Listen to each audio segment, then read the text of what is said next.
The Wee Free Men, written by Terry Pratchett, read by Stephen Briggs. Chapter 1. A Clang Well Done. Some things start before other things. It was a summer shower, but didn't appear to know it, and it was pouring rain as fast as a winter storm. Miss Perspicacia Tick sat in what little shelter a raggedy hedge could give her and explored the universe. She didn't notice the rain, witches dried out quickly. The exploring of the universe was being done with a couple of twigs tied together with string, a stone with a hole in it, an egg, one of Miss Tick's stockings, which also had a hole in it, a pin, a piece of paper, and a tiny stub of pencil. Unlike wizards, witches learn to make do with a little. The items had been tied and twisted together to make a device. It moved oddly when she prodded it. One of the sticks seemed to pass right through the egg, for example, and came out the other side without leaving a mark. "Yes," she said quietly, as rain poured off the rim of her hat. "There it is. A definite ripple in the walls of the world. Very worrying. There's probably another world making contact. That's never good. I ought to go there, but, according to my left elbow, there's a witch there already." "She'll sort it out then," said a small and, for now, mysterious voice from somewhere near her feet. "No, it can't be right. That's chalk country over that way," said Miss Tick. "You can't grow a good witch on chalk. The stuff's barely harder than clay. You need good hard rock to grow a witch, believe me." Miss Tick shook her head, sending raindrops flying. "But my elbows are generally very reliable." People say things like listen to your heart, but witches learn to listen to other things too. It's amazing what your kidneys can tell you. "Why talk about it? Let's go and see," said the voice. "We're not doing very well around here, are we?" That was true. The lowlands weren't good to witches. Miss Tick was making pennies by doing bits of medicine and misfortune-telling. Ordinary fortune-tellers tell you what you want to happen. Witches tell you what's going to happen, whether you want it to or not. Strangely enough, witches tend to be more accurate but less popular. And slept in barns most nights. She'd twice been thrown in ponds. "I can't barge in," she said. "Not on another witch's territory. That never, ever works. But," she paused, "witches don't just turn up out of nowhere. Let's have a look." She pulled a cracked saucer out of her pocket and tipped into it the rainwater that had collected on her hat. Then she took a bottle of ink out of another pocket and poured in just enough to turn the water black. She cupped it in her hands to keep the raindrops out and listened to her eyes. Tiffany Aching was lying on her stomach by the river, tickling trout. She liked to hear them laugh. It came up in bubbles. A little way away, where the riverbank became a sort of pebble beach, her brother Wentworth was messing around with a stick, and almost certainly making himself sticky. Anything could make Wentworth sticky. Washed and dried and left in the middle of a clean floor for 5 minutes, Wentworth would be sticky. It didn't seem to come from anywhere. He just got sticky.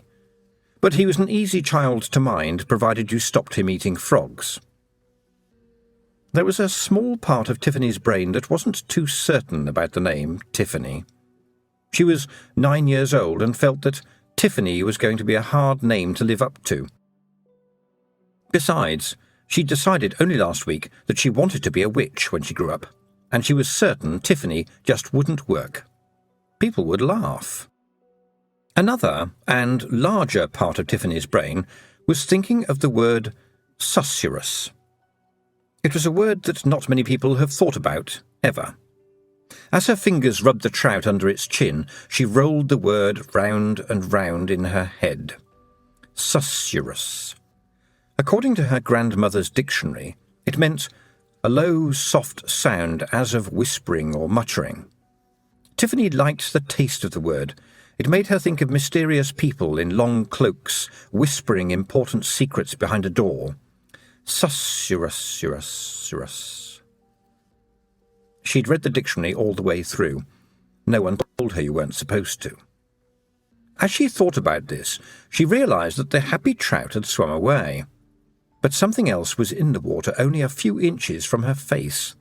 It was a round basket, no bigger than half a coconut shell, coated with something to block up the holes and make it float. A little man, only 6 inches high, was standing up in it. He had a mass of untidy red hair, into which a few feathers, beads, and bits of cloth had been woven. He had a red beard, which was pretty much as bad as the hair. The rest of him, that wasn't covered with blue tattoos, was covered with a tiny kilt. And he was waving a fist at her and shouting, "Crivens, gang awa out to here, you daft wee hinny! Where the green heed?"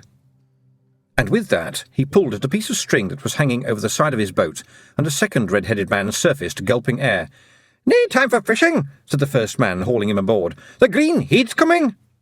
"Crivens," said the swimmer, water pouring off him. "Let's off ski." And with that, he grabbed one very small oar, and with rapid back-and-forth movements, made the basket speed away.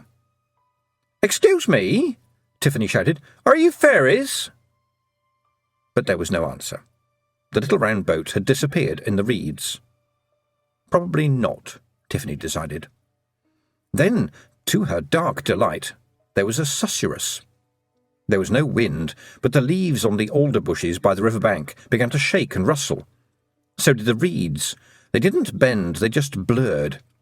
Everything blurred, as if something had picked up the world and was shaking it. The air fizzed.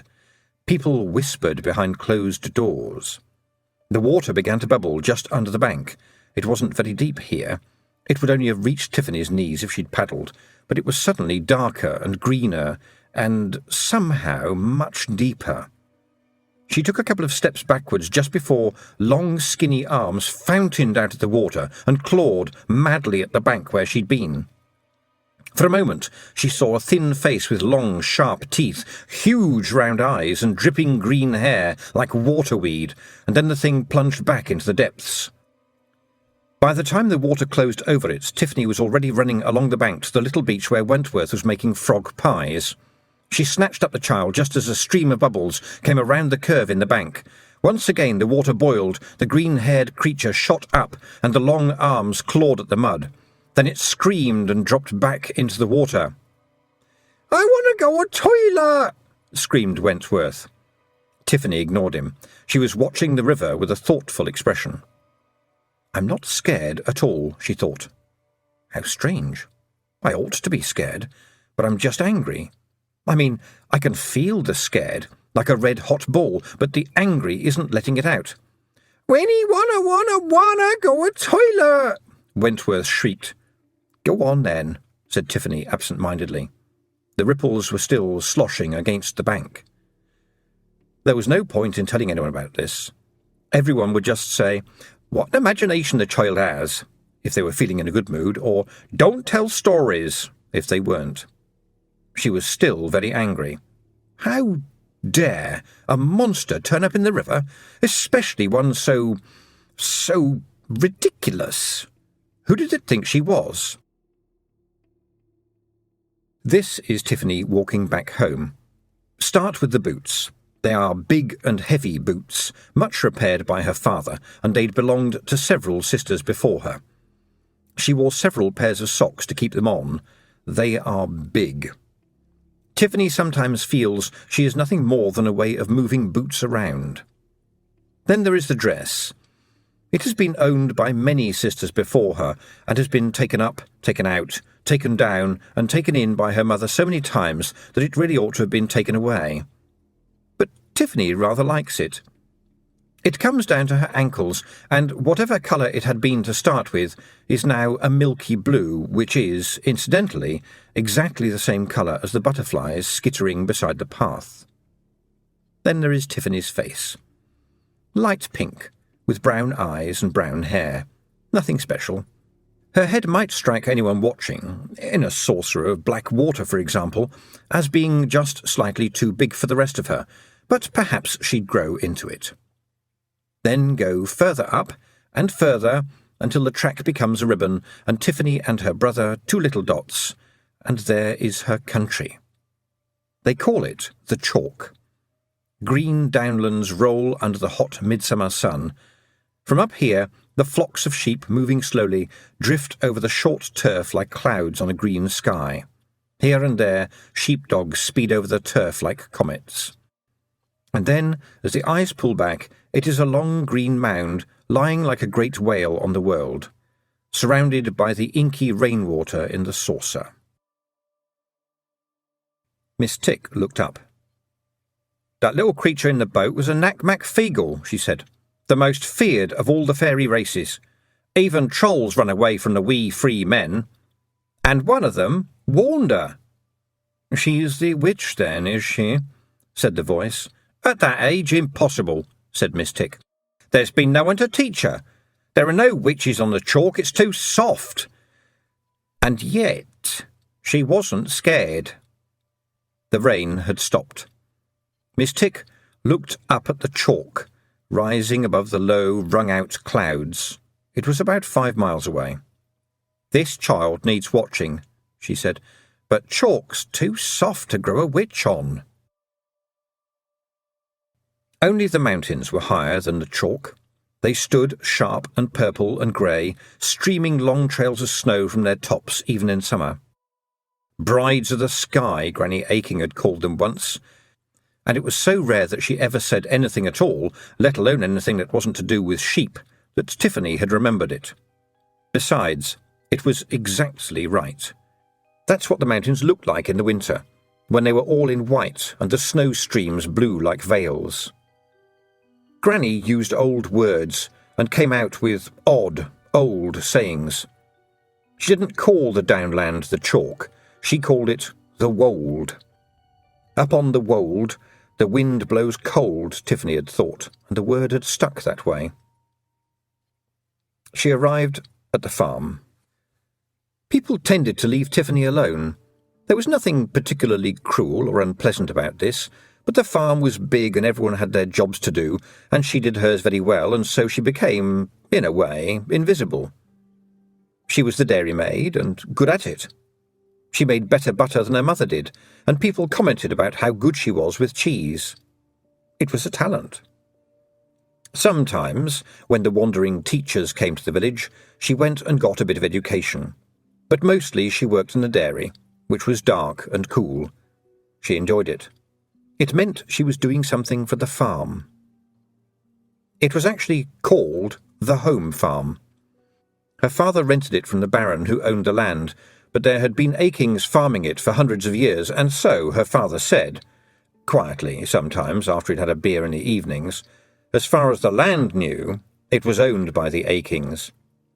Tiffany's mother used to tell him not to speak like that, although the baron was always very respectful to Mr. Aching since Granny had died 2 years ago, calling him the finest shepherd in these hills, and was generally held by the people in the village to be not too bad these days. It paid to be respectful, said Tiffany's mother, and the poor man had sorrows of his own. But sometimes her father insisted that there had been Achings, or Achins, or Arkens, or Akens, or Akens. Spelling had been optional. Mentioned in old documents about the area for hundreds and hundreds of years. They had these hills in their bones, he said, and they'd always been shepherds. Tiffany felt quite proud of this in an odd way, because it might also be nice to be proud of the fact that your ancestors moved around a bit too, or occasionally tried new things. But you've got to be proud of something. And for as long as she could remember, she'd heard her father, an otherwise quiet, slow man, make the joke. The one that must have been handed down from Aching to Aching for hundreds of years. He'd say, "Another day of work and I'm still aching," or "I get up aching and I go to bed aching," or even, "I'm aching all over." They weren't particularly funny after about the third time, but she'd miss it if he didn't say at least one of them every week. They didn't have to be funny, they were father jokes. Anyway, however they were spelled, all her ancestors had been aching to stay, not aching to leave. There was no one around in the kitchen. Her mother had probably gone up to the shearing pens with a bite of lunch for the men who were shearing this week. Her sisters, Hannah and Fastidia, were up there too, rolling fleeces and paying attention to some of the younger men. They were always quite keen to work during shearing. Near the big black stove was the shelf that was still called Granny Aching's library by her mother, who liked the idea of having a library. Everyone else called it Granny's shelf. It was a small shelf, since the books were wedged between a jar of crystallised ginger and the china shepherdess that Tiffany had won at a fair when she was 6. There were only 5 books, if you didn't include the big farm diary, which in Tiffany's view didn't count as a real book because you had to write it yourself. There was the dictionary. There was the almanac, which got changed every year. And next to that was Diseases of the Sheep, which was fat with the bookmarks that her grandmother had put there. Granny Aching had been an expert on sheep, even though she called them just bags of bones, eyeballs and teeth, looking for new ways to die. Other shepherds would walk miles to get her to come and cure their beasts of ailments. They said she had the touch, although she just said that the best medicine for sheep or man was a dose of turpentine, a good cussing and a kick. Bits of paper with Granny's own recipes for sheep cures stuck out all over the book. Mostly they involved turpentine, but some included cussing. Next to the book on sheep was a thin little volume called Flowers of the Chalk. The turf of the downs was full of tiny, intricate flowers, like cowslips and harebells, and even smaller ones that somehow survived the grazing. On the chalk, flowers had to be tough and cunning to survive the sheep and the winter blizzards. Someone had coloured in the pictures of the flowers a long time ago. On the flyleaf of the book was written in a neat handwriting, Sarah Grizzle, which had been Granny's name before she was married. She probably thought that Aching was at least better than Grizzle. And finally, there was the Good Child's Book of Fairy Tales, so old that it belonged to an age when there were far more E's around. Tiffany stood on a chair and took it down. She turned the pages until she found the one she was looking for and stared at it for a while. Then she put the book back, replaced the chair, and opened the crockery cupboard. She found a soup plate, went over to a drawer, took out the tape measure her mother used for dressmaking, and measured the plate. She said, 8 inches. Why didn't they just say? She unhooked the largest frying pan, the one that could cook breakfast for 6 people all at once, and took some sweets from the jar on the dresser and put them in an old paper bag. Then, to Wentworth's sullen bewilderment, she took him by a sticky hand and headed back down towards the stream. Things still looked very normal down there, but she was not going to let that fool her. All the trout had fled, and the birds weren't singing. She found a place on the riverbank with the right-sized bush.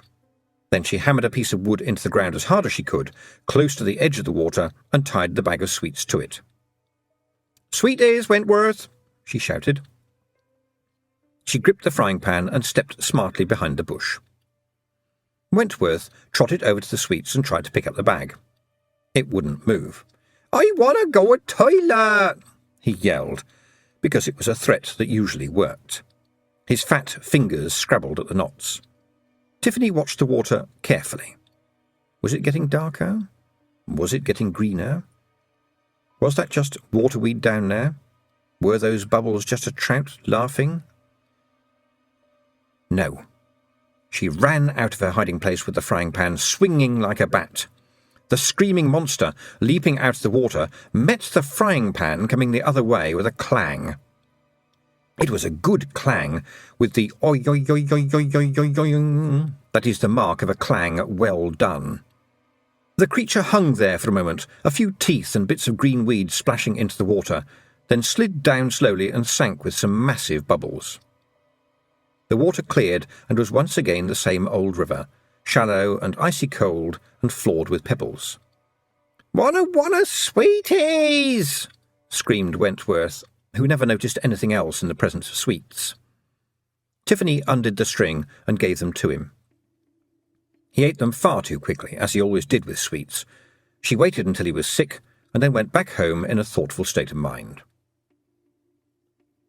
In the reeds, quite low down, small voices whispered, "Criven's wee Bobby, did you not see that?" "Aye, we better off ski and tell the big man we found the hag." Miss Tick was running up the dusty road. Witches don't like to be seen running, it looks unprofessional. It's also not done to be seen carrying things, and she had her tent on her back. She was also trailing clouds of steam, witches dry out from the inside. "It had all those teeth," said the mystery voice, this time from her hat. "I know," snapped Miss Tick. "And she just hauled off and hit it." "Yes, I know." "Just like that." "Yes, very impressive," said Miss Tick. She was getting out of breath. Besides, they were already on the lower slopes of the downs now, and she wasn't good on chalk. A wandering witch likes firm ground under her, not a rock so soft you could cut it with a knife. "Impressive," said the voice. "She used her brother as bait." "Amazing, wasn't it?" said Miss Tick. "Such quick thinking. Oh, no." She stopped running and leaned against a field wall as a wave of dizziness hit her. "What's happening? What's happening?" said the voice from the hat. "I nearly fell off." "It's this wretched chalk. I can feel it already. I can do magic on honest soil, and rock is always fine, and I'm not too bad on clay even, but chalk's neither one thing nor the other. I'm very sensitive to geology, you know." "What are you trying to tell me?" said the voice. "Chalk. It's a hungry soil. I don't really have much power on chalk." The owner of the voice, who was hidden, said, "Are you going to fall over?" "No, no. It's just the magic that doesn't work." Miss Tick did not look like a witch. Most witches don't, at least the ones who wander from place to place. Looking like a witch can be dangerous when you walk among the uneducated. And for that reason, she didn't wear any occult jewellery, or have a glowing magical knife, or a silver goblet with a pattern of skulls all around it, or carry a broomstick with sparks coming out of it, all of which are tiny hints that there may be a witch around. Her pockets never carried anything more magical than a few twigs, maybe a piece of string, a coin or two, and, of course, a lucky charm. Everyone in the country carried lucky charms, and Miss Tick had worked out that if you didn't have one, people would suspect that you were a witch. You had to be a bit cunning to be a witch. Miss Tick did have a pointy hat, but it was a stealth hat, and only pointed when she wanted it to. The only thing in her bag that might have made anyone suspicious was a very small, grubby booklet entitled An Introduction to Escapology by the Great Williamson. If one of the risks of your job is being thrown into a pond with your hands tied together, then the ability to swim 30 yards underwater, fully clothed, plus the ability to lurk under the weeds breathing air through a hollow reed, counts as nothing if you aren't also amazingly good with knots. "You can't do magic here," said the voice in the hat. "No, I can't," said Miss Tick. She looked up at the sounds of jingling. A strange procession was coming up the white road. It was mostly made up of donkeys pulling small carts with brightly painted covers on them. People walked alongside the carts, dusty to the waist. They were mostly men. They wore bright robes, or robes at least that had been bright before being trailed through mud and dust for years, and every one of them wore a strange black square hat. Miss Tick smiled. They looked like tinkers, but there wasn't one amongst them she knew who could mend a kettle. What they did was sell invisible things. And after they'd sold what they had, they still had it. They sold what everyone needed, but often didn't want. They sold the key to the universe to people who didn't even know it was locked. "I can't do," said Miss Tick, straightening up, "but I can teach." Tiffany worked for the rest of the morning in the dairy. There was cheese that needed doing. There was bread and jam for lunch. Her mother said, "The teachers are coming to town today. You can go if you've done your chores." Tiffany agreed that yes, there were one or two things she'd quite like to know more about. "Then you can have 6 carrots and an egg. I dare say they could do with an egg, poor things," said her mother. Tiffany took them with her after lunch and went to get an egg's worth of education. Most boys in the village grew up to do the same jobs as their fathers, or at least some other job somewhere in the village where someone's father would teach them as they went along.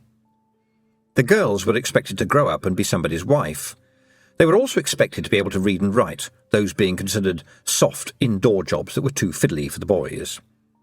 However, everyone also felt that there were a few other things that even the boys ought to know, to stop them wasting time wondering about details like what's on the other side of the mountains, and how come rain falls out of the sky. Every family in the village bought a copy of the almanac every year, and a sort of education came from that.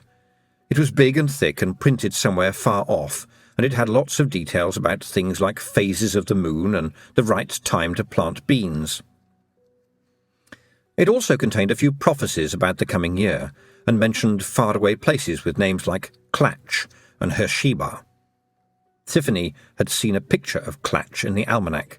It showed a camel standing in a desert. She'd only found out what both these things were because her mother had told her. And that was Clatch, a camel in a desert. She'd wondered if there wasn't a bit more to it, but it seemed that Clatch equals camel desert was all anyone knew. And that was the trouble. If you didn't find some way of stopping it, people would go on asking questions. The teachers were useful there.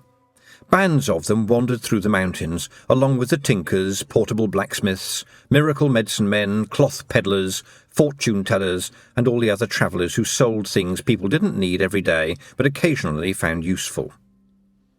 They went from village to village, delivering short lessons on many subjects.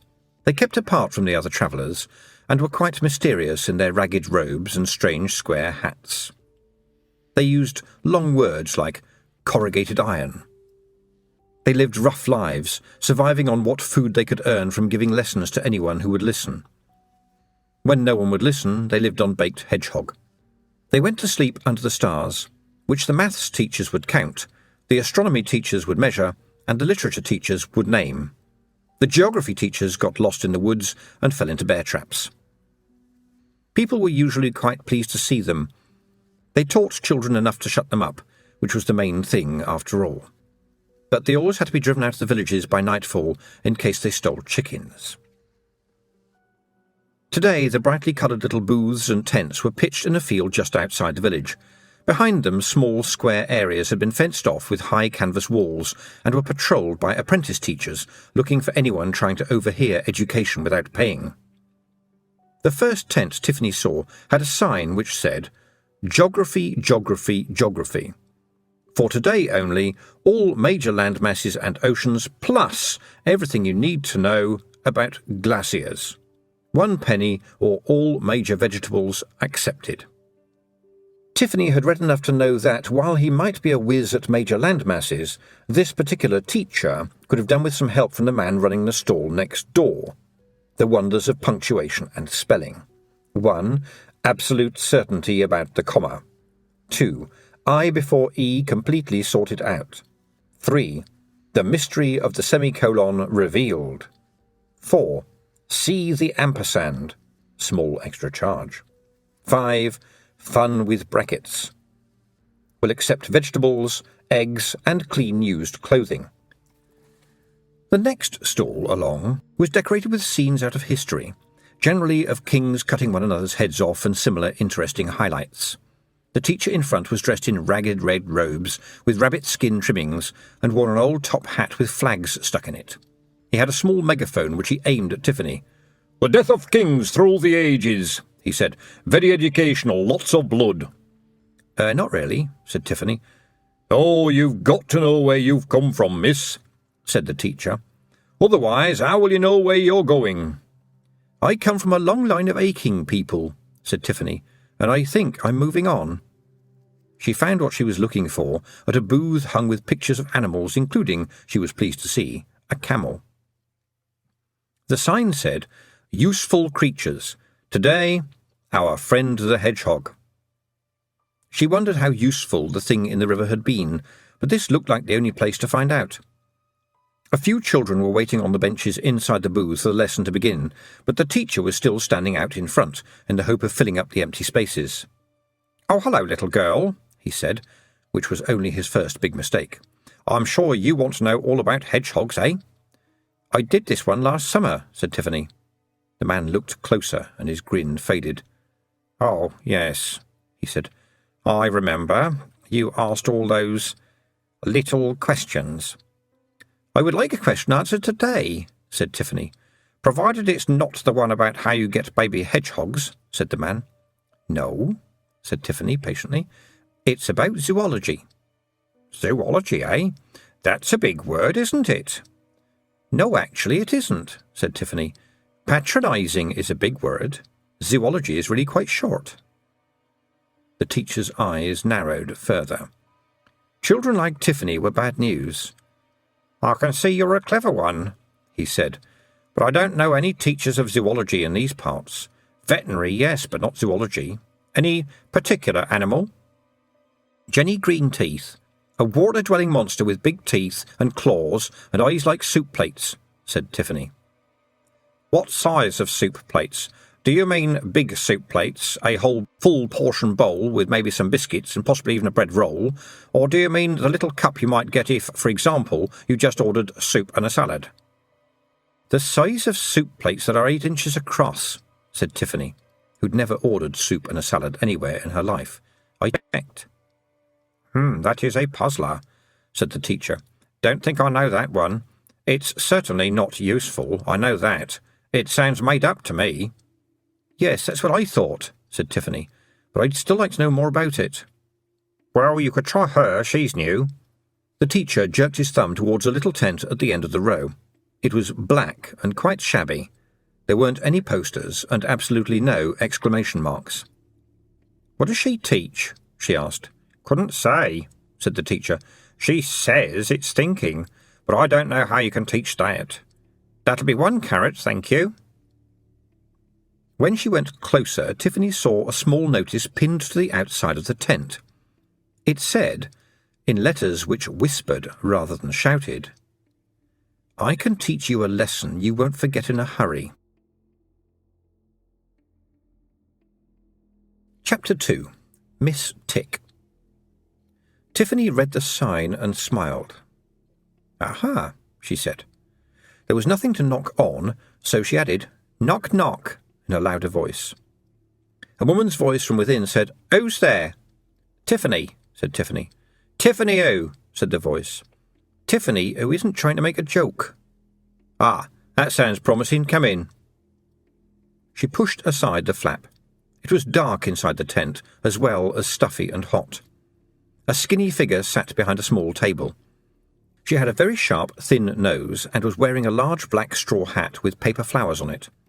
It was completely unsuitable for a face like that. Are you a witch? Said Tiffany. I don't mind if you are.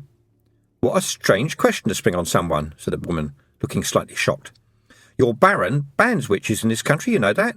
And the first thing you say to me is, are you a witch? Why would I be a witch? Well, you're wearing all black, said Tiffany. Anyone can wear black, said the woman. That doesn't mean a thing. And you're wearing a straw hat with flowers in it, Tiffany went on. Aha, said the woman. That proves it then. Witches wear tall pointy hats. Everyone knows that, foolish child.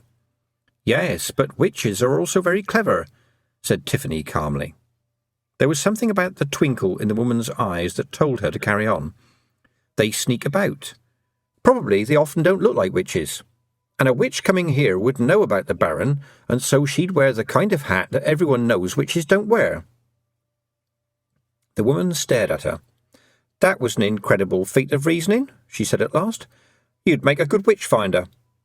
You know they used to set fire to witches. Whatever kind of hat I've got on, you'd say it proves I'm a witch, yes? Well, the frog sitting on your hat is a bit of a clue, too, said Tiffany. I'm a toad, actually, said the creature, which had been peering at Tiffany from between the paper flowers. You're very yellow for a toad. I've been a bit ill, said the toad. And you talk, said Tiffany. You only have my word for it, said the toad, disappearing into the paper flowers. You can't prove anything. You don't have any matches on you, do you? Said the woman to Tiffany. No. Fine, just checking. Again there was a pause while the woman gave Tiffany a long stare, as if making up her mind about something. My name, she said at last, is Miss Tick. And I am a witch. It's a good name for a witch, of course. You mean blood-sucking parasite? Said Tiffany, wrinkling her forehead. I'm sorry. said Miss Tick coldly. Ticks, said Tiffany. Sheep get 'em, but if you use turpentine, I meant that it sounds like mystic, said Miss Tick. Oh, you mean a pun or a play on words, said Tiffany. Tiffany had read a lot of words in the dictionary that she'd never heard spoken, so she had to guess at how they were pronounced. In that case, it would be even better if you were Miss Teak, a hard foreign wood, because that would sound like Miss Teak. Or you could be Miss Take, which would... I can see we're going to get along like a house on fire, said Miss Tick. There may be no survivors. You really are a witch? Oh, please, said Miss Tick. Yes, I am a witch. I have a talking animal, a tendency to correct other people's pronunciation. It's pun, by the way, not pun. And a fascination for poking my nose into other people's affairs. And, yes, a pointy hat. Can I operate the spring now? Said the toad. Yes, said Miss Tick, her eyes still on Tiffany. You can operate the spring. I like operating the spring, said the toad, crawling around to the back of the hat. There was a click, and a slow thwop, thwop noise, and the centre of the hat rose slowly and jerkily up out of the paper flowers, which fell away. Said Tiffany. You have a question? Said Miss Tick. With a last thwop, the top of the hat made a perfect point. How do you know I won't run away right now and tell the Baron? Said Tiffany. Because you haven't the slightest desire to do so, said Miss Tick. You're absolutely fascinated. You want to be a witch, am I right? You probably want to fly on a broomstick, yes? Oh, yes. She'd often dreamed of flying. Miss Tick's next words brought her down to earth. Really? You like having to wear really, really thick pants? Believe me, if I've got to fly, I'll wear 2 pairs of woolen ones and a canvas pair on the outside, which, I may tell you, are not very feminine no matter how much lace you sew on. It can get cold up there. People forget that. And then there's the bristles. Don't ask me about the bristles. I will not talk about the bristles. But can't you use a keeping warm spell? Said Tiffany. I could. But a witch doesn't do that sort of thing. Once you use magic to keep yourself warm, then you'll start using it for other things. But isn't that what a witch is supposed to... Tiffany began.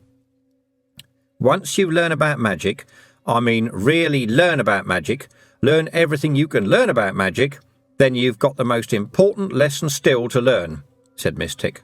What's that? Not to use it. Witches don't use magic unless they really have to. It's hard work and difficult to control. We do other things. A witch pays attention to everything that's going on. A witch uses her head. A witch is sure of herself. A witch always has a piece of string. I always do have a piece of string, said Tiffany. It's always handy. Good. Although there's more to witchcraft than string. A witch delights in small things. A witch sees through things and round things. A witch sees further than most. A witch sees things from the other side. A witch knows where she is and when she is. A witch would see Jenny Greenteeth, she added. What happened? How did you know I saw Jenny Greenteeth? I'm a witch. Guess, said Miss Tick. Tiffany looked around the tent. There wasn't much to see, even now that her eyes were getting accustomed to the gloom. The sounds of the outside world filtered through the heavy material. I think... Yes, said the witch. I think you heard me telling the teacher. Correct. I just used my ears, said Miss Tick, saying nothing at all about sources of ink. Tell me about this monster with eyes the size of the kind of soup plates that are 8 inches across. Where do soup plates come into it? The monster is mentioned in the book of stories I've got, explained Tiffany. It said Jenny Greenteeth has eyes the size of soup plates. There is a picture, but it's not a good one. So I measured a soup plate so I could be exact. Miss Tick put her chin on her hand and gave Tiffany an odd sort of smile. That was all right, wasn't it? Said Tiffany. What? Oh, yeah. Yes, very exact. Go on. Tiffany told her about the fight with Jenny, although she didn't mention Wentworth in case Miss Tick got funny about it. Miss Tick listened carefully. Why a frying pan? She said. You could have found a stick. A frying pan just seemed a better idea, said Tiffany. Ha! It was. Jenny would have eaten you up if you'd used a stick. A frying pan is made of iron. Creatures of that kidney can't stand iron." "But it's a monster out of a storybook," said Tiffany. "What's it doing turning up in our little river?" Miss Tick stared at Tiffany for a while, and then said, "Why do you want to be a witch, Tiffany?" It had started with the Good Child's Book of Fairy Tales. Actually, it had probably started with a lot of things, but the stories most of all. Her mother had read them to her when she was little, and then she'd read them to herself, and all the stories had, somewhere, the witch. The wicked old witch. And Tiffany had thought, where's the evidence? The stories never said why she was wicked. It was enough to be an old woman, enough to be all alone, enough to look strange because you had no teeth. It was enough to be called a witch. If it came to that, the book never gave you the evidence of anything. It talked about a handsome prince. Was he really? Or was it just because he was a prince that people called him handsome? As for a girl who was as beautiful as the day was long, well, which day? In midwinter it hardly ever got light. The stories didn't want you to think, they just wanted you to believe what you were told. And you were told that the old witch lived all by herself in a strange cottage made of gingerbread, or which ran around on giant hen's feet and talked to animals and could do magic. Tiffany only ever knew one old woman who lived all alone in a strange cottage. Well, no, that wasn't quite true. But she had only ever known one old woman who lived in a strange house that moved about, and that was Granny Aching. And she could do magic, sheep magic, and she talked to animals, and there was nothing wicked about her. That proved you couldn't believe the stories. And there had been the other old woman, the one who everyone said was a witch, and what had happened to her had made Tiffany very thoughtful.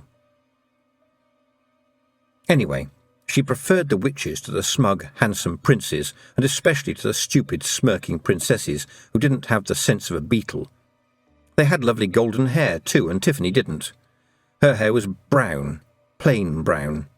Her mother called it chestnut, or sometimes auburn.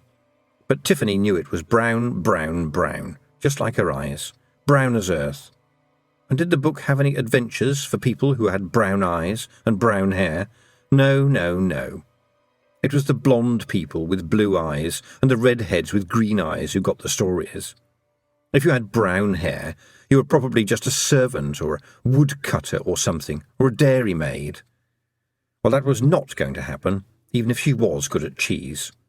She couldn't be the prince, and she'd never be a princess, and she didn't want to be a woodcutter, so she'd be the witch and know things, just like Granny Aching. "Who was Granny Aching?"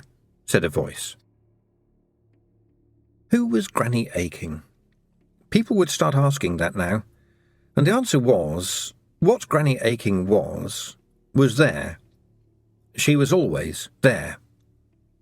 It seemed that the lives of all the Achings revolved around Granny Aching.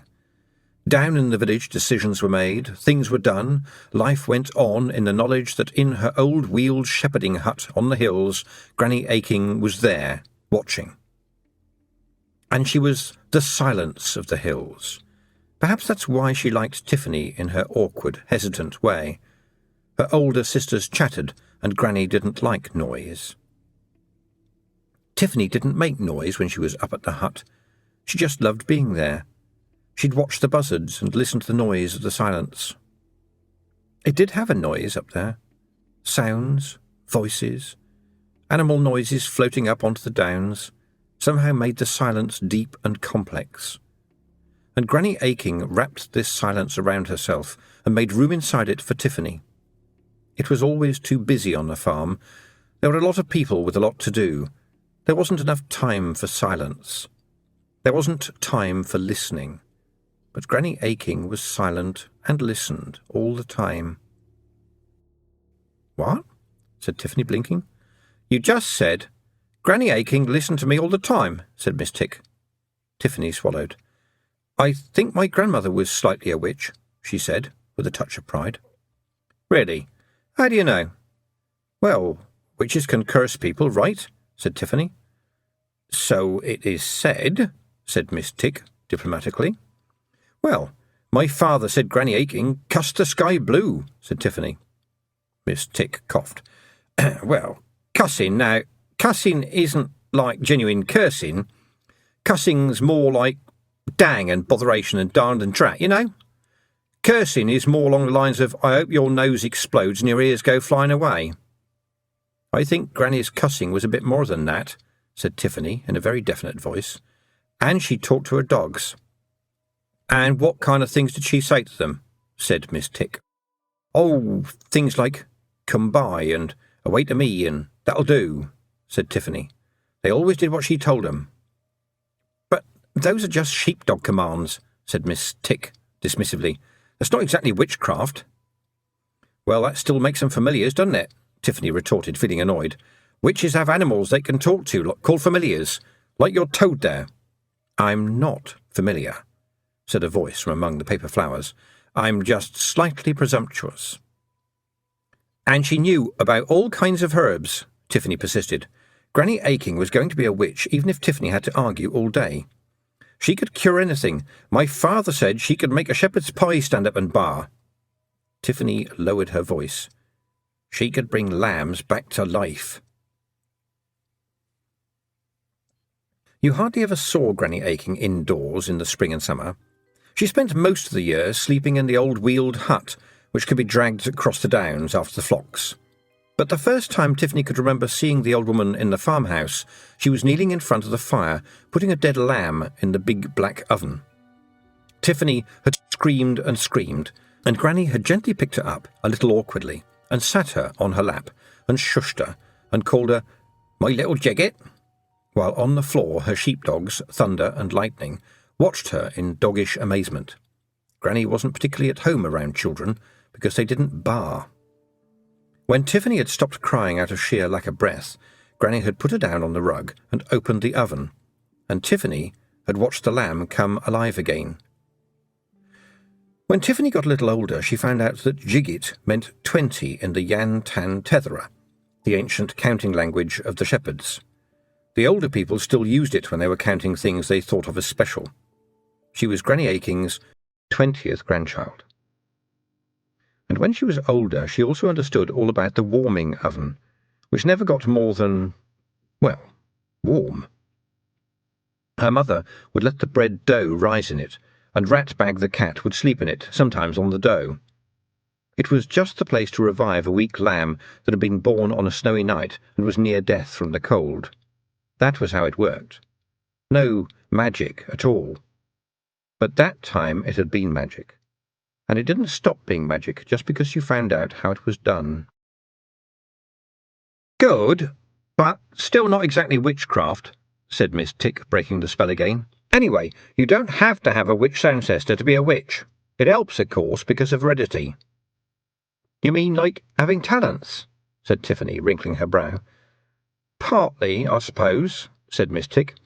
But I was thinking of pointy hats, for example. If you have a grandmother who can pass on her pointy hat to you, that saves a great deal of expense. They are incredibly hard to come by, especially ones strong enough to withstand falling farmhouses. Did Mrs. Aching have anything like that? I don't think so, said Tiffany. She hardly ever wore a hat except in the very cold weather. She wore an old grain sack as a sort of hood. Does that count? For the first time, Miss Tick looked a little less flinty. Possibly. Possibly, she said. Do you have any brothers and sisters, Tiffany? I have 6 sisters, said Tiffany. I'm the youngest. Most of them don't live with us now. And then you weren't the baby any more because you had a dear little brother, said Miss Tick. The only boy, too. That must have been a nice surprise. Suddenly, Tiffany found Miss Tick's faint smile slightly annoying. How did you know about my brother? She said.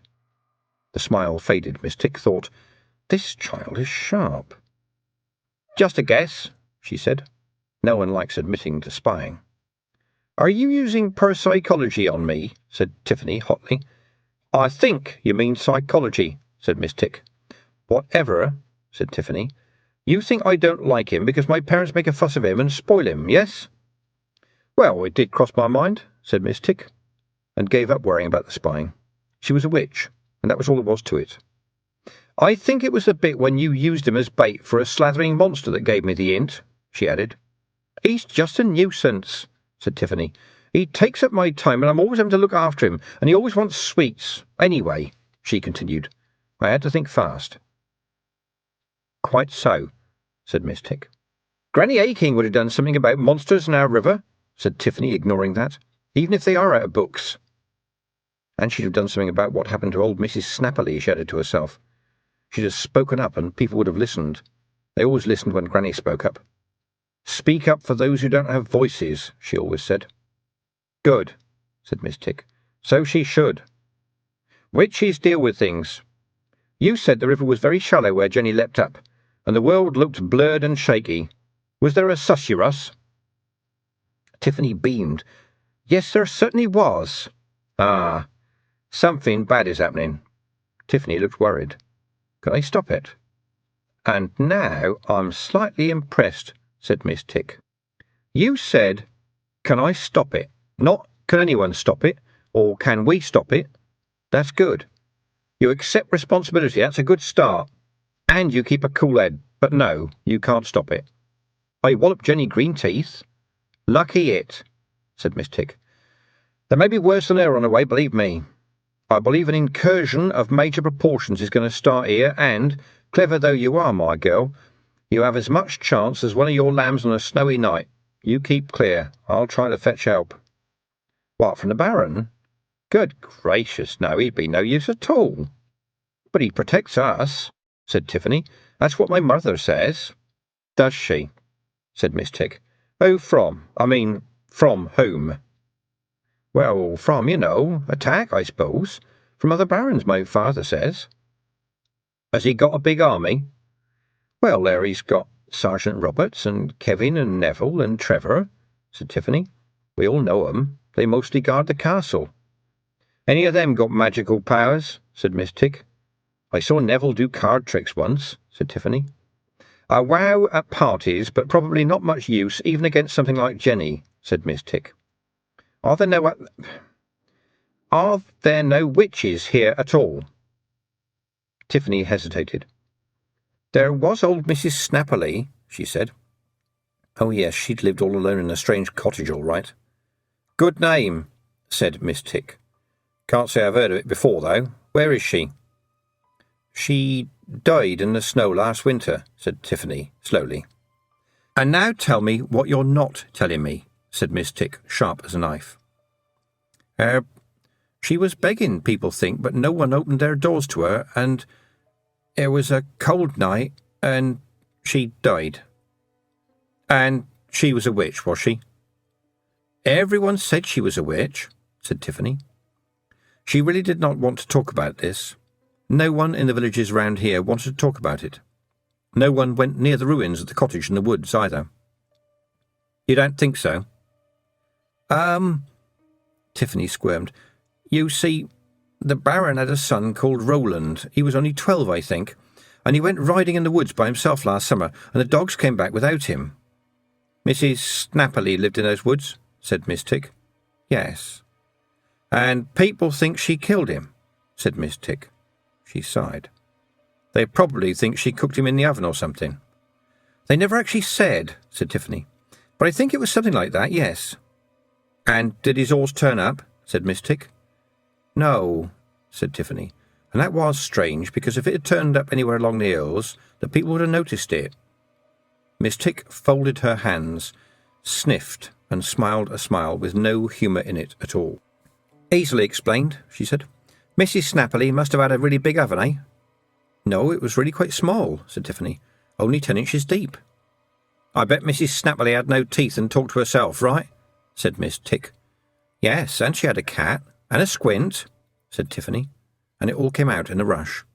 And so after he vanished, they went to her cottage, and they looked in the oven, and they dug up her garden, and they threw stones at her old cat until it died, and they turned her out of her cottage and piled up all her old books in the middle of the room and set fire to them and burned the place to the ground, and everyone said she was an old witch.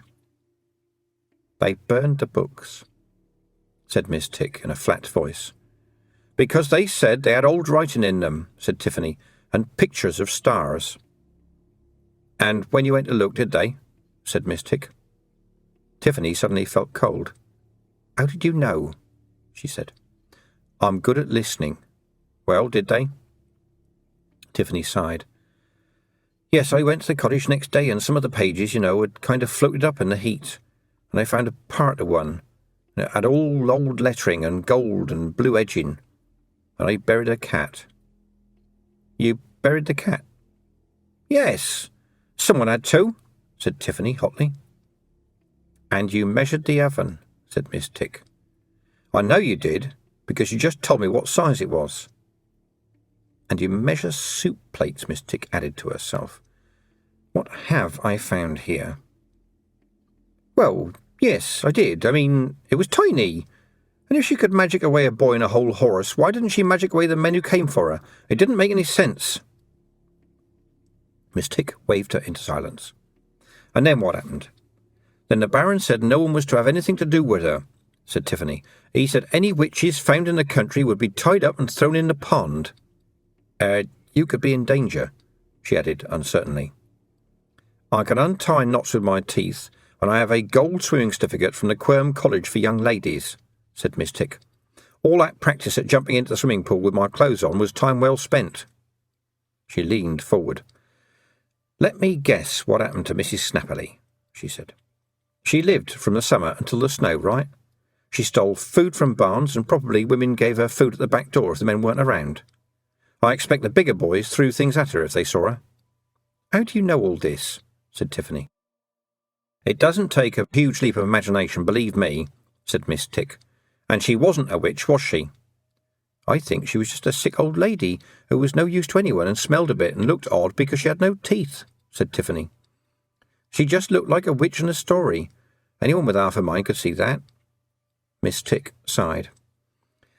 "Yes, but sometimes it's so hard to find half a mind when you need one." "Can't you teach me what I need to know to be a witch?" said Tiffany. "Tell me why you still want to be a witch, bearing in mind what happened to Mrs. Snapperly." "So that sort of thing doesn't happen again," said Tiffany. "She even buried the old witch's cat," thought Miss Tick. "What kind of child is this?" "Good answer. You might make a decent witch one day," she said. "But I don't teach people to be witches. I teach people about witches. Witches learn in a special school. I just show them the way, if they're any good. All witches have special interests, and I like children." "Why?" "Because they're much easier to fit in the oven," said Miss Tick. But Tiffany wasn't frightened, just annoyed. "That was a nasty thing to say," she said. "Well, witches don't have to be nice," said Miss Tick, pulling a large black bag from under the table. "I'm glad to see you pay attention." "There really is a school for witches," said Tiffany. "In a manner of speaking, yes," said Miss Tick. "Where?" "Very close." "Is it magical?" "Very magical." "A wonderful place?" "There's nowhere quite like it." "Can I go there by magic? Does, like, a unicorn turn up to carry me there or something?" "Why should it?" "A unicorn is nothing more than a big horse that comes to a point anyway." "Nothing to get so excited about," said Miss Tick. "And that will be 1 egg, please." "Exactly where can I find the school?" said Tiffany, handing over the egg. "Aha, a root vegetable question, I think," said Miss Tick. 2 carrots, please." Tiffany handed them over. "Thank you. Ready? To find the school for witches, go to a high place near here, climb to the top, open your eyes." Miss Tick hesitated. "Yes?" "And then open your eyes again." "But," Tiffany began. "Got any more eggs?" "No, but—" "No more education, then. But I have a question to ask you." "Got any eggs?" said Tiffany instantly. "Ha!" "Did you see anything else by the river, Tiffany?" Silence suddenly filled the tent. The sound of bad spelling and erratic geography filtered through from outside as Tiffany and Miss Tick stared into one another's eyes. "No," lied Tiffany. "Are you sure?" said Miss Tick. "Yes." They continued the staring match, but Tiffany could outstare a cat. "I see," said Miss Tick, looking away. "Very well. In that case, please tell me, when you stopped outside my tent just now, you said, 'Aha.' in what I considered to be a smug tone of voice. Were you thinking, this is a strange little black tent with a mysterious little sign on the door, so going inside could be the start of an adventure?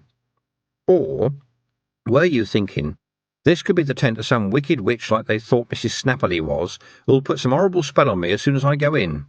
It's all right, you can stop staring now, your eyes are watering. I thought both those things, said Tiffany, blinking. But you came in anyway, why? To find out. Good answer. Witches are naturally nosy, said Miss Tick, standing up. Well, I must go. I hope we shall meet again. I will give you some free advice, though. Will it cost me anything? What? I just said it was free, said Miss Tick. Yes, but my father says that free advice often turns out to be expensive, said Tiffany. Miss Tick sniffed. You could say, this advice is priceless. Are you listening? Yes, said Tiffany. Good. Now, if you trust in yourself, yes, and believe in your dreams, yes, and follow your star, Miss Tick went on, yes, you'll still get beaten by people who spent their time working hard and learning things and weren't so lazy. Goodbye.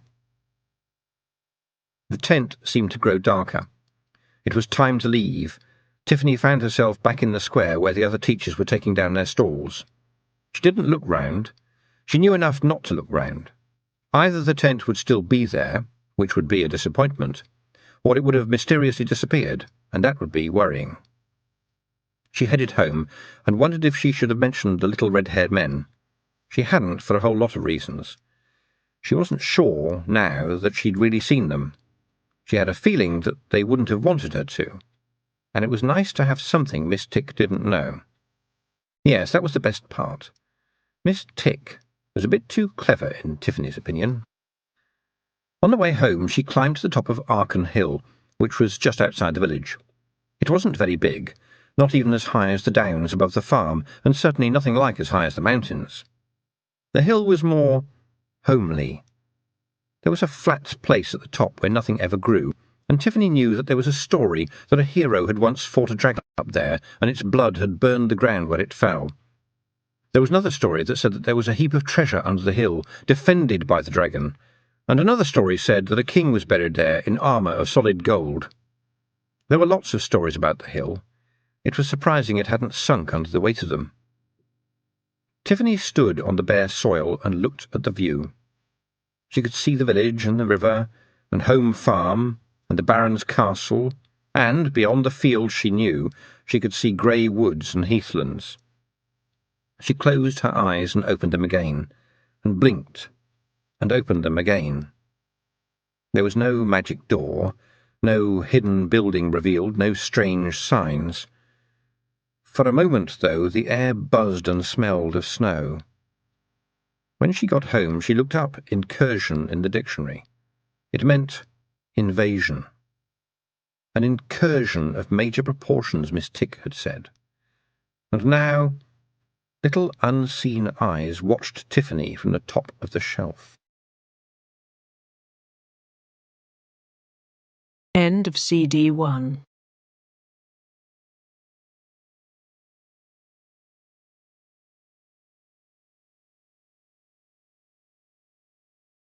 CD 2.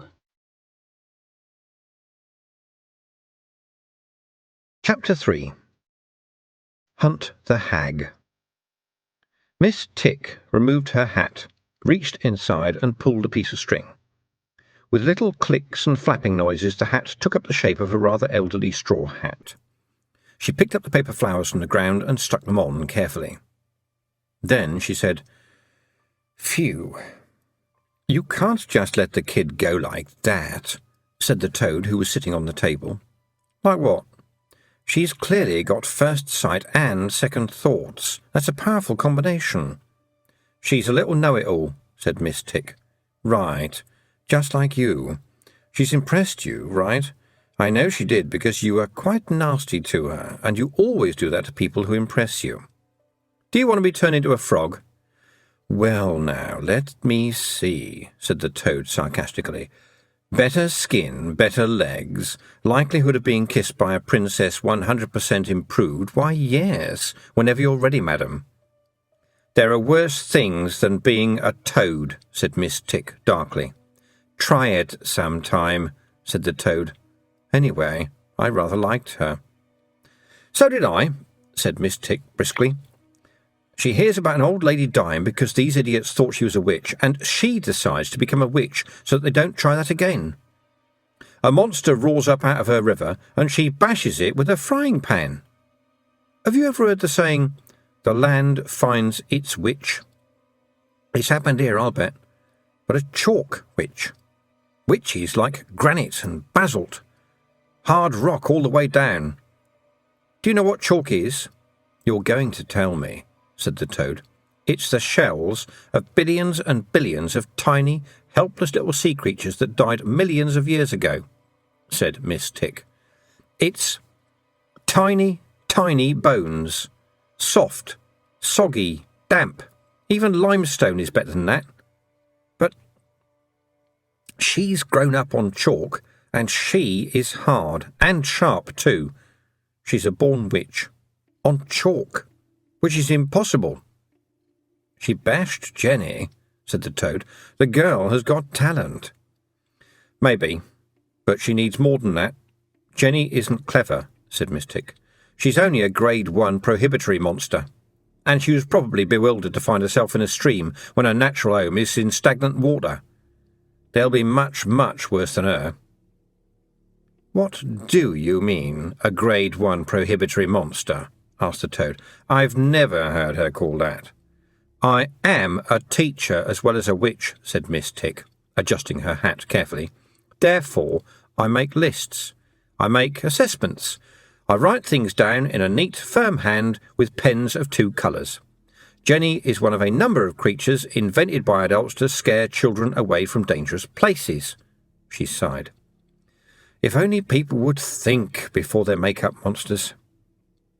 "You ought to stay and help her," said the toad. "I've got practically no power here," said Miss Tick. "I told you, it's the chalk. And remember the red-headed men. A Nac Mac Feegle spoke to her, warned her. I've never seen one in my life. If she's got them on her side, who knows what she can do." She picked up the toad. "Do you know what'll be turning up?" she continued. "All the things they locked away in those old stories. All those reasons why you shouldn't stray off the path, or open the forbidden door, or say the wrong word, or spill the salt. All the stories that gave children nightmares. All the monsters from under the biggest bed in the world. Somewhere, all stories are real and all dreams come true. And they'll come true here if they're not stopped. If it wasn't for the Nac Mac Feegle, I'd be really worried. As it is, I'm going to try to get some help. That's going to take me at least 2 days without a broomstick." "It's unfair to leave her alone with them," said the toad. "She won't be alone," said Miss Tick. "She'll have you." "Oh," said the toad. Tiffany shared a bedroom with Fastidia and Hannah. She woke up when she heard them come to bed, and lay in the dark until she heard their breathing settle down and they started to dream of young sheep shearers with their shirts off. Outside, summer lightning flashed around the hills, and there was a rumble of thunder. Thunder and lightning. She knew them as dogs before she knew them as the sound and light of a storm. Granny always had her sheepdogs with her, indoors and out. One moment they would be black and white streaks across the distant turf, and then they were suddenly there, panting, eyes never leaving Granny's face. Half the dogs on the hills were Lightning's puppies, trained by Granny Aching. Tiffany had gone with the family to the big sheepdog trials. Every shepherd on the chalk went to them, and the very best entered the arena to show how well they could work their dogs. The dogs would round up sheep, separate them, drive them into pens, or sometimes run off or snap at one another, because even the best dog can have a bad day. But Granny never entered with thunder and lightning. She'd lean on the fence, with the dogs lying in front of her, watching the show intently and puffing her foul pipe. And Tiffany's father had said that, after each shepherd had worked his dogs, the judges would all look nervously across at Granny Aching to see what she thought. In fact, all the shepherds watched her. Granny never, ever entered the arena because she was the trials. If Granny thought you were a good shepherd, if she nodded at you when you walked out of the arena, if she puffed at her pipe and said, "That'll do," you walked like a giant for a day. You owned the chalk. When she was small and up on the wold with Granny, Thunder and Lightning would babysit Tiffany, lying attentively a few feet away as she played. And she'd been so proud when Granny had let her use them to round up a flock. She'd run about excitedly in all directions, shouting, "Come by," and "There," and "Walk up." And glory be, the dogs had worked perfectly. She knew now that they'd have worked perfectly whatever she'd shouted. Granny was just sitting there smoking her pipe, and by now the dogs could read her mind. They only ever took orders from Granny Aching. The storm died down after a while, and there was the gentle sound of rain. At some point, Ratbag the cat pushed open the door and jumped onto the bed. He was big to start with, but Ratbag flowed. He was so fat that on any reasonably flat surface he gradually spread out in a great puddle of fur. He hated Tiffany, but would never let personal feelings get in the way of a warm place to sleep. She must have slept, because she woke up when she heard the voices. They seemed very close, but somehow very small. "Crevens, it's all very well saying, 'Find the hag,' but what should we be looking for, can you tell me that? All these big jobs look just the same to me." "Not totally wee Geordie doon at the fishing said she was our big gal." "A great help that is, I dinna think. They're all big gals." "You pair of dafties. Everyone knows a hag wears a pointy bonnet." "So they canna be a hag if they're sleeping, then?" "Hello?" whispered Tiffany. There was silence, embroidered with the breathing of her sisters. But in a way Tiffany couldn't quite describe. It was the silence of people trying hard not to make any noise. She leaned down and looked under the bed. There was nothing there but the gazunder. The little man in the river had talked just like that. She lay back in the moonlight, listening until her ears ached. Then she wondered what the school for witches would be like, and why she hadn't seen it yet. She knew every inch of the country for 2 miles around. She liked the river best, with the backwaters where striped pike sunbathed just above the weeds, and the banks where kingfishers nested. There was a heronry a mile or so upriver, and she liked to creep up on the birds when they came down here to fish in the reeds, because there's nothing funnier than a heron trying to get airborne in a hurry.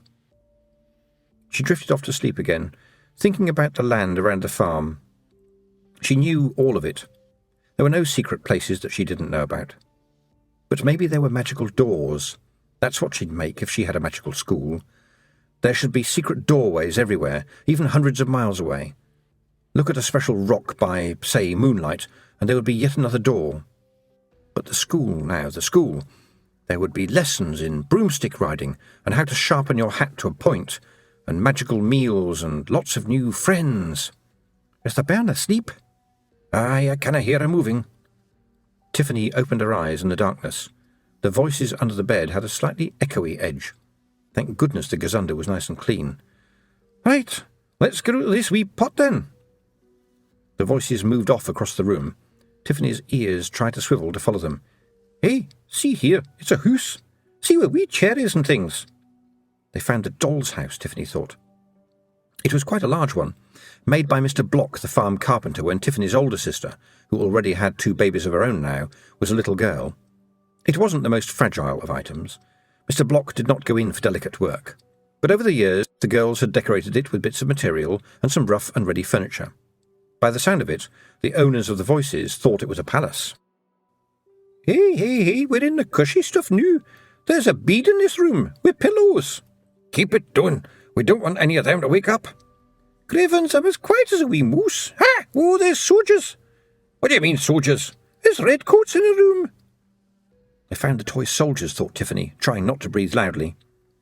Strictly speaking, they had no place in the doll's house, but Wentworth wasn't old enough for them, and so they got used as innocent bystanders back in those days when Tiffany had made tea parties for her dolls. Well, what passed for dolls? Such toys as there were in the farmhouse had to be tough to survive intact through the generations, and didn't always manage it. Last time Tiffany had tried to arrange a party, the guests had been a rag doll with no head, 2 wooden soldiers, and 3/4 of a small teddy bear. Thuds and bangs came from the direction of the doll's house. "I got one! Hey, pal, can your mummy sew? Stitch this! He's got a head on him like a tree! Crivens, there's a body here with no head at all! Aye, no wonder, 'cause he is a bear!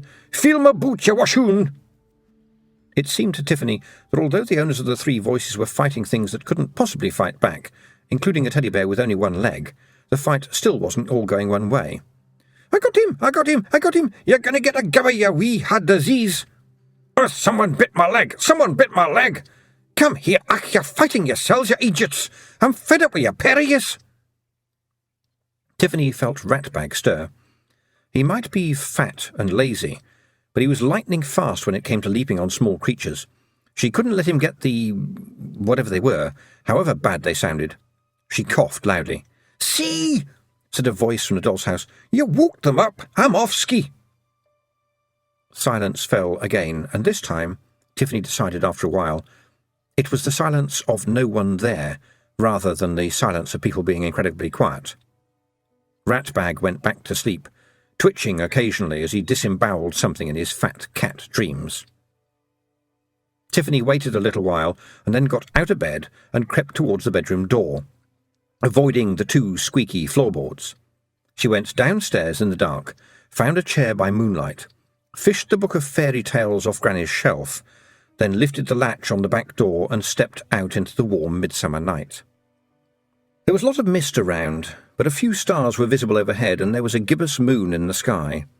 Tiffany knew it was gibbous because she'd read in the almanac that gibbous meant what the moon looked like when it was just a bit fatter than half full, and so she made a point of paying attention to it around those times, just so that she could say to herself, "Ah, I see the moon's very gibbous tonight."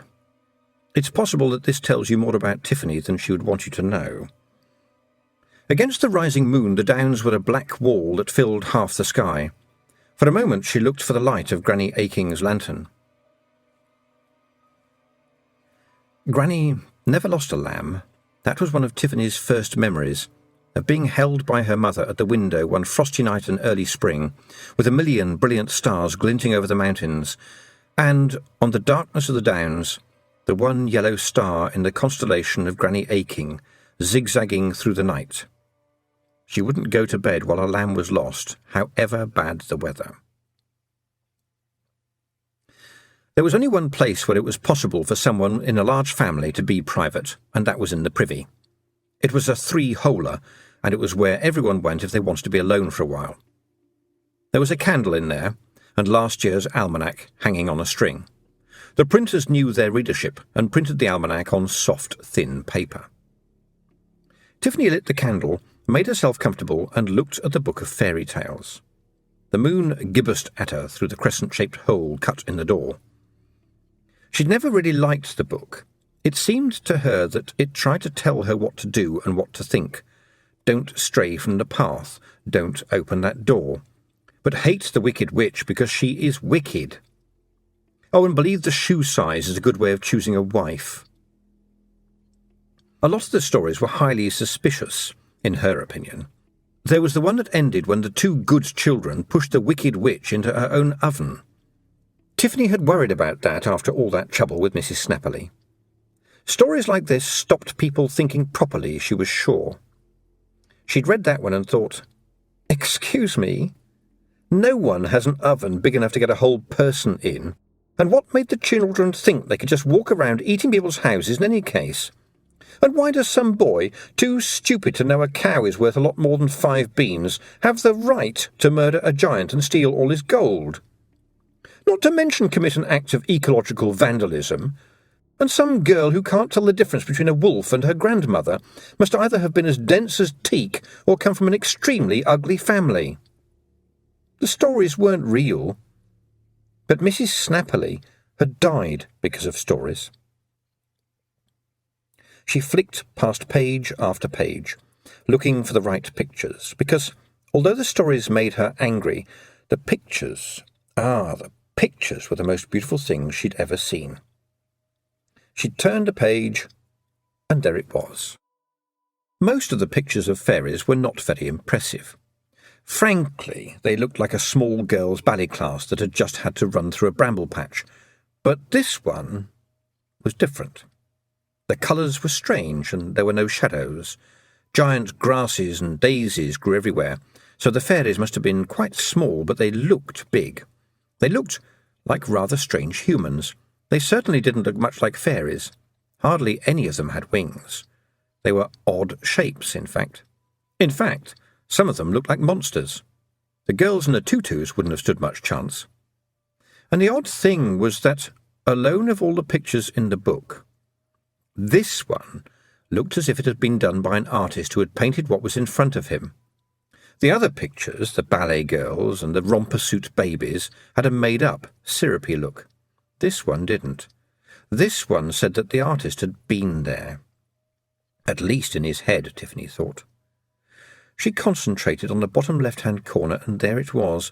She'd seen it before, but you had to know where to look. It was definitely a little red-haired man, naked except for a kilt and a skinny waistcoat, scowling out of the picture. He looked very angry.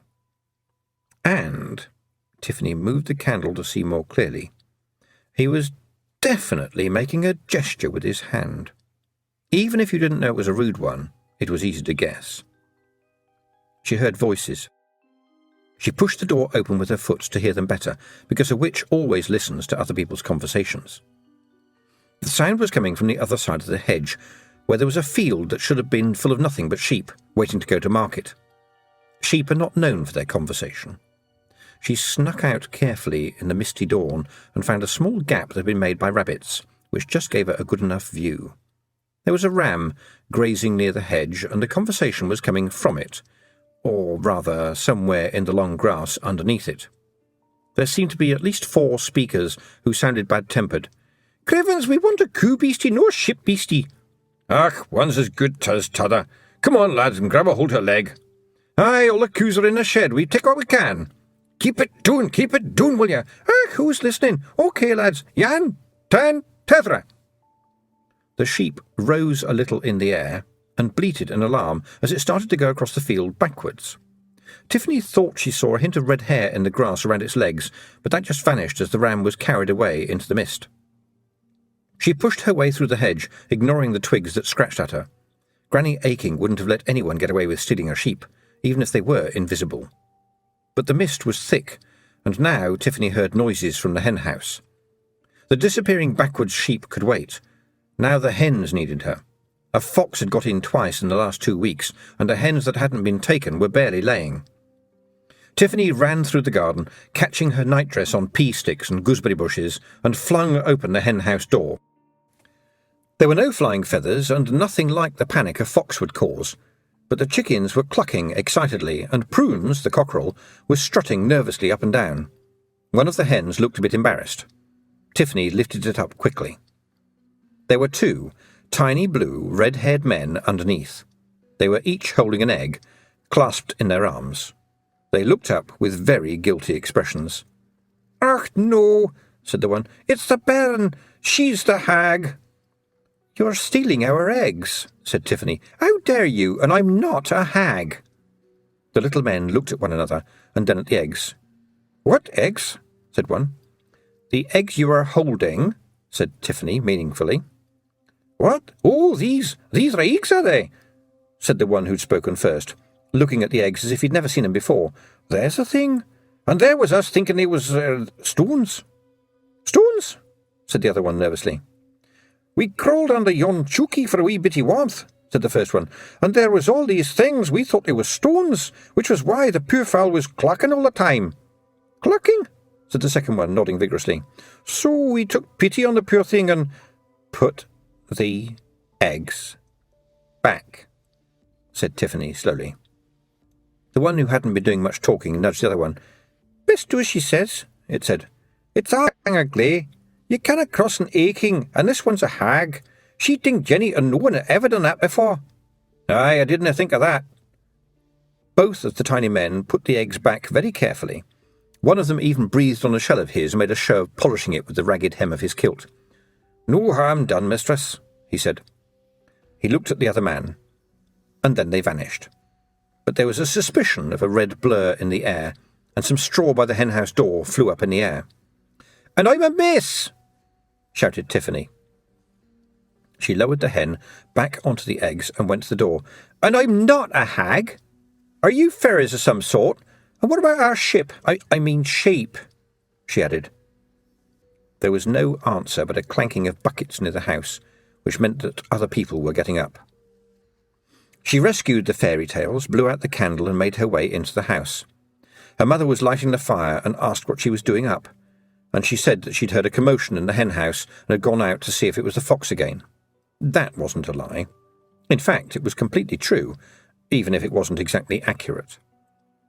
Tiffany was, on the whole, quite a truthful person, but it seemed to her that there were times when things didn't divide easily into true and false, but instead could be things that people needed to know at the moment and things that they didn't need to know at the moment. Besides, she wasn't sure what she knew at the moment. There was porridge for breakfast. She ate it hurriedly, meaning to get back out into the paddock and see about that sheep. There might be tracks in the grass or something. She looked up, not knowing why. Ratbag had been asleep in front of the oven. Now he was sitting up, alert. Tiffany felt a prickling on the back of her neck and tried to see what the cat was looking at. On the dresser was a row of blue and white jars which weren't very useful for anything. They'd been left to her mother by an elderly aunt, and she was proud of them because they looked nice but were completely useless. There was little room on the farm for useless things that looked nice, so they were treasured. Ratbag was watching the lid of one of them. It was rising very slowly, and under it was a hint of red hair and two beady, staring eyes. It lowered again when Tiffany gave it a long stare. A moment later she heard a faint rattle, and when she looked up, the pot was wobbling back and forth, and there was a little cloud of dust rising along the top of the dresser. Ratbag was looking around in bewilderment. They certainly were very fast. She ran out into the paddock and looked around. The mist was off the grass now, and skylarks were rising on the downs. "If that sheep doesn't come back this minute," she shouted at the sky, "there will be a reckoning." The sound bounced off the hills, and then she heard, very faint but close by, the sound of small voices. "What did the hag say?" said the first voice. "She said there'd be a reckoning. Oh, Whaley, Whaley, Whaley, we're in trouble noo." Tiffany looked around, face red with anger. "We have a duty," she said to the air and the grass. It was something Granny Aching had said once, when Tiffany had been crying about a lamb. She had an old-fashioned way of speaking, and had said, "We are as gods to the beasts of the field, my jigget. We are the time of their birth and the time of their death. Between times we are duty." "We have a duty," Tiffany repeated, more softly. She glared around the field.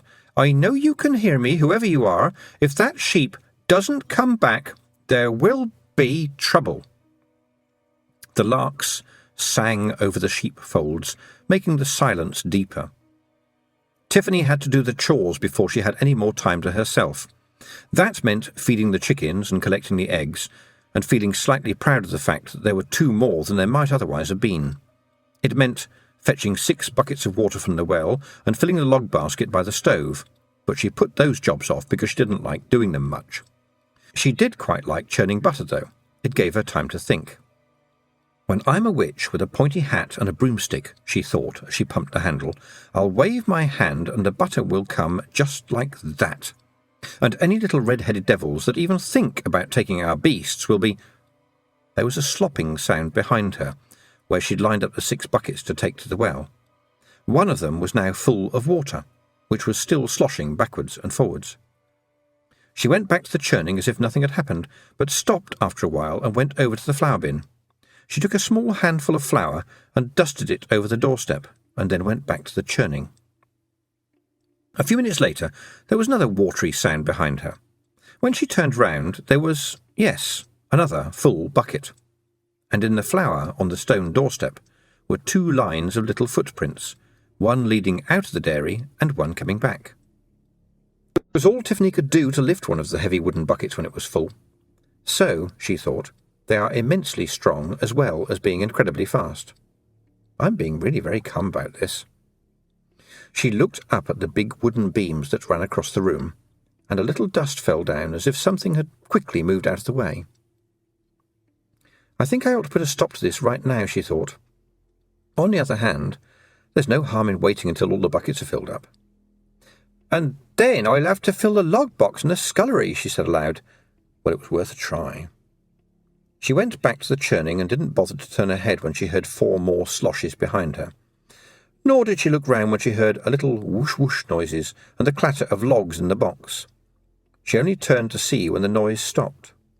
The log box was full up to the ceiling, and all the buckets were full. The patch of flour was a mass of footprints. She stopped churning. She had a feeling that eyes were watching her. A lot of eyes. Thank you, she said. No, that wasn't right. She sounded nervous. She let go of the butter paddle and stood up, trying to look as fierce as possible. And what about our sheep? She said. I won't believe you're really sorry until I see the sheep come back. There was a bleating from the paddock. She ran out to the bottom of the garden and looked through the hedge. The sheep was coming back, backwards and at high speed. It jerked to a halt a little way from the hedge and dropped down as the little men let go. One of the red-headed men appeared for a moment on his head. He huffed on a horn, polished it with his kilt, and vanished in a blur. Tiffany walked back to the dairy looking thoughtful. Oh, and when she got back the butter had been churned. Not just churned, in fact, but patted into a dozen fat golden oblongs on the marble she used when she did it. There was even a sprig of parsley on each one. Are they brownies? She wondered. According to the fairy tales, brownies hung around the house doing chores in exchange for a saucer of milk. But in the picture they'd been cheery little creatures with long pointy hoods. The red-haired men didn't look as if they had ever drunk milk in their lives, but perhaps it was worth a try. Well, she said aloud, still aware of the hidden watchers, that'll do. Thank you. I'm glad you're sorry for what you did.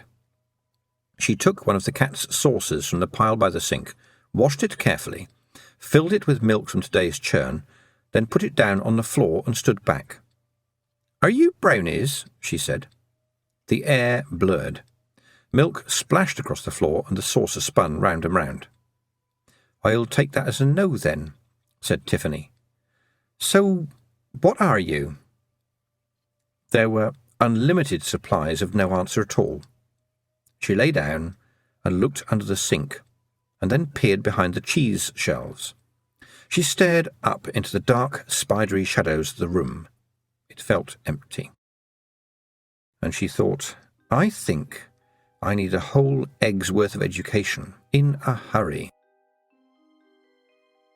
Tiffany had walked along the steep track from the farm down into the village hundreds of times. It was less than half a mile long, and over the centuries the carts had worn it down so that it was more like a gully in the chalk and ran like a milky stream in wet weather. She was halfway down when the susurrus started.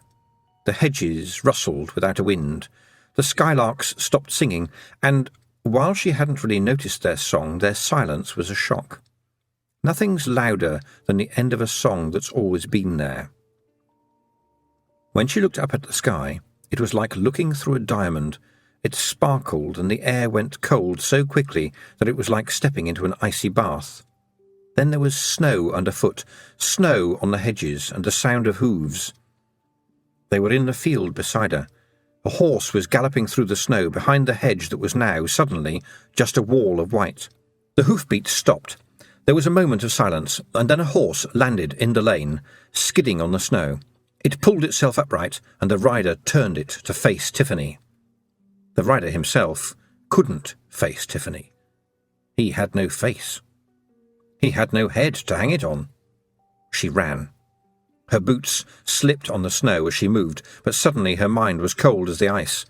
She had 2 legs slipping on ice. A horse had twice as many legs to slip. She'd seen horses try to tackle this hill in icy weather. She had a chance. She heard a breathy, whistling noise behind her and a whinny from the horse. She risked a glance. The horse was coming after her, but slowly, half walking and half sliding. Steam poured off it. About halfway down the slope, the lane passed under an arch of trees, looking like crashed clouds now under the weight of snow. and beyond them, Tiffany knew, the lane flattened out. The headless man would catch her on the flat. She didn't know what would happen after that, but she was sure it would be unpleasantly short. Flakes of snow dropped on her as she passed under the trees, and she decided to make a run for it. She might reach the village. She was good at running. But if she got there, then what? She'd never reach a door in time, and people would shout and run about. The dark horseman didn't look like someone who'd take much notice of that. No, she had to deal with it. If only she'd brought the frying pan. "Here, wee hag, stand it ye still right noo." She stared up. A tiny blue man had poked his head up out of the snow on top of the hedge. "There's a headless horseman after me," she shouted. "He'll no make it, hinny. Stand ye still, look him in the eye." "He hasn't got any eyes." "Crivens, are ye a hag or no? Look him in the eyes he hasn't got." The blue man disappeared into the snow. Tiffany turned round. The horseman was trotting under the trees now, his horse more certain as the ground levelled. He had a sword in his hand, and he was looking at her with the eyes he didn't have. There was the breathy noise again, not good to hear. The little men are watching me, she thought. I can't run. Granny Aching wouldn't have run from a thing with no head. She folded her arms and glared. The horseman stopped as if puzzled, and then urged the horse forward. A blue and red shape, larger than the other little men, dropped out of the trees. He landed on the horse's head between its eyes and grabbed an ear in both hands. Tiffany heard the man shout, "Here's a face for dandruff for you bogled, courtesy of the big yan!" And then the man hit the horse between the eyes with his head. To her amazement, the horse staggered sideways. "All right," shouted the tiny fighter. "Big toughy is you. Once more we're feeling." This time the horse danced uneasily the other way, and then its back legs slid from under it, and it collapsed in the snow. Little blue men erupted from the hedge. The horseman, trying to get to his feet, disappeared under a blue and red storm of screaming creatures, and vanished. The snow vanished. The horse vanished. The blue men, for a moment, were in a pile on the hot, dusty road. One of them said, "Oh, crivens, I kicked myself in me own head." And then they too vanished. But for a moment, Tiffany saw blue and red blurs disappearing into the hedge. Then the skylarks were back. The hedges were green and full of flowers. Not a twig was broken, not a flower disturbed. The sky was blue, with no flashes of diamond. Tiffany looked down. On the toes of her boots, snow was melting. She was, strangely, glad about that. It meant that what had just happened was magical, not madness. Because, if she closed her eyes, she could still hear the wheezy breathing of the headless man. What she needed right now was people and ordinary things happening. But more than anything else, she wanted answers. Actually, what she wanted more than anything else was not to hear the wheezy breathing when she shut her eyes. The tents had gone.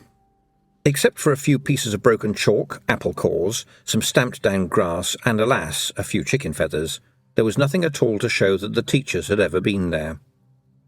A small voice said, "Psst." She looked down. A toad crept out from under a dock leaf. "Miss Tick said you'd be back," it said. "I expect there are some things you need to know, right?" "Everything," said Tiffany. "We're swamped with tiny men. I can't understand half of what they say. They keep calling me a hag." "Ah, yes," said the toad. "You've got Nac Mac Feegles."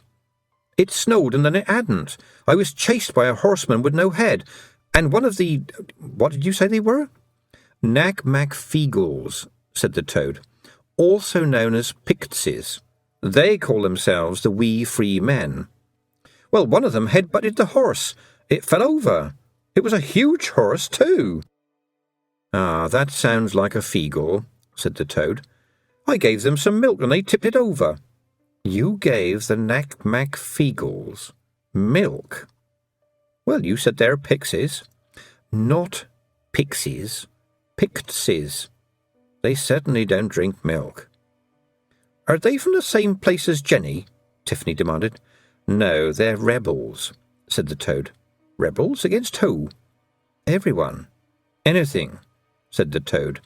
Now pick me up. Why? Because there's a woman at the well over there giving you a funny look. Put me in your apron pocket, for goodness sake. Tiffany snatched up the Toad and smiled at the woman. I'm making a collection of pressed toads, she said. That's nice, dear, said the woman, and hurried away. That wasn't very funny, said the Toad from her apron. People don't listen anyway, said Tiffany. She sat down under a tree and took the Toad out of her pocket. The Feegles tried to steal some of our eggs and one of our sheep, she said, but I got them back. You got something back from the Nac Mac Feegle? Said the Toad. Were they ill? No, they were a bit, well, sweet, actually. They even did the chores for me. The Feegle did chores? Said the Toad. They never do chores. They're not helpful at all. And then there was the headless horseman, said Tiffany. He had no head. Well, that is the major job qualification, said the Toad. What's going on, Toad? Said Tiffany. Is it the Feegles who are invading? The Toad looked a bit shifty. Miss Tick doesn't really want you to handle this, it said. She'll be back soon with help. Is she going to be in time? Tiffany demanded. I don't know. Probably. But you shouldn't. I want to know what is happening.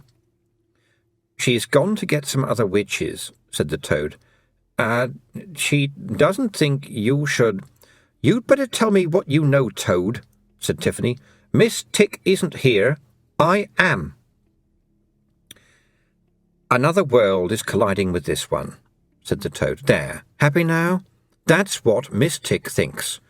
But it's happening faster than she expected. All the monsters are coming back. Why? There's no one to stop them. There was silence for a moment.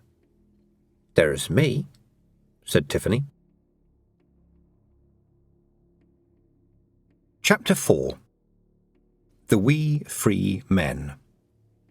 Nothing happened on the way back to the farm. The sky stayed blue, none of the sheep in the home paddocks appeared to be travelling backwards very fast, and an air of hot emptiness lay over everything. Ratbag was on the path leading up to the back door, and he had something trapped in his paws. As soon as he saw Tiffany, he picked it up and exited round the corner of the house at high speed, legs spinning in the high-speed slink of a guilty cat. Tiffany was too good a shot with a clod of earth. But at least there wasn't something red and blue in his mouth. Look at him, she said. Great cowardly blob. I really wish I could stop him catching baby birds. It's so sad. You haven't got a hat you can wear, have you? Said the Toad from her apron pocket. I hate not being able to see. They went into the dairy, which Tiffany normally had to herself for most of the day. In the bushes by the door there was a muffled conversation. It went like this. What did the wee hag say? She said she wants young cat to stop scraffing the poor wee butties. Is that a? Cleverness, nae problemo. Tiffany put the Toad on the table as carefully as possible. What do you eat? She said. It was polite to offer guests food, she knew. I've got used to slugs and worms and stuff, said the Toad. It wasn't easy. Don't worry if you don't have any. I expect you weren't expecting a Toad to drop in. How about some milk? You're very kind. Tiffany fetched some and poured it into a saucer. She watched while the Toad crawled in. Were you a handsome prince? She asked. Yeah, right, maybe, said the Toad, dribbling milk. So why did Miss Tick put a spell on you? Her? She couldn't do that, said the Toad. It's serious magic, turning someone into a toad but leaving them thinking they're human. No, it was a fairy godmother. Never cross a woman with a star on a stick, young lady. They've got a mean streak. Why did she do it? The Toad looked embarrassed. I don't know, it said. It's all a bit foggy. I just know I've been a person. At least, I think I know. It gives me the willies. Sometimes I wake up in the night and I think, was I ever really human? Or was I just a toad that got on her nerves and she made me think I was human once? That'd be a real torture, right? Supposing there's nothing for me to turn back into. The toad turned worried yellow eyes on her. After all, it can't be very hard to mess with a toad's head, yeah? It must be much simpler than turning, a 160-pound human into 8 ounces of toad, yes? After all, where's the rest of the mass going to go, I ask myself. Is it just sort of, left over? Very worrying. I mean, I've got 1 or 2 memories of being a human, of course, but what's a memory? Just a thought in your brain. You can't be sure it's real. Honestly, on nights when I've eaten a bad slug, I wake up screaming, except all that comes out is a croak. Thank you for the milk, it was very nice. Tiffany stared in silence at the toad. You know, she said, magic is a lot more complicated than I thought. Flappity flappity flap, cheep cheep, ach, poor wee me, cheepity cheep. Tiffany ran over to the window. There was a feegle on the path. It had made itself some crude wings out of a piece of rag and a kind of beaky cap out of straw, and was wobbling around in a circle like a wounded bird. Ach, cheepity cheep, fluttery flutter, I certainly hope there's no pussycat around. Ach, dearie me, it yelled. And down the path, Ratbag, arch enemy of all baby birds, slunk closer, dribbling. As Tiffany opened her mouth to yell, he leapt and landed with all 4 feet on the little man. Or at least where the little man had been, because he had somersaulted in mid-air and was now right in front of Ratbag's face and had grabbed a cat ear with each hand. "Ach, see, you pussycat, scunner that ya!" he yelled. "Here's a giftie from twee birthdays, ya schemy!" He butted the cat hard on the nose. Ratbag spun in the air and landed on his back with his eyes crossed. He squinted in cold terror as the little man leaned down at him and shouted, "Cheap!"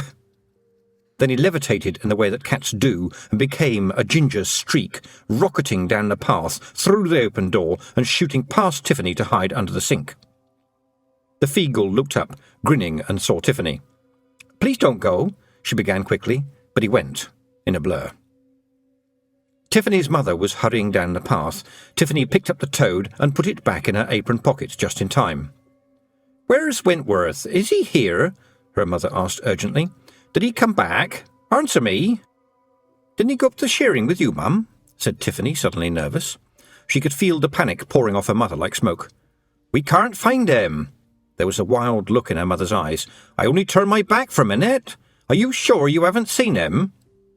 "But he couldn't come all the way back here." "Go and look in the house. Go on." Mrs. Aching hurried away. Hastily, Tiffany put the toad on the floor and chivied him under the sink. She heard him croak, and Ratbag, mad with fear and bewilderment, came out from under the sink in a whirl of legs and rocketed out of the door. She stood up. Her first shameful thought was, he wanted to go up to watch the shearing. How could he get lost? He went with Mum and Hannah and Fastidia. And how closely would Fastidia and Hannah watch him with all those young men up there? She tried to pretend that she hadn't thought that, but she was treacherously good at spotting when she was lying. That's the trouble with a brain. It thinks more than you sometimes want it to. But he's never interested in moving far away from people. It's 1/2 mile up to the shearing pens, and he doesn't move that fast. After a few feet he flops down and demands sweets. But it would be a lot more peaceful around here if he did get lost. There it went again. A nasty, shameful thought which she tried to drown out by getting busy. But first she took some sweets out of the jar as bait and rustled the bag as she ran from room to room. She heard boots in the yard as some of the men came down from the shearing sheds, but got on with looking under the beds and in cupboards, even ones so high that a toddler couldn't possibly reach them, and then looked again under beds that she'd already looked under, because it was that kind of search. It was the kind of search where you go and look in the attic, even though the door is always locked. After a few minutes, there were 2 or 3 voices outside calling for Wentworth, and she heard her father say, "Try down by the river." And that meant he was frantic too, because Wentworth would never walk that far without a bribe. He was not a child who was happy away from sweets. "It's your fault." The thought felt like a piece of ice in her mind. It's your fault because you didn't love him very much. He turned up and you weren't the youngest anymore, and you had to have him trailing around after you, and you kept wishing, didn't you, that he'd go away?" "That's not true," Tiffany whispered to herself. "I quite liked him." Not very much, admittedly. Not all the time. He didn't know how to play properly, and he never did what he was told. You thought it would be better if he did get lost. "Anyway," she added in her head, "you can't love people all the time when they have a permanently runny nose. And anyway, I wonder—" "I wish I could find my brother," she said aloud. This seemed to have no effect, but the house was full of people opening and shutting doors and calling out and getting in one another's way, and the Feegles were shy, despite many of them having faces like a hatful of knuckles. "Don't wish," Miss Tick had said. "Do things." She went downstairs. Even some of the women who'd been packing fleeces up at the shearing had come down. They were clustered around her mother, who was sitting at the table crying. No one noticed Tiffany. That often happened. She slipped into the dairy, closed the door carefully behind her, and leaned down to peer under the sink. The door burst open and her father ran in. He stopped. Tiffany looked up guiltily. "He can't be under there, girl," her father said. "Well, said Tiffany. "Did you look upstairs?" "Even the attic, Dad." "Well," her father looked panicky and impatient at the same time, "go and do something." "Yes, Dad." When the door had shut, Tiffany peered under the sink again. "Are you there, Toad?" "Very poor pickings under here," the Toad answered, crawling out. "You keep it very clean, not even a spider." "This is urgent," snapped Tiffany. "My little brother has gone missing, in broad daylight, up on the downs, where you can see for miles." "Oh, croap," said the Toad. "Pardon?" said Tiffany. That was, swearing in Toad," said the Toad. "Sorry, but—" "Has what's going on got something to do with magic?" said Tiffany. "It has, hasn't it?" "I hope it hasn't," said the Toad, "but I think it has." "Have those little men stolen Wentworth?" "Who, the Feegles? They don't steal children." There was something in the way the Toad said it. "They don't steal." "Do you know who has taken my brother, then?" Tiffany demanded. "No, but they might," said the Toad. "Look, Miss Tick told me that you were not to—" "My brother has been stolen," said Tiffany sharply. "Are you going to tell me not to do anything about it?" "No, but—" "Good. Where are the Feegles now?" "Lying low, I expect. The place is full of people searching after all, but how can I bring them back? I need them." Miss Tick said—" "How can I bring them back?" You want to bring them back, then?" said the Toad, looking mournful. "Yes." "It's just that's something not many people have ever wanted to do," said the Toad. "They're not like brownies. If you get Nac Mac Feegles in the house, it's usually best to move away." He sighed. "Tell me, is your father a drinking man?" "He has a beer sometimes," said Tiffany. "What's that got to do with anything?" "Only beer?" "Well, I'm not supposed to know about what my father calls the special sheep liniment," said Tiffany. "Granny Aching used to make it in the old cowshed." "Strong stuff, is it?" "It dissolves spoons," said Tiffany. "It's for special occasions. Father says it's not for women because it puts airs in your chest." "Then, if you want to be sure of finding the Nac Mac Feegles, go and fetch some," said the Toad. "It will work, believe me." 5 minutes later, Tiffany was ready. Few things are hidden from a quiet child with good eyesight, and she knew where the bottles were stored, and she had one now. The cork was hammered in over a piece of rag, but it was old, and she was able to lever it out with the tip of a knife. The fumes made her eyes water. She went to pour some of the golden-brown liquid into a saucer. "No! We'll be trampled to death if you do that," said the Toad. "Just leave the cork off." Fumes rose from the top of the bottle, wavering like the air over rocks on a hot day. She felt a sensation in the dim, cool room of riveted attention. She sat down on a milking stool and said, "All right, you can come out now." There were hundreds. They rose up from behind buckets. They lowered themselves on string from the ceiling beams. They sidled sheepishly from behind the cheese racks. They crept out from under the sink. They came out of places where you'd think a man with hair like an orange gone nova couldn't possibly hide. They were all about 6 inches tall and mostly coloured blue, although it was hard to know if that was the actual colour of their skins or just the dye from their tattoos, which covered every inch that wasn't covered with red hair. They wore short kilts, and some wore other bits of clothing too, like skinny waistcoats. A few of them wore rabbit or rat skulls on their heads as a sort of helmet, and every single one of them carried, slung across his back, a sword nearly as big as he was. However, what Tiffany noticed more than anything else was that they were scared of her. Mostly, they were looking at their own feet, which was no errand for the faint-hearted, because their feet were large, dirty, and half tied up with animal skins to make very bad shoes. None of them wanted to look her in the eye. "You were the people who filled the water buckets," she said. There was a lot of foot shuffling and coughing and choruses of "ayes." "And the wood box?" There were more ayes. Tiffany glared at them. "And what about the sheep?" This time they all looked down. "Why did you steal the sheep?" There was a lot of muttering and nudging, and then one of the tiny men removed his rabbit skull helmet and twiddled it nervously in his hands. "We was hungering, mistress," he muttered. "But when we kenned it was thine, we did put the beastie back in the fold." They looked so crestfallen that Tiffany took pity on them. "I expect you wouldn't have stolen it if you weren't so hungry then," she said. There were several hundred astonished looks. "Oh, we would, mistress," said the helmet twiddler. "You would?" Tiffany sounded so surprised that the twiddler looked around at his colleagues for support. They all nodded. "Yes, mistress, we have to. We are a famously stealing folk, aren't we, lads? What's it we're famous for?" "Stealing!" shouted the blue men. "And what else, lads?" "Fighting!" "And what else?" "Drinking!" "And what else?" There was a certain amount of thought about this, but they all reached the same conclusion.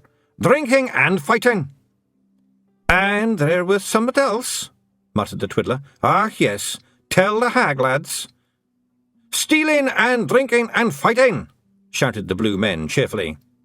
"Tell the wee hag who we are, lads," said the helmet twiddler. There was the scrape of many small swords being drawn and thrust into the air. "Nac Mac Feegle, the wee free men, nae king, nae queen, nae lad, nae master, we willna be fooled again." Tiffany stared at them. They were all watching her to see what she was going to do next, and the longer she said nothing, the more worried they became. They lowered their swords, looking embarrassed. "But we wouldna dare deny a powerful hag, except maybe for a strong drink," said the twiddler, his helmet spinning desperately in his hands and his eyes on the bottle of special sheep liniment. "Will you no help us?" "Help you?" said Tiffany. "I want you to help me. Someone has taken my brother in broad daylight." "Oh, waily, waily, waily," said the helmet twiddler. "Ah, she's come then, she's come a-fetching. We're too late, it's the Queen." "There was only the one of them," said Tiffany. "They mean the Queen," said the toad. "The Queen of the—" "Hush your gob!" shouted the helmet twiddler. But his voice was lost in the wails and groans of the Nac Mac Feegles.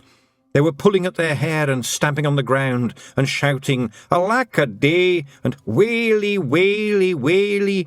And the toad was arguing with the helmet twiddler, and everyone was getting louder to make themselves heard. Tiffany stood up.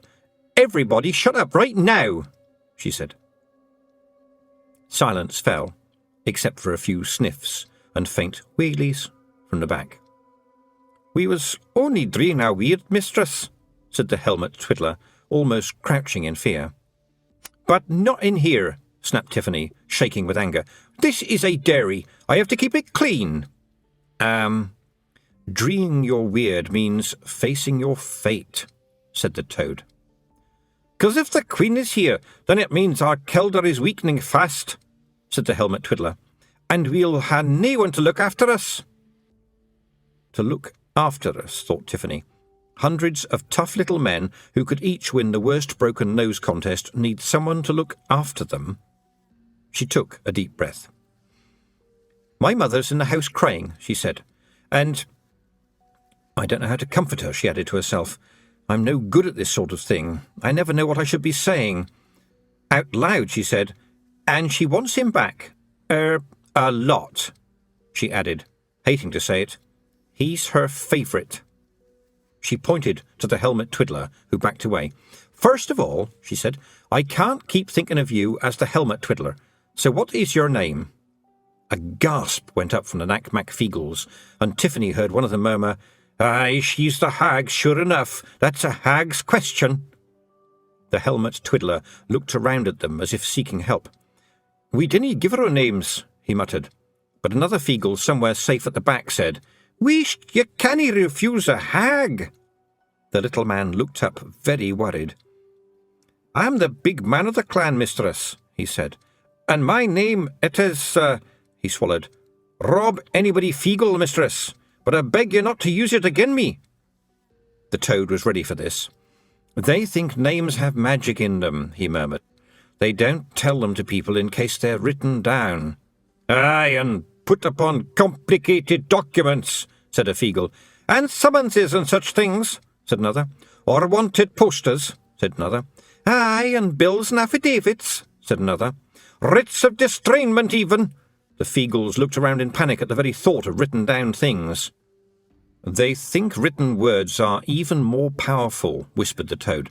"They think all writing is magic. Words worry them. See their swords, they glow blue in the presence of lawyers." "All right," said Tiffany. "We're getting somewhere. I promise not to write his name down. Now, tell me about this queen who's taken Wentworth. Queen of what?" "Can I say it aloud, mistress?" said Rob Anybody.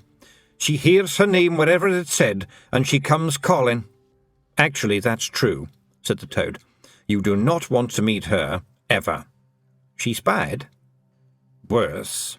Just call her the Queen." "Aye, the Queen," said Rob Anybody. He looked at Tiffany with bright, worried eyes. "You dinna ken of the Queen? And you're the ween of Granny Aching who had these hills in her bones. You dinna ken the ways? She did not show you the ways. You're no a hag, how can this be? You slam a Jenny green teeth and stared the heedless horseman in the eyes he hasna got, and you dinna ken." Tiffany gave him a brittle smile, and then whispered to the toad, "Who's Ken? And what about his dinner? And what's a ween of Granny Aching?" "As far as I can make out," said the toad, "they're amazed that you don't know about the Queen and, the magical ways, what with you being a child of Granny Aching and standing up to the monsters. Ken means no." "And his dinner?" "Forget about his dinner for now," said the toad. "They thought Granny Aching told you her magic. Hold me up to your ear, will you?" Tiffany did so, and the toad whispered, "Best not to disappoint them, eh?" She swallowed. "But she never told me about any magic," she began, and stopped. It was true. Granny Aching hadn't told her about any magic, but she showed people magic every day. End of CD 2.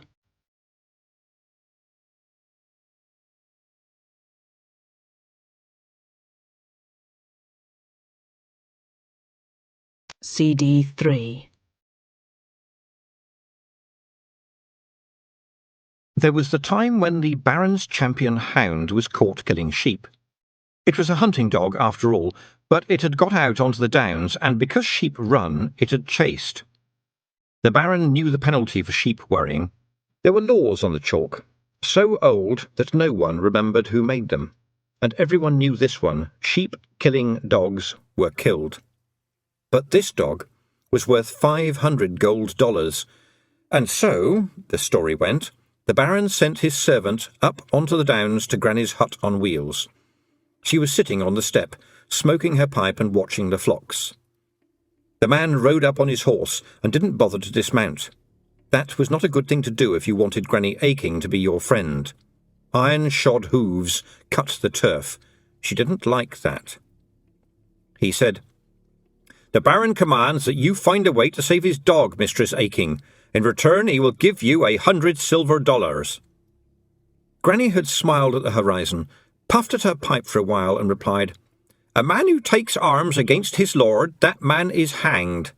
A starving man who steals his lord's sheep, that man is hanged. A dog that kills sheep, that dog is put to death. Those laws are on these hills, and these hills are in my bones. What is a baron that the law be break for him? She went back to staring at the sheep. The baron owns this country, said the servant. It is his law. The look Granny Aching gave him turned the man's hair white. That was the story, anyway. But all stories about Granny Aching had a bit of fairy tale about them.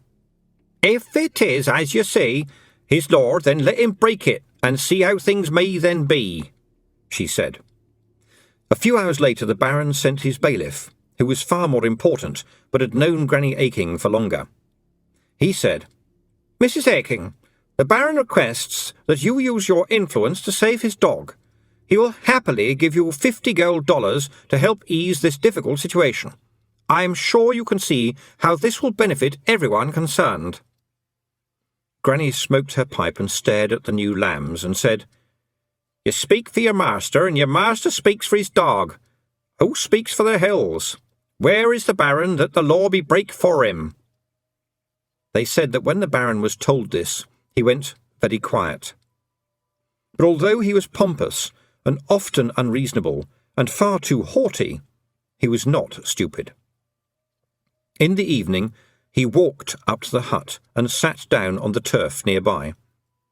After a while, Granny Aching had said, Can I help you, my lord?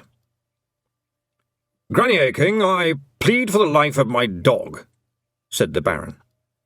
Bring ye siller? Bring ye gilt? Said Granny Aching. No silver, no gold, said the baron. Good. A law that is break by siller and gilt is no worthwhile law. And so, my lord? I plead, Granny Aching. You try to break the law with a word? That's right, Granny Aching. Granny Aching, the story went, stared at the sunset for a while and then said, Then, be down at the little old stone barn at dawn tomorrow, and we'll see if an old dog can learn new tricks. There will be a reckoning. Good night to you. Most of the village was hanging around the old stone barn the next morning. Granny arrived with one of the smaller farm wagons. It held a ewe with her newborn lamb. She put them in the barn. Some of the men turned up with the dog. It was nervy and snappy, having spent the night chained up in a shed, and kept trying to bite the men who were holding it by 2 leather straps. It was hairy. It had fangs. The baron rode up with the bailiff. Granny Aching nodded at them and opened the barn door. You're putting the dog into the barn with the sheep, Mrs. Aching, said the bailiff. Do you want it to choke to death on lamb? This didn't get much of a laugh. No one really liked the bailiff. We shall see, said Granny. The men dragged the dog to the doorway, threw it inside the barn and slammed the door quickly. People rushed to the little windows. There was the bleating of the lamb, a growl from the dog, and then a baa from the lamb's mother. But this wasn't the normal baa of a sheep. It had an edge to it. Something hit the door and it bounced on its hinges. Inside, the dog yelped. Granny Aching picked up Tiffany and held her up to a window. The shaken dog was trying to get to its feet, but it didn't manage it before the ewe charged it again, 70 pounds of enraged sheep slamming into it like a battering ram. Granny lowered Tiffany again and lit her pipe. She puffed it peacefully as the building behind her shook and the dog yelped and whimpered.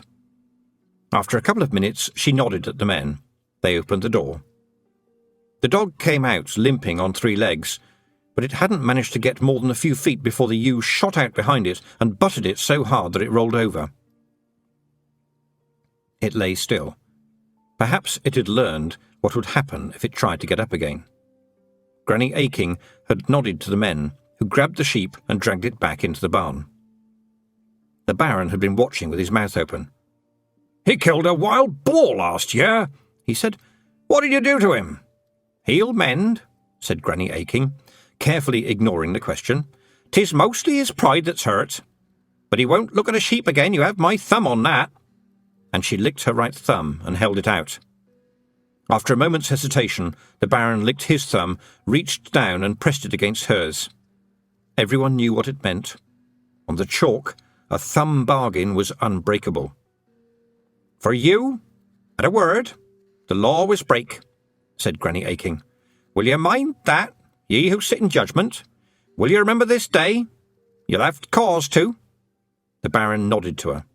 "That'll do," said Granny Aching, and their thumbs parted. Next day, the Baron technically did give Granny Aching gold, but it was only the gold-coloured foil on an ounce of Jolly Sailor, the cheap and horrible pipe tobacco that was the only one Granny Aching would ever smoke. She was always in a bad mood if the peddlers were late and she'd run out.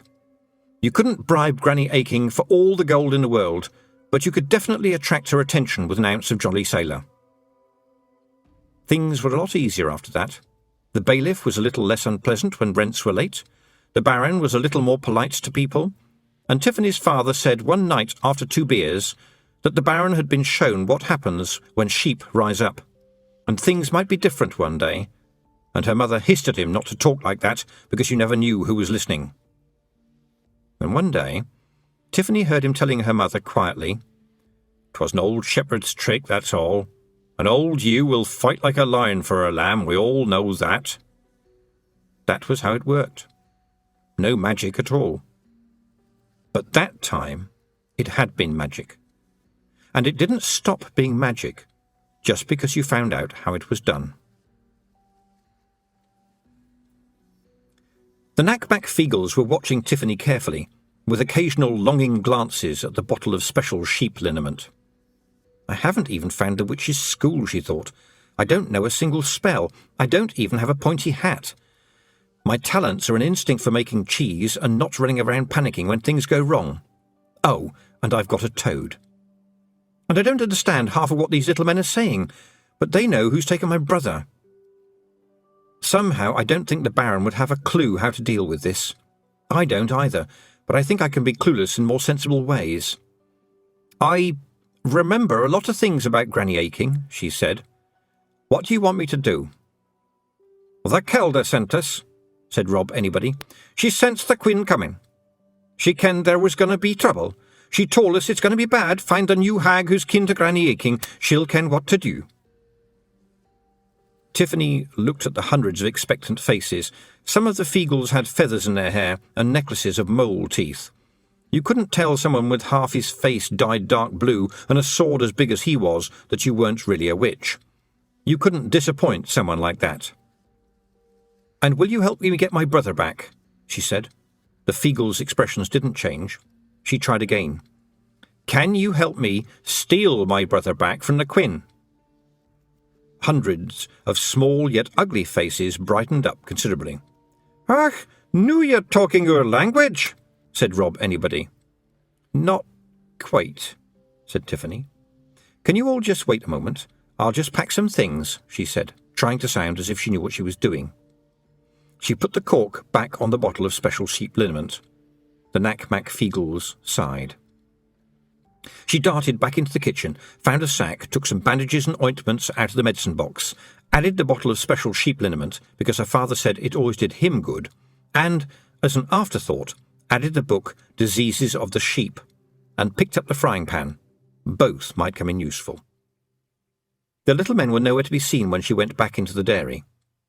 She knew she ought to tell her parents what was happening, but it wouldn't work.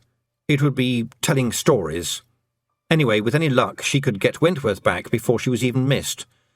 But just in case. She kept a diary in the dairy. Cheese needed to be kept track of, and she always wrote down details of the amount of butter she'd made and how much milk she'd been using. She turned to a fresh page, picked up a pencil, and with her tongue sticking out of the corner of her mouth, began to write. The Nac Mac Feegles gradually reappeared. They didn't obviously step out from behind things, and they certainly didn't pop magically into existence. They appeared in the same way that faces appear in clouds and fires. They seemed to turn up if you just looked hard enough and wanted to see them. They watched the moving pencil in awe, and she could hear them murmuring, Look at that writing stick now, will you? Bobbing along, that's hag business. Ach, she has the kenning of the writing, sure enough. But you'll no write doon our names, eh, mistress? Aye, a body can be put in the prison if they have written evidence. Tiffany stopped writing and read the note. Dear Mum and Dad, I have gone to look for Wentworth. I am quite safe, because I am with some friends, acquaintances, people who know Granny. P.S. The cheeses on rack 3 will need turning tomorrow if I'm not back. Love, Tiffany. Tiffany looked up at Rob Anybody, who had shinned up the table leg and was watching the pencil intently in case it wrote something dangerous. You could have just come and asked me right at the start, she said. We didna ken it was thee we were looking for, mistress. Lots of big job women walking around this farm. We didn't ken it was thee until you caught Duff Woolley. It might not be, thought Tiffany. Yes, but stealing the sheep and the eggs, there was no need for that, she said sternly. But they wasn't nailed down, mistress, said Rob Anybody, as if that was an excuse. You can't nail down an egg, snapped Tiffany. Ach, well, you'd have the kenning of why stuff like that, mistress, said Rob Anybody. I see you's done with your writing, so we'd best be going. You have besom. Broomstick, murmured the toad. No, said Tiffany. The important thing about magic, she added haughtily, is to know when not to use it. Fair enough, said Rob Anybody, sliding back down the table leg. Come here, Duff Woolley. One of the Feegles that looked very much like that morning's egg thief came and stood by Rob Anybody, and they both bent over slightly. If you'd care to step on us, mistress, said Rob Anybody. Before Tiffany could open her mouth, the toad said out of the corner of its mouth, and being a toad, that means quite a lot of corner, one Feegle can lift a grown man. You couldn't squash one if you tried. I don't want to try. Tiffany very cautiously raised a big boot. Daft Woolley ran underneath it, and she felt the boot being pushed upwards. She might as well have trodden on a brick. Now, t'other wee booty, said Rob Anybody. I'll fall over. Nay, we're good at this. And then Tiffany was standing up on 2 Pictses. She felt them moving backwards and forwards underneath her, keeping her balanced. She felt quite secure, though. It was just like wearing really thick soles.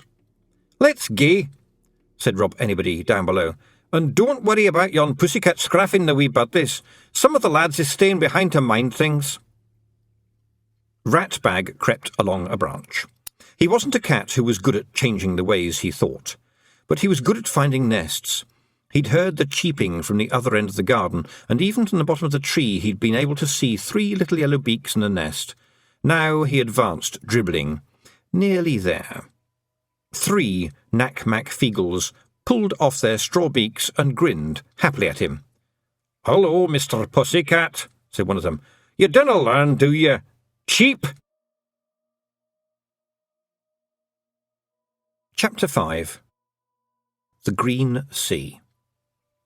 Tiffany flew a few inches above the ground, standing still. Wind rushed around her as the Feegles sped out of the farmyard's top gate and onto the turf of the downs. This is the girl flying. At the moment there's a toad on her head, holding on to her hair. Pull back, and here is the long green whaleback of the downs. Now she's a pale blue dot against the endless grass, mowed by the sheep to the length of a carpet. But the green sea isn't unbroken. Here and there, humans have been. Last year, Tiffany had spent 3 carrots and an apple on half an hour of geology, although she'd been refunded a carrot after explaining to the teacher that geology shouldn't be spelt on his sign as G, Ollie, G. He said that the chalk had been formed under water millions of years before from tiny seashells. That made sense to Tiffany. Sometimes you found little fossils in the chalk. But the teacher didn't know much about the flint. You found flints, harder than steel in chalk, the softest of rocks. Sometimes the shepherds chipped the flints, one flint against another, into knives. Not even the best steel knives could take an edge as sharp as flint. And men, in what was called on the chalk the olden days, had dug pits for it. They were still there, deep holes in the rolling green, filled with thickets of thorn and brambles. Huge knobbly flints still turned up in the village gardens too. Sometimes they were larger than a man's head. They often looked like heads too. They were so melted and twisted and curved that you could look at a flint and see almost anything. A face, a strange animal, a sea monster. Sometimes the more interesting ones would be put on garden walls for show. The old people called those calkins, which meant chalk children. They'd always seemed odd to Tiffany, as if the stone was striving to become alive. Some flints looked like bits of meat, or bones, or something off a butcher's slab. In the dark, under the sea, it looked as though the chalk had been trying to make the shapes of living creatures. There weren't just chalk pits. Men had been everywhere on the chalk. There were stone circles half fallen down, and burial mounds like green pimples where, it was said, chieftains of the olden days had been buried with their treasure. No one fancied digging into them to find out. There were odd carvings in the chalk too, which the shepherds sometimes weeded when they were out on the downs with their flocks and there was not a lot to do. The chalk was only a few inches under the turf. Hoof prints could last a season, but the carvings had lasted for thousands of years. They were pictures of horses and giants, but the strange thing was that you couldn't see them properly from anywhere on the ground. They looked as if they'd been made for viewers in the sky. And then there were the weird places like Old Man's Forge, which was just 4 big flat rocks placed so they made a kind of half-buried hut in the side of a mound. It was only a few feet deep. It didn't look anything special, but if you shouted your name into it, it was several seconds before the echo came back. There were signs of people everywhere. The chalk had been important. Tiffany left the shearing sheds way behind. No one was watching. Sheared sheep took no notice at all of a girl moving without her feet touching the ground. The lowlands dropped away behind her, and now she was properly on the downs. Only the occasional bar of a sheep or scream of a buzzard disturbed a busy silence, made up of bee buzzes and breezes and the sound of a ton of grass growing every minute. On either side of Tiffany, the Nac Mac Feegles ran in a spread-out ragged line, staring grimly ahead. They passed some of the mounds without stopping and ran up and down the sides of shallow valleys without a pause, and it was then that Tiffany saw a landmark ahead. It was a small flock of sheep. There were only a few freshly sheared, but there were always a handful of sheep at this place now. Strays would turn up there, and lambs would find their way to it when they'd lost their mothers. This was a magic place. There wasn't much to see now, just the iron wheels sinking into the turf and the pot-bellied stove with its short chimney. On the day Granny Aching died, the men had cut and lifted the turf around the hut and stacked it neatly some way away. Then they dug a deep hole in the chalk, 6 feet deep and 6 feet long, lifting out the chalk in great damp blocks. Thunder and lightning had watched them carefully. They didn't whine or bark. They seemed more interested than upset. Granny Aching had been wrapped in a woolen blanket, with a tuft of raw wool pinned to it. That was a special shepherd thing. It was there to tell any gods who might get involved that the person being buried there was a shepherd, and spent a lot of time on the hills, and what with lambing and one thing and another, couldn't always take much time out for religion, there being no churches or temples up there, and therefore it was generally hoped that the gods would understand and look kindly on them. Granny Aching, it had to be said, had never been seen to pray to anyone or anything in her life, and it was agreed by all that even now she wouldn't have any time for a god who didn't understand that lambing came first. The chalk had been put back over her, and Granny Aching, who always said that the hills were in her bones, now had her bones in the hills. Then they burned the hut.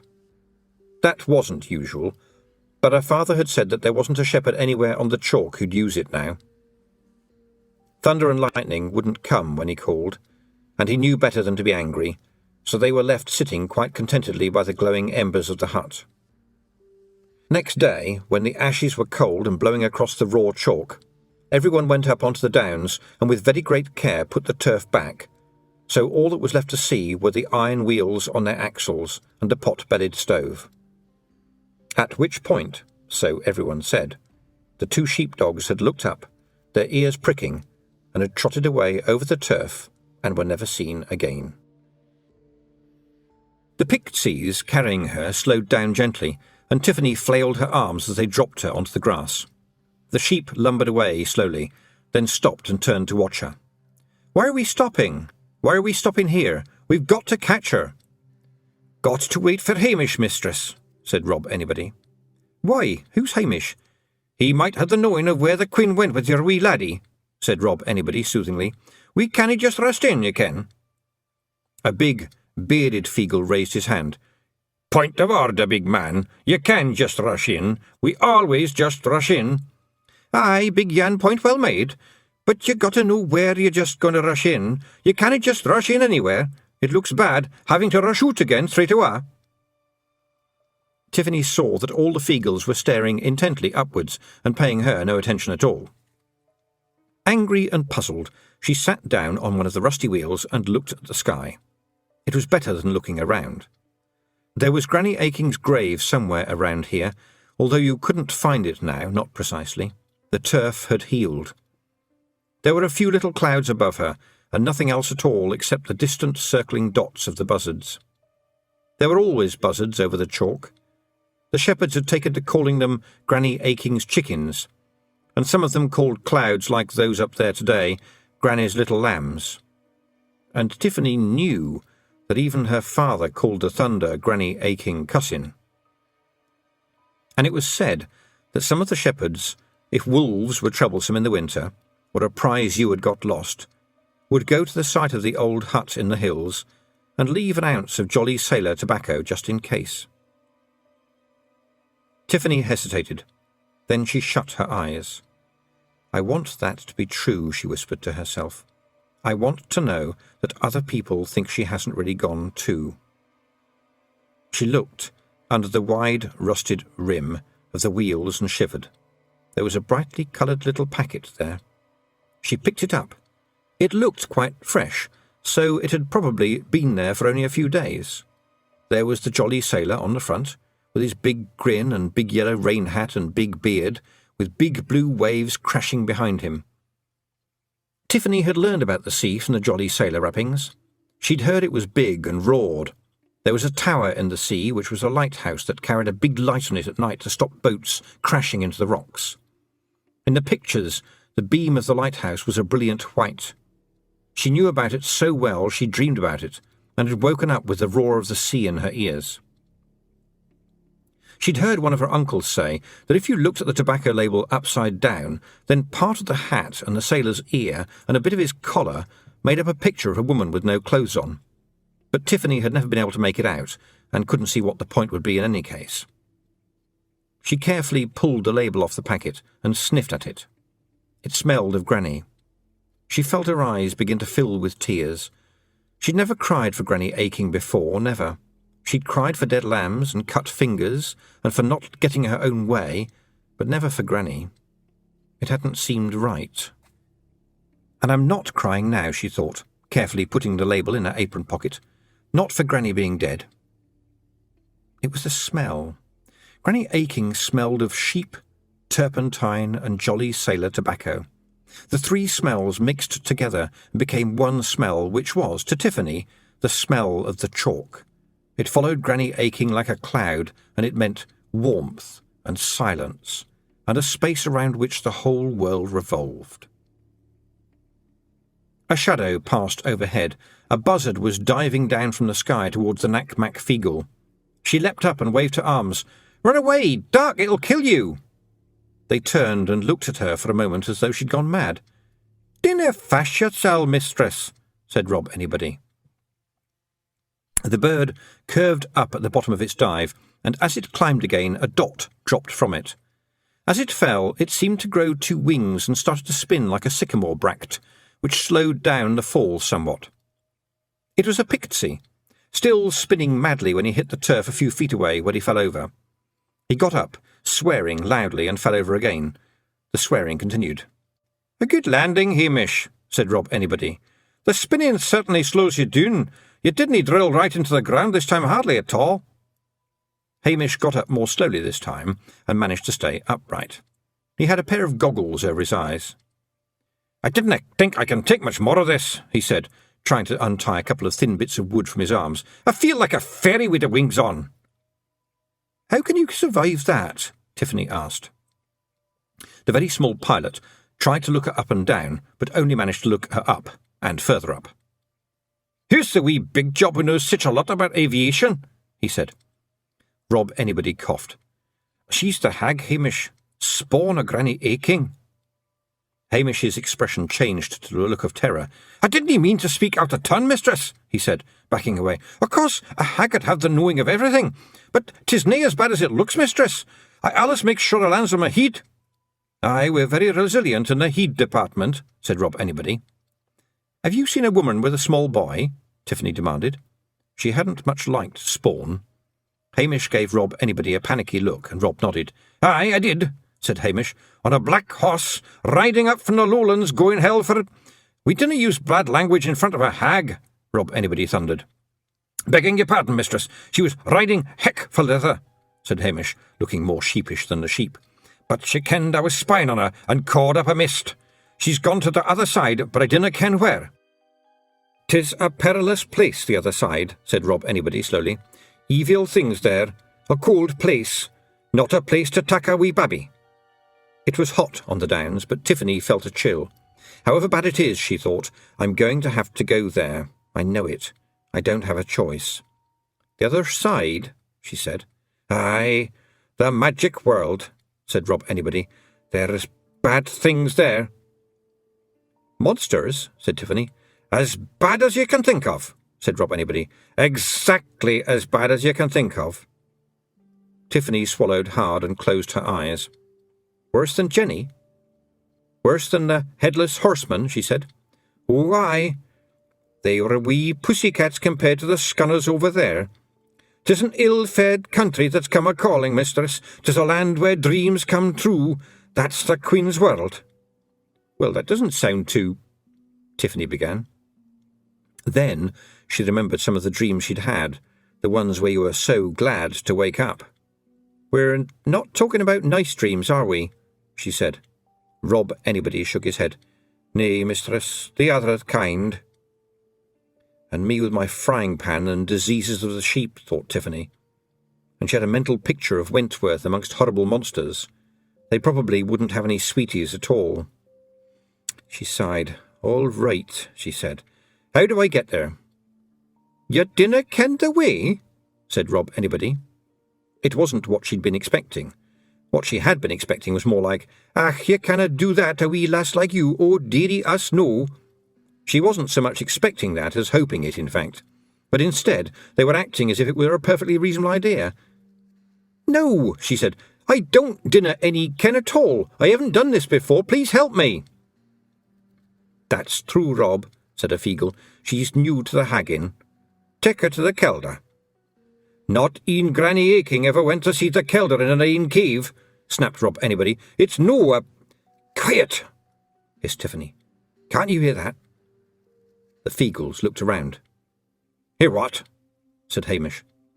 "It's a susurration." It felt as though the turf was trembling.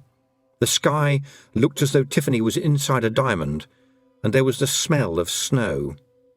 Hamish pulled a pipe out of his waistcoat and blew it. Tiffany couldn't hear anything, but there was a scream from high above. "I'll let you know what's happening," cried the Pixie, and started to run across the turf. As he ran, he raised his arms over his head. He was moving fast by then, but the buzzard sped down and across the turf even faster and plucked him neatly into the air. As it beat at the air to rise again, Tiffany saw Hamish climbing up through the feathers. The other Feegles had formed a circle around Tiffany, and this time they'd drawn their swords. "What's the plan, Rob?" said one of them. "OK, lads, this is what we'll do. As soon as we see something, we'll attack it, right?" This caused a cheer. "Ach, 'tis a good plan," said Daft Willie.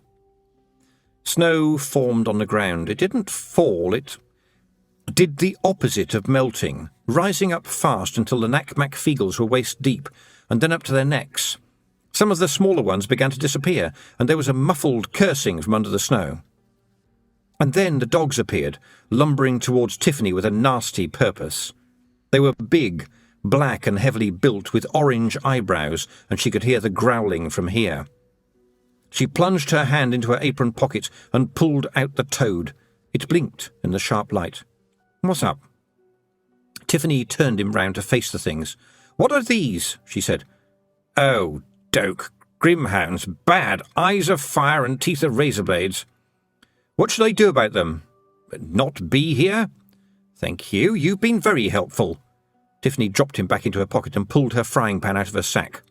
It wasn't going to be good enough, she knew that. The black dogs were big and their eyes were flames, and when they opened their mouths to snarl she could see the light glint on steel. She'd never been afraid of dogs, but these dogs weren't from anywhere outside of a nightmare. There were 3 of them, but they circled so that no matter how she turned, she could only see 2 at once. She knew it would be the one behind her that attacked first. "Tell me something more about them," she said, turning the other way to the circle so that she could watch all 3. "Said to haunt graveyards," said a voice from her apron. "Why is there snow on the ground?" "This has become the Queen's land. It's always winter here. When she puts out her power, it comes here too." But Tiffany could see green some way off, beyond the circle of snow. Think. The Queen's country, a magical place where there really were monsters, anything you could dream of in nightmares. Dogs with eyes of flame and teeth of razors, yes. You didn't get them in the real world. They wouldn't work. They were drooling now, red tongues hanging out, enjoying her fear. And part of Tiffany thought, it's amazing their teeth don't rust. And took charge of her legs. She dived between 2 of the dogs and ran towards the distant green. There was a growl of triumph behind her, and she heard the crunch of paws on snow. The green didn't seem to be getting nearer. She heard yells from the Pixies and a snarl that turned into a wail, but there was something behind her as she jumped over the last of the snow and rolled on the warm turf. A grimhound leaped after her. She jerked herself away as it snapped, but it was already in trouble. No eyes of fire, no teeth of razors. Not here. Not in the real world, on the home turf. It was blind here, and blood was already dripping from its mouth. You shouldn't jump with a mouth full of razors. Tiffany almost felt sorry for it as it whined in pain, but the snow was creeping towards her, and she hit the dog with the frying pan. It went down heavily and lay still. There was a fight going on back in the snow. It was flying up like a mist, but she could see 2 dark shapes in the middle, spinning around and snapping. She banged on the pan and shouted, and a grimhound sprang from the whirling snow and landed in front of her, a feegle hanging from each ear. The snow flowed towards Tiffany. She backed away, watching the advancing, snarling dog. She held the pan like a bat. "Come on," she whispered. "Jump." The eyes flamed at her, and then the dog looked down at the snow and vanished. The snow sank into the ground. The light changed. Tiffany and the wee 3 men were alone on the downs. Feegles were picking themselves up around her. "Are you fine, mistress?" said Rob Anybody. "Yes," said Tiffany. "It's easy. If you get them off the snow, they're just dogs." "We'd better move on. We lost some of the lads." The excitement drained away. "You mean they're dead?" Tiffany whispered. The sun was shining brightly again. The skylarks were back. And people were dead. "Ach, no," said Rob. "We're the ones who did. Did you not know that?" Chapter 6. The Shepherdess. "You're dead," said Tiffany. She looked around. Feegles were picking themselves up and grumbling, but no one was going wheelie, wheelie, wheelie, and Rob Anybody wasn't making any sense at all. "Well, if you think you're dead, then what are they?" she went on, pointing to a couple of small bodies. "Oh, they've gone back to the land of the living," said Rob Anybody cheerfully. "It's nae as good as this one, but they'll bide fine and come back before too long. No sense in grieving." The Achings were not very religious, but Tiffany thought she knew how things ought to go, and they started out with the idea that you were alive and not dead yet. "But you are alive," she said. "Ach, no, mistress," said Rob, helping another pixie to his feet. "We was alive, and we was good boys back in the land of the living, and so when we died there we was born into this place." "You mean, you think, that you sort of died somewhere else and then came here?" said Tiffany. "You mean this is like heaven?" "Aye, just as advertised," said Rob Anybody. "Lovely sunshine, good hunting, nice pretty flowers, and wee buddies going cheap." "Aye, and then there's the fighting," said another Feegle, and then they all joined in. "And the stealing, and the drinking and fighting, and the kebabs," said Daft Willie. "But there's bad things here," said Tiffany. "There's monsters."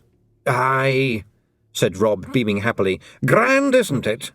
Everything laid on, even things to fight." "But we live here," said Tiffany. "Ach, well, maybe all you humans was good in the last world too," said Rob Anybody generously. "I'll just round up the lads, mistress." Tiffany reached into her apron and pulled out the toad as Rob walked away. "Oh, we survived," it said. "Amazing. There are very definite grounds for an action against the owner of those dogs, by the way." "What?" said Tiffany, frowning. "What are you talking about?" I don't know," said the toad.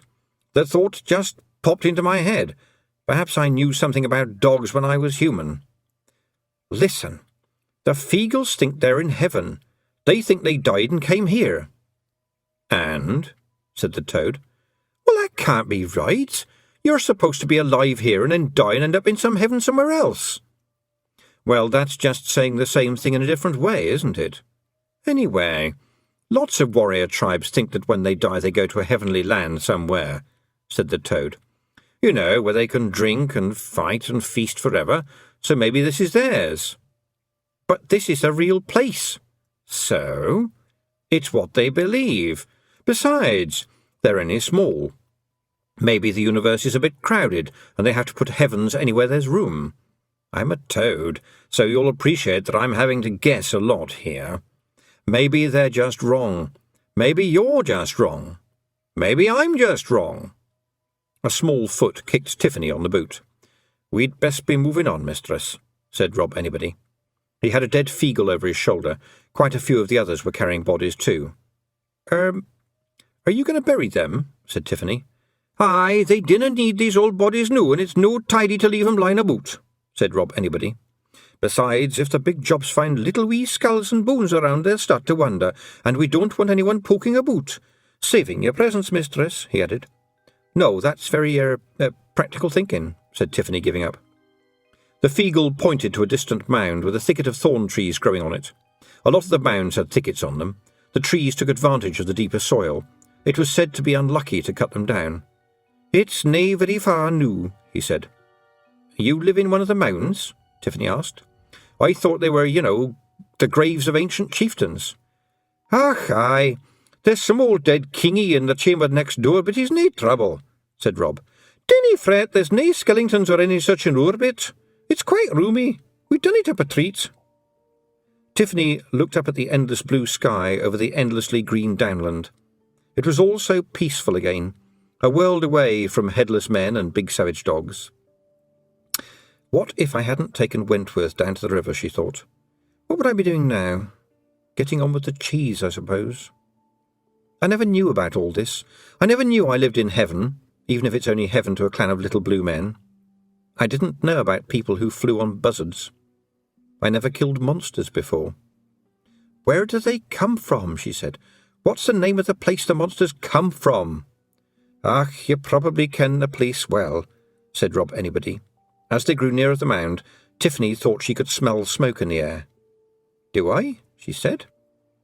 "Aye, but it's no a name I'll say in open air. It's a name to be whispered in a safe place.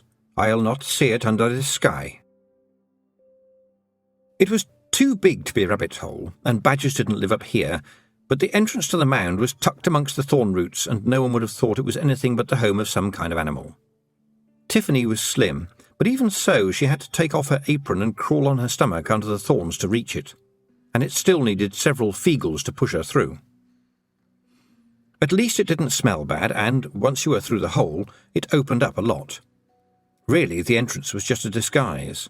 Underneath, the space was the size of quite a large room, open in the centre but with Feegle-sized galleries around the walls from floor to ceiling. They were crowded with Pixies of all sizes, washing clothes, arguing, sewing, and here and there fighting, and doing everything as loudly as possible. Some had hair and beards tinged with white. Much younger ones, only a few inches tall, were running around with no clothes on and yelling at one another at the tops of their little voices. After a couple of years of helping to bring up Wentworth, Tiffany knew what that was all about. There were no girls, though. No wee free women. No, there was one. The squabbling, bustling crowds parted to let her through. She came up to Tiffany's ankle. She was prettier than the male Feegles, although the world was full of things prettier than, say, Daft Woolly. But like them, she had red hair and an expression of determination. She curtsied and then said, "Are you the big job hag, mistress?" Tiffany looked around. She was the only person in the cavern who was over 7 inches tall. Yes," she said. More or less, yes." "I am Fionn. The Kelder says to tell you the wee boy may come to nae harm yet." "She's found him," said Tiffany quickly. "Where is he?" Nay. But the Kelder knows the ways of the Queen. She didn't want you to fash yoursel on that score." "But she stole him." "Aye, 'tis complicated. Rest a wee while. The Kelder will see you presently. She is not strong now." Fionn turned around with a swirl of skirts, strode back across the chalk floor as if she was a queen herself, and disappeared behind a large round stone that leaned against the far wall. Tiffany, without looking down, carefully lifted the toad out of her pocket and held it close to her lips. "Am I fashing myself?" she whispered. "No, not really," said the toad. "You would tell me if I was, wouldn't you?" said Tiffany urgently. "It'd be terrible if everyone could see I was fashioned and I didn't know." "You haven't a clue what it means, have you?" said the toad. "Not exactly, no." "She just doesn't want you to get upset, that's all." "Yes, I thought it was probably something like that," lied Tiffany. "Can you sit on my shoulder? I think I might need some help here." The ranks of the Nac Mac Feegle were watching her with interest, but at the moment it appeared that she had nothing to do but hurry up and wait. She sat down carefully, drumming her fingers on her knees. "What do you think of the wee place, eh?" said a voice from below. "It's great, yeah?" She looked down. Rob Anybody Feegle and a few of the Pixies she'd already met were lurking there, watching her nervously. "Very cosy," said Tiffany, because that was better than saying how sooty or how delightfully noisy. She added, "Do you cook for all of you on that little fire?" The big space in the centre held a small fire under a hole in the roof which let the smoke get lost in the bushes above, and in return brought in a little extra light. "Aye, mistress," said Rob Anybody. "The small stuff, bunnies and that," added Daft Woolly. "The big stuff we roast on the chalk pig—" "Sorry, what was that?" "What?" said Rob Anybody innocently, his hand firmly over the mouth of the struggling Woolly. "What was Woolly saying about roasting big stuff?" Tiffany demanded. "You roast big stuff in the chalk pit. Is this the kind of big stuff that goes bar? Because that's the only big stuff you'll find in these hills." She kneeled down on the grimy floor and brought her face to within an inch of Rob Anybody's face, which was grinning madly and sweating. "Is it?" "Ach, weel, in a manner of speaking, it is." "'Tis not thine, mistress," shrieked Rob Anybody. "We ne'er took an aching ship without the leave of Granny." "Granny Aching let you have sheep?" Aye, she did that, as payment." "Payment for what?" "No aching ship ever got caught by wolves," Rob Anybody gabbled. "No foxes took an aching lamb, right? Nor no lamb e'er had its een picked out by corpes, not with wee Hamish up in the sky." Tiffany looked sideways at the toad. "Crows," said the toad. "They sometimes peck out the eyes of—" Yes, I know what they do," said Tiffany. She calmed down a little. Oh, I see. You kept away the crows and wolves and foxes for Granny, yes? Aye, mistress. No just kept 'em awa' neither, said Rob Anybody triumphantly. There's good eatin' on a wolf. Aye, they kebabs up a treat, but they're no as good as a ship, though. Wooly managed, before a hand was clamped over his mouth again. From a hag you only take what you's given, said Rob Anybody, holding his struggling brother firmly. Since she's gone, though, we take the odd old ewe that would have deed anyway, but ne'er one with the aching mark on my honour. On your honour as a drunken rowdy thief, said Tiffany. Rob Anybody beamed. Aye, he said, and I got a lot of good big reputation to protect there. That's the truth of it, mistress. We keeps an eye on the ships of the hills in memory of Granny Aching, and in return we take what is hardly worth a thing. And a baccy, of course. And then, once again, Daft Woolly was struggling to breathe. Tiffany took a deep breath, but not a wise move in a Feegle colony. Rob Anybody's nervous grin made him look like a pumpkin man faced with a big spoon. You take the tobacco, hissed Tiffany. The tobacco the shepherd's leaf for my grandmother. I forgot about that, squeaked Rob Anybody. But we always wait a few days in case she comes to collect it herself. You can tell we a hag after all. And we do mind the ship's mistress. And she wouldn't grudge us, mistress. Many's a night she'd share a pipe with a kelder outside our house and the wheelies. She'd not be the one to let good baccy get all rainy. Please, mistress. Tiffany felt intensely angry, and what made it worse was that she was angry with herself. When we find lost lambs and such like, we drives them here for when the shepherds come looking, Rob Anybody added anxiously.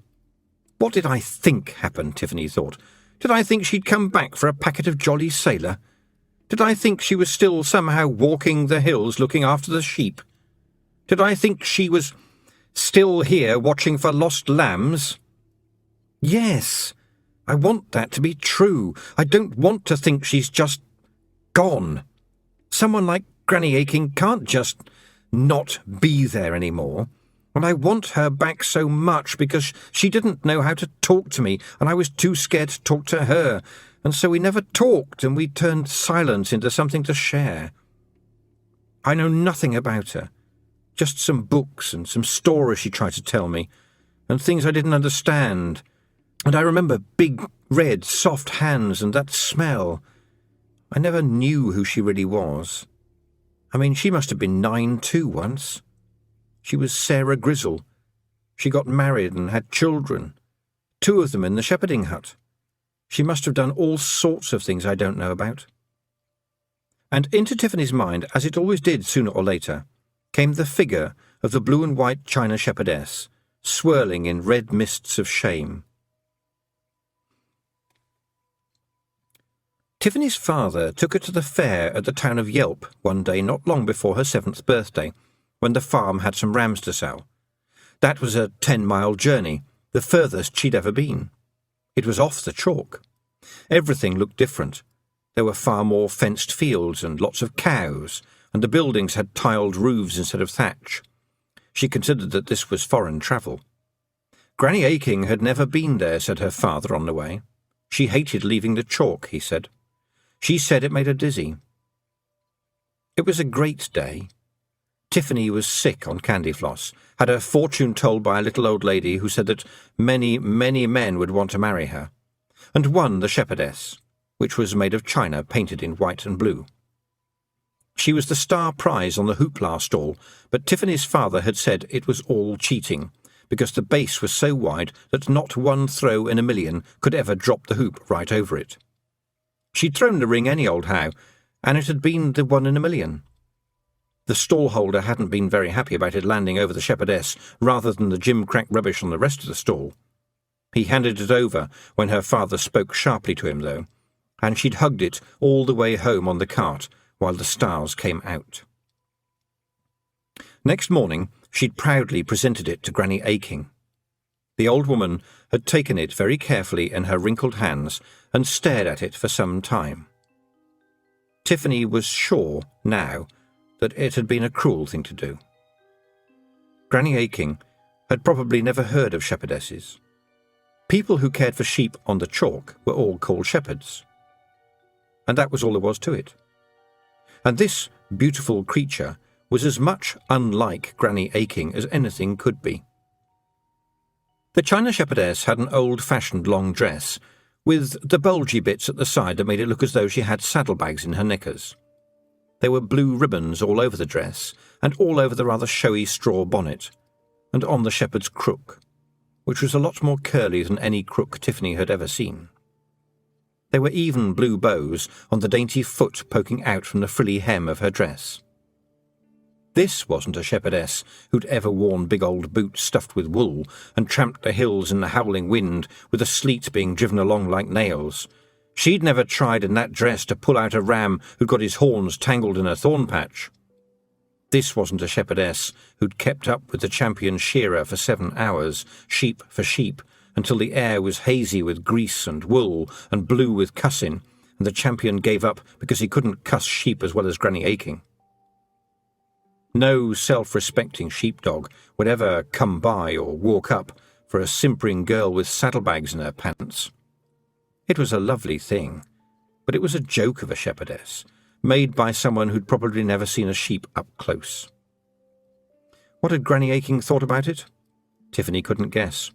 She'd seemed happy because it's the job of grandmothers to be happy when grandchildren give them things. She'd put it up on her shelf, and then taken Tiffany on her knee and called her my little Jiggit in a nervous sort of way, which she did when she was trying to be grandmotherly. Sometimes, in the rare times Granny was down at the farm, Tiffany would see her take down the statue and stare at it. But if she saw Tiffany watching, she'd put it back quickly and pretend she'd meant to pick up the sheep book. Perhaps, Tiffany thought wretchedly, the old lady had seen it as a sort of insult. Perhaps she thought she was being told that this was what a shepherdess should look like. She shouldn't be an old lady in a muddy dress and big boots, with an old sack around her shoulders to keep the rain off. A shepherdess should sparkle like a starry night. Tiffany hadn't meant to. She'd never meant to, but perhaps she had been telling Granny that she wasn't right. And then, a few months after that, Granny had died, and in the years since then everything had gone wrong. Wentworth had been born, and then the Baron's son had vanished, and then there had been that bad winter when Mrs. Snapperly died in the snow. Tiffany kept worrying about the statue. She couldn't talk about it. Everyone else was busy or not interested. Everyone was edgy. They'd have said that worrying about a silly statue was silly. Several times she nearly smashed the shepherdess, but she didn't, because people would notice. She wouldn't have given something as wrong as that to Granny Aching now, of course. She'd grown up. She remembered that the old lady would smile oddly sometimes when she looked at the statue. If only she'd said something. But Granny liked silence. And now it turned out that she'd made friends with a lot of little blue men, who walked the hills looking after the sheep because they liked her too. Tiffany blinked. It made a kind of sense. In memory of Granny Aching, the men left the tobacco. And in memory of Granny Aching, the Nac Mac Feegle minded the sheep. It all worked, even if it wasn't magic. But it took Granny away.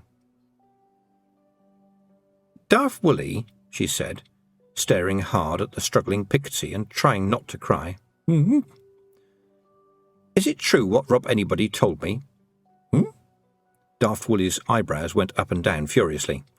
"Mr. Feegle, you can please take your hand away from his mouth," said Tiffany. Daft Woolly was released. Rob Anybody had looked worried, but Daft Woolly was terrified. He dragged his bonnet off and stood holding it in his hands, as if it was some kind of shield. "Is all that true, Daft Woolly?" said Tiffany. "Oh, wheelie, wheelie. Just a simple yes or... a simple aye or nay, please." "Aye, it is," blurted out Daft Woolly. "Oh, wheelie, wheelie." "Yes, thank you," said Tiffany, sniffing and trying to blink the tears away. "All right, I understand." The Feegles eyed her cautiously. "You're nae going to get nasty about it," said Rob Anybody. "No, it all works." She heard it echo around the cavern, the sound of hundreds of little men sighing with relief. "She dinna turn me into a pismire," said Daft Woolly, grinning happily at the rest of the Pixies. "Hey, lads, I talked wi' the hag, and she dinna e'en look at me crosswise. She smiled at me." He beamed at Tiffany and went on, "And you ken, mistress, that if'n you hold the baccy label upside down, then part of the sailor's bonnet and his ear become a lady with nail." "Ach, there I goes again, accidentally nearly throttling ye," said Rob Anybody, his hand clamping over Woolly's mouth. Tiffany opened her mouth but stopped when her ears tickled strangely. In the roof of the cave, several bats woke up and hastily flew out of the smoke hole. Some of the Feegles were busy on the far side of the chamber. What Tiffany had thought was a strange round stone was being rolled aside, revealing a large hole. Now her ears squelched and felt as though all the wax was running out. The Feegles were forming up in 2 rows, leading to the hole. Tiffany prodded the toad. "Do I want to know what a pismire is?" she whispered. "It's an ant," said the toad. "Oh, I'm slightly surprised. And this sort of high-pitched noise?" "I'm a toad. We're not good at ears, but it's probably him over there." There was a Feegle walking out of the hole from which came, now that Tiffany's eyes had become accustomed to the gloom, a faint golden light. The newcomer's hair was white instead of red, and while he was tall for a Pixie, he was as skinny as a twig. He was holding some sort of fat skin bag bristling with pipes. "Now there's a sight I don't reckon many humans have seen and lived," said the toad. "He's playing the mouse pipes." "They make my ears tingle." Tiffany tried to ignore the 2 little ears still on the bag of pipes. "High-pitched, see?" said the toad. "Of course the Pixies hear sounds differently than humans do. He's probably their battle poet, too." "You mean he makes up heroic songs about famous battles?" No. He recites poems that frighten the enemy. Remember how important words are to the Nac Mac Feegle? Well, when a well-trained Gonagle starts to recite, the enemy's ears explode. Ah, it looks as though they're ready for you. In fact, Rob Anybody was tapping politely on Tiffany's toe cap. "The Kelder will see you now, mistress," he said. The piper had stopped playing and was standing respectfully beside the hole. Tiffany felt hundreds of bright little eyes watching her. "Special sheep liniment," whispered the toad. "Pardon?" "Take it in with us," the toad said insistently. "It'd be a good gift." The Pixies watched her carefully as she lay down again and crawled through the hole behind the stone, the toad hanging on tightly. As she got closer, she realised that what she'd thought was a stone was an old round shield, green-blue and corroded with age. The hole it had covered was indeed wide enough for her to go through, but she had to leave her legs outside because it was impossible to get all of her into the room beyond. One reason was the bed, small though it was, which held the Kelder. The other reason was that what the room was mostly full of, piled up around the walls and spilling across the floor, was gold. End of CD 3.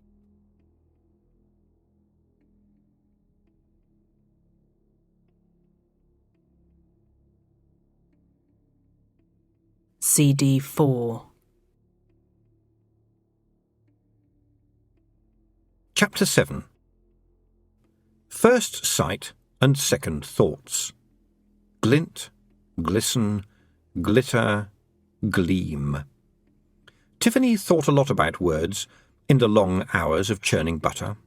Onomatopoeic, she discovered in the dictionary, meant words that sounded like the noise of the thing they were describing, like cuckoo.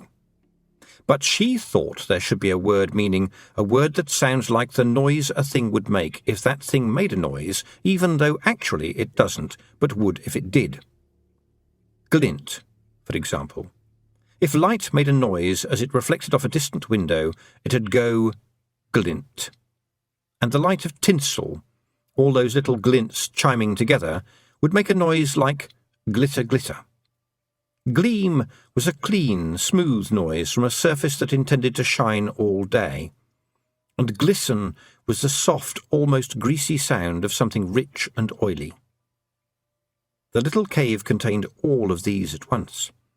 There was only one candle, which smelled of sheep fat, but gold plates and cups gleamed, glistened, glinted, and glittered, the light back and forth, until the one little flame filled the air with a light that even smelled expensive. The gold surrounded the bed of the Kelder, who was sitting up against a pile of pillows. She was much, much fatter than the male Pixies.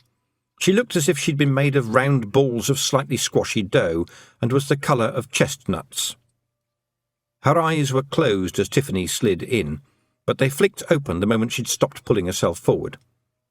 They were the sharpest eyes she'd ever seen, much sharper even than Miss Tick's. "So you'll be Sarah Aching's wee girl," said the Kelder.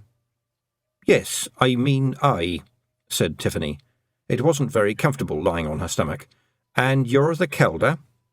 I mean yes," said the Kelder. And the round face became a mass of lines as the Kelder smiled. "What was your name now?"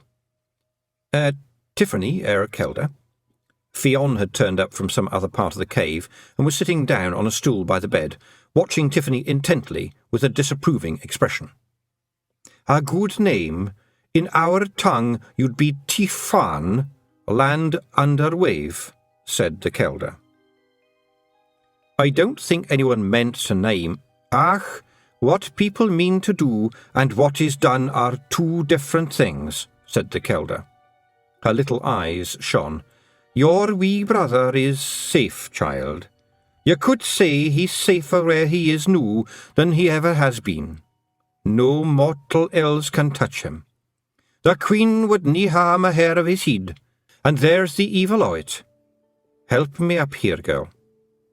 Fionn leapt up immediately and helped the Kelder struggle up higher amongst her cushions. "Where was I?" the Kelder continued. "The wee laddie.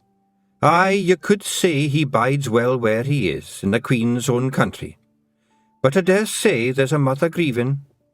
"And his father too," said Tiffany. "And his wee sister," said the Kelder.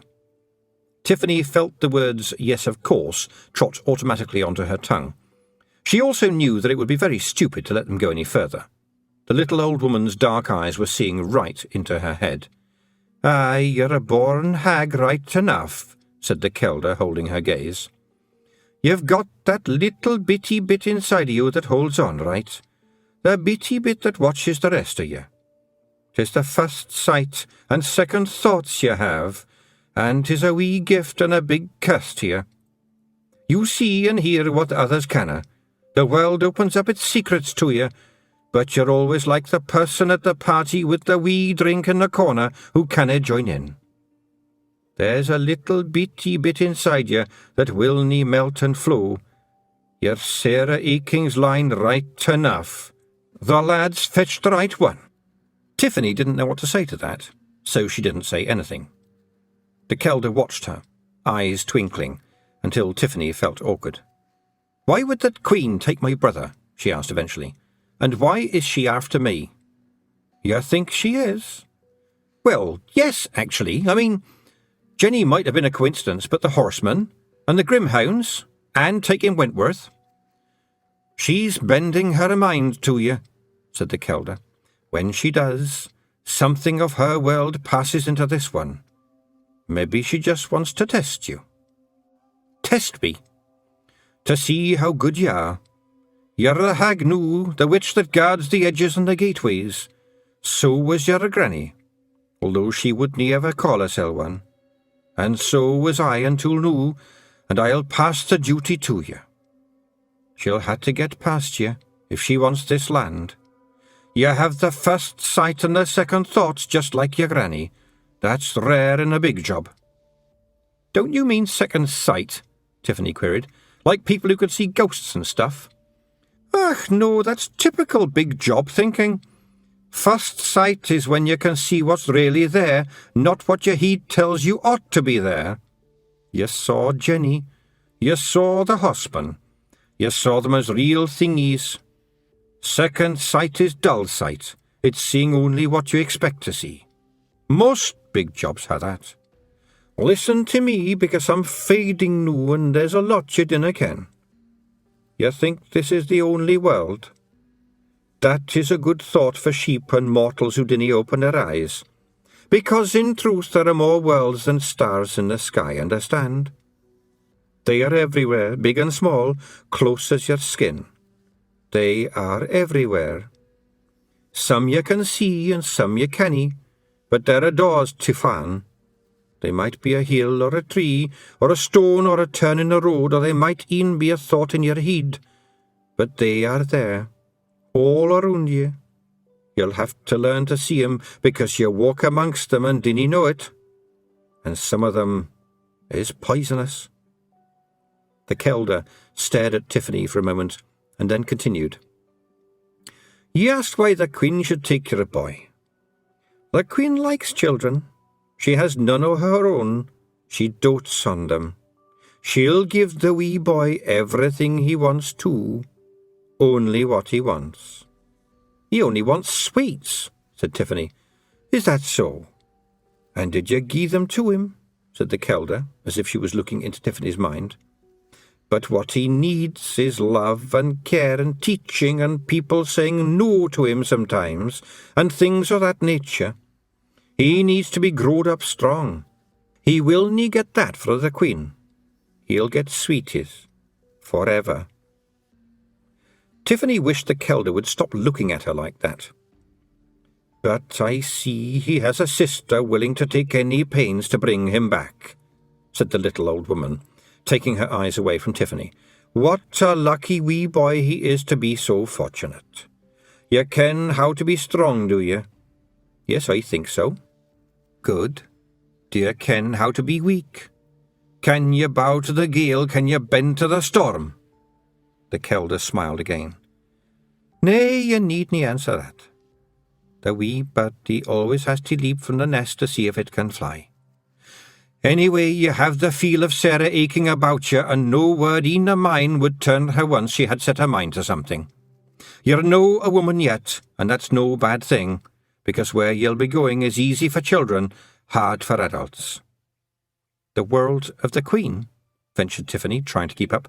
Aye, I can feel it noo lying over this one like a fog, as far away as the other side of the mirror. I'm weakening, Tiffan.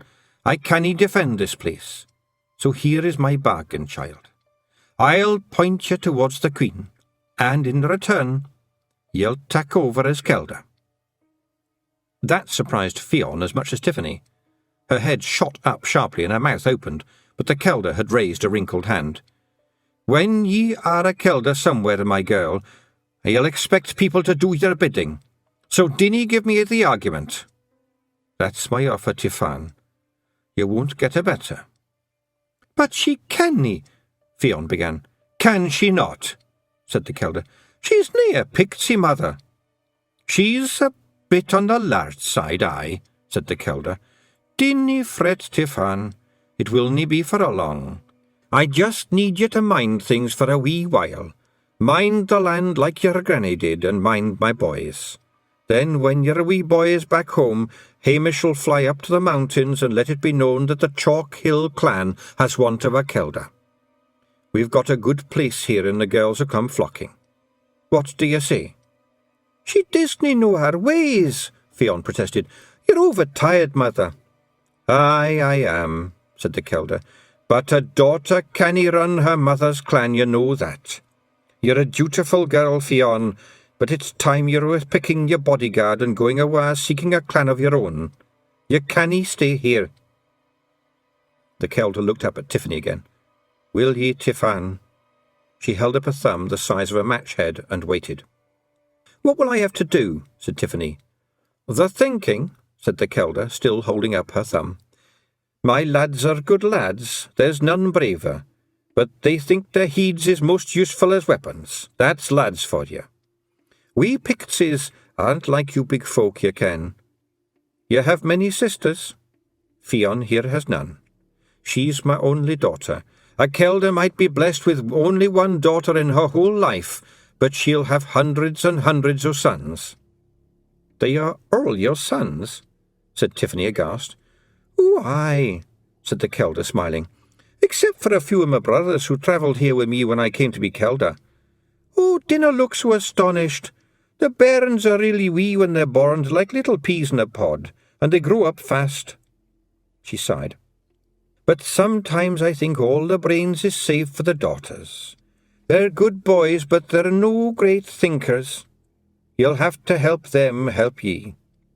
"Mother, she canna carry out the duties o' a kelda," Fionn protested.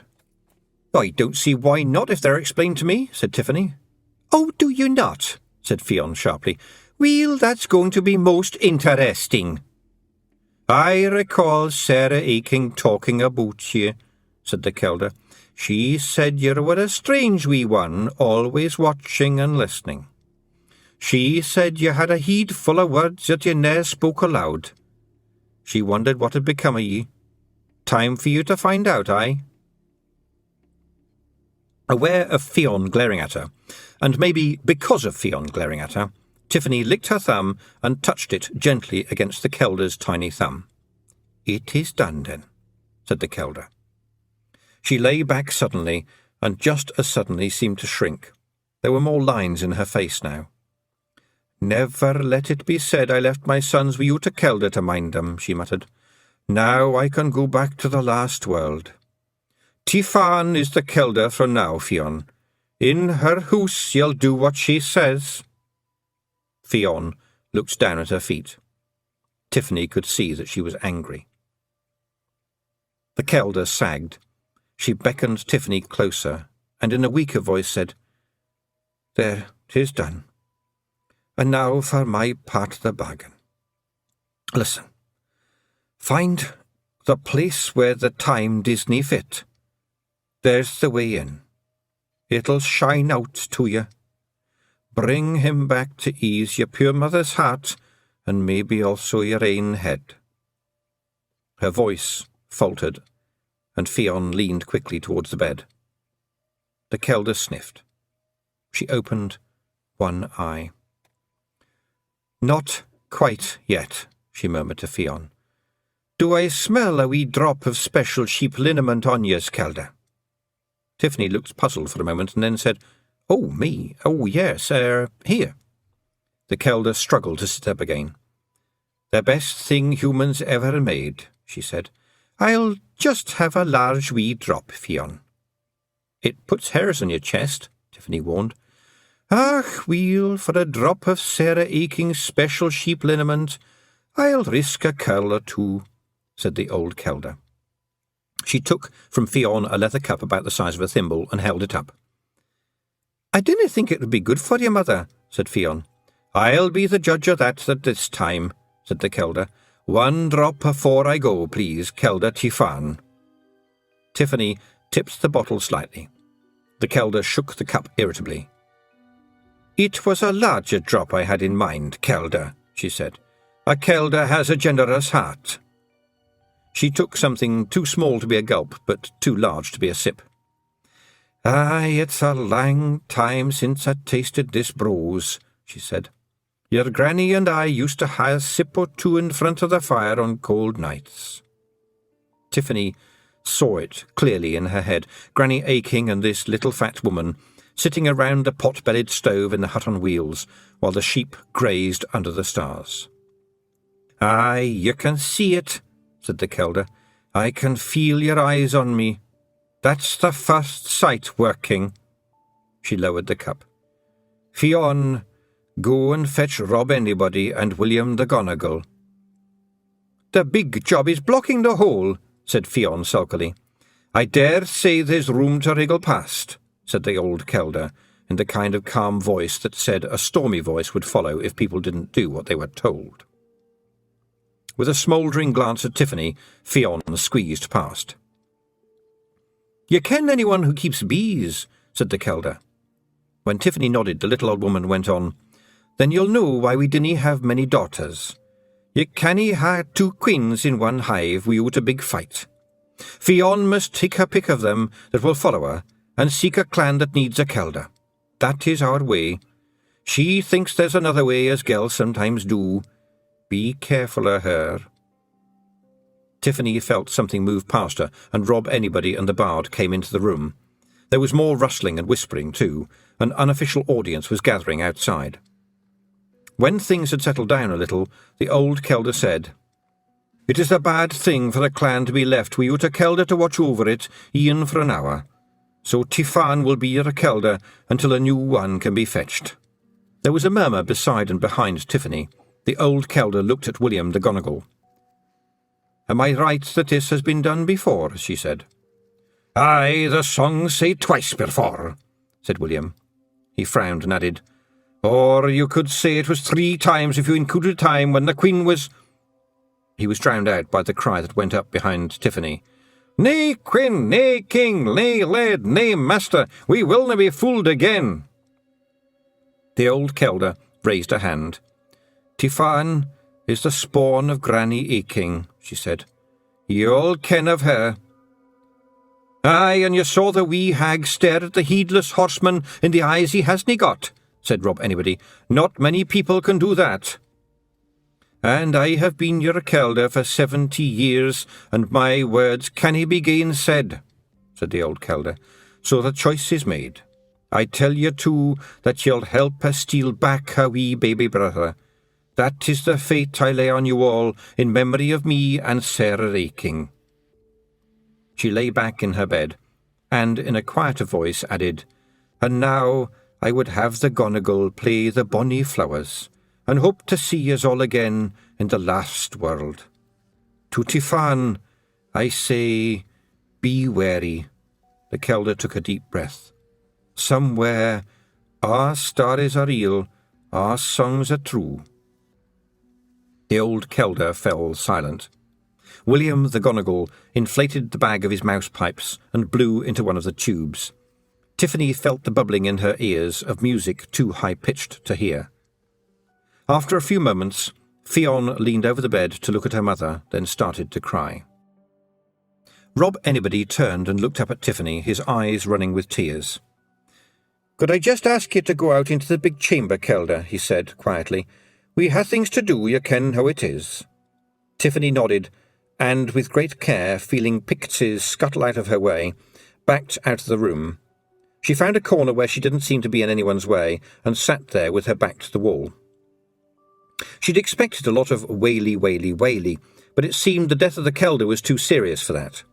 Some Feegles were crying, and some were staring at nothing, and, as the news spread, the tiered hall filled up with a wretched, sobbing silence. The hills had been silent on the day Granny Aching died. Someone went up every day with fresh bread and milk and scraps for the dogs. It didn't need to be quite so often, but Tiffany had heard her parents talking, and her father had said, "We ought to keep an eye on Mam now." Today had been Tiffany's turn, but she'd never thought of it as a chore. She liked the journey. But she'd noticed the silence. It was no longer the silence of many little noises, but a dome of quiet all around the hut. She knew then, even before she went in at the open door and found Granny lying on the narrow bed. She'd felt coldness spread through her. It even had a sound. It was like a thin, sharp, musical note. It had a voice, too, her own voice. It was saying, "It's too late. Tears are no good. No time to say anything. There are things to be done." And then she fed the dogs, who were waiting patiently for their breakfast. It would have helped if they'd done something soppy like whine or lick Granny's face, but they hadn't. And still Tiffany heard the voice in her mind, "No tears. Don't cry. Don't cry for Granny Aching." Now in her head, she watched the slightly smaller Tiffany move around the hut like a little puppet. She'd tidied up the shed. Besides the bed and the stove, there really wasn't much there. There was the clothes sack and the big water barrel and the food box, and that was it. Oh, stuff to do with sheep was all over the place. Pots and bottles and sacks and knives and shears. But there was nothing there that said a person lived here, unless you counted the hundreds of blue and yellow jolly sailor wrappers pinned on one wall. She'd taken one of them down. It was still underneath her mattress at home, and she remembered the story. It was very unusual for Granny Aching to say more than a sentence. She used words as if they cost money. But there'd been one day when she'd taken food up to the hut and Granny had told her a story. A sort of a story. She'd unwrapped the tobacco and looked at the wrapper and then looked at Tiffany with that slightly puzzled look she used and said, "I must have looked at 1,000 of these things and I never once saw his boat." That was how she pronounced boat. Of course, Tiffany had rushed to have a look at this label, but she couldn't see any boat, any more than she could see the naked lady. "That's 'cause the boat is just where you can't see it," Granny had said. "He's got a boat for chasing the great white whale fish on the salt sea. He's always chasing it all round the world. It's called Mopey. It's a beast like a big cliff of chalk, I heard tell in a book." "Why is he chasing it?" Tiffany had asked. "To catch it," Granny had said. "But he never will. The reason being, the world is round like a big plate and so is the sea, and so they're chasing one another, so it's almost like he's chasing himself. You never want to go to sea, Jiggit. That's where worse things happen. Everyone says that. You stop along here where the hills is in your bones." And that was it. It was one of the very few times Granny Aching had ever said anything to Tiffany that wasn't, in some way, about sheep. It was the only time she ever acknowledged that there was a world beyond the chalk. Tiffany used to dream about the jolly sailor chasing the whale fish in his boat, and sometimes the whale fish would chase her, but the jolly sailor always arrived in his mighty ship just in time and their chase would start again. Sometimes she'd run to the lighthouse and wake up just as the door swung open. She'd never seen the sea, but one of the neighbours had an old picture on the wall that showed a lot of men clinging to a raft in what looked like a huge lake full of waves. She hadn't been able to see the lighthouse at all. And Tiffany had sat by the narrow bed and thought about Granny Aching, and about the little girl Sarah Grizzle very carefully painting the flowers in the book, and about the world losing its centre. She missed the silence. What there was now wasn't the same kind of silence there had been before. Granny's silence was warm and brought you inside. Granny Aching might sometimes have had trouble remembering the difference between children and lambs, but in her silence you were welcome and belonged. All you had to bring was a silence of your own. Tiffany wished that she'd had the chance to say sorry about the shepherdess. Then she'd gone home and told everyone that Granny was dead.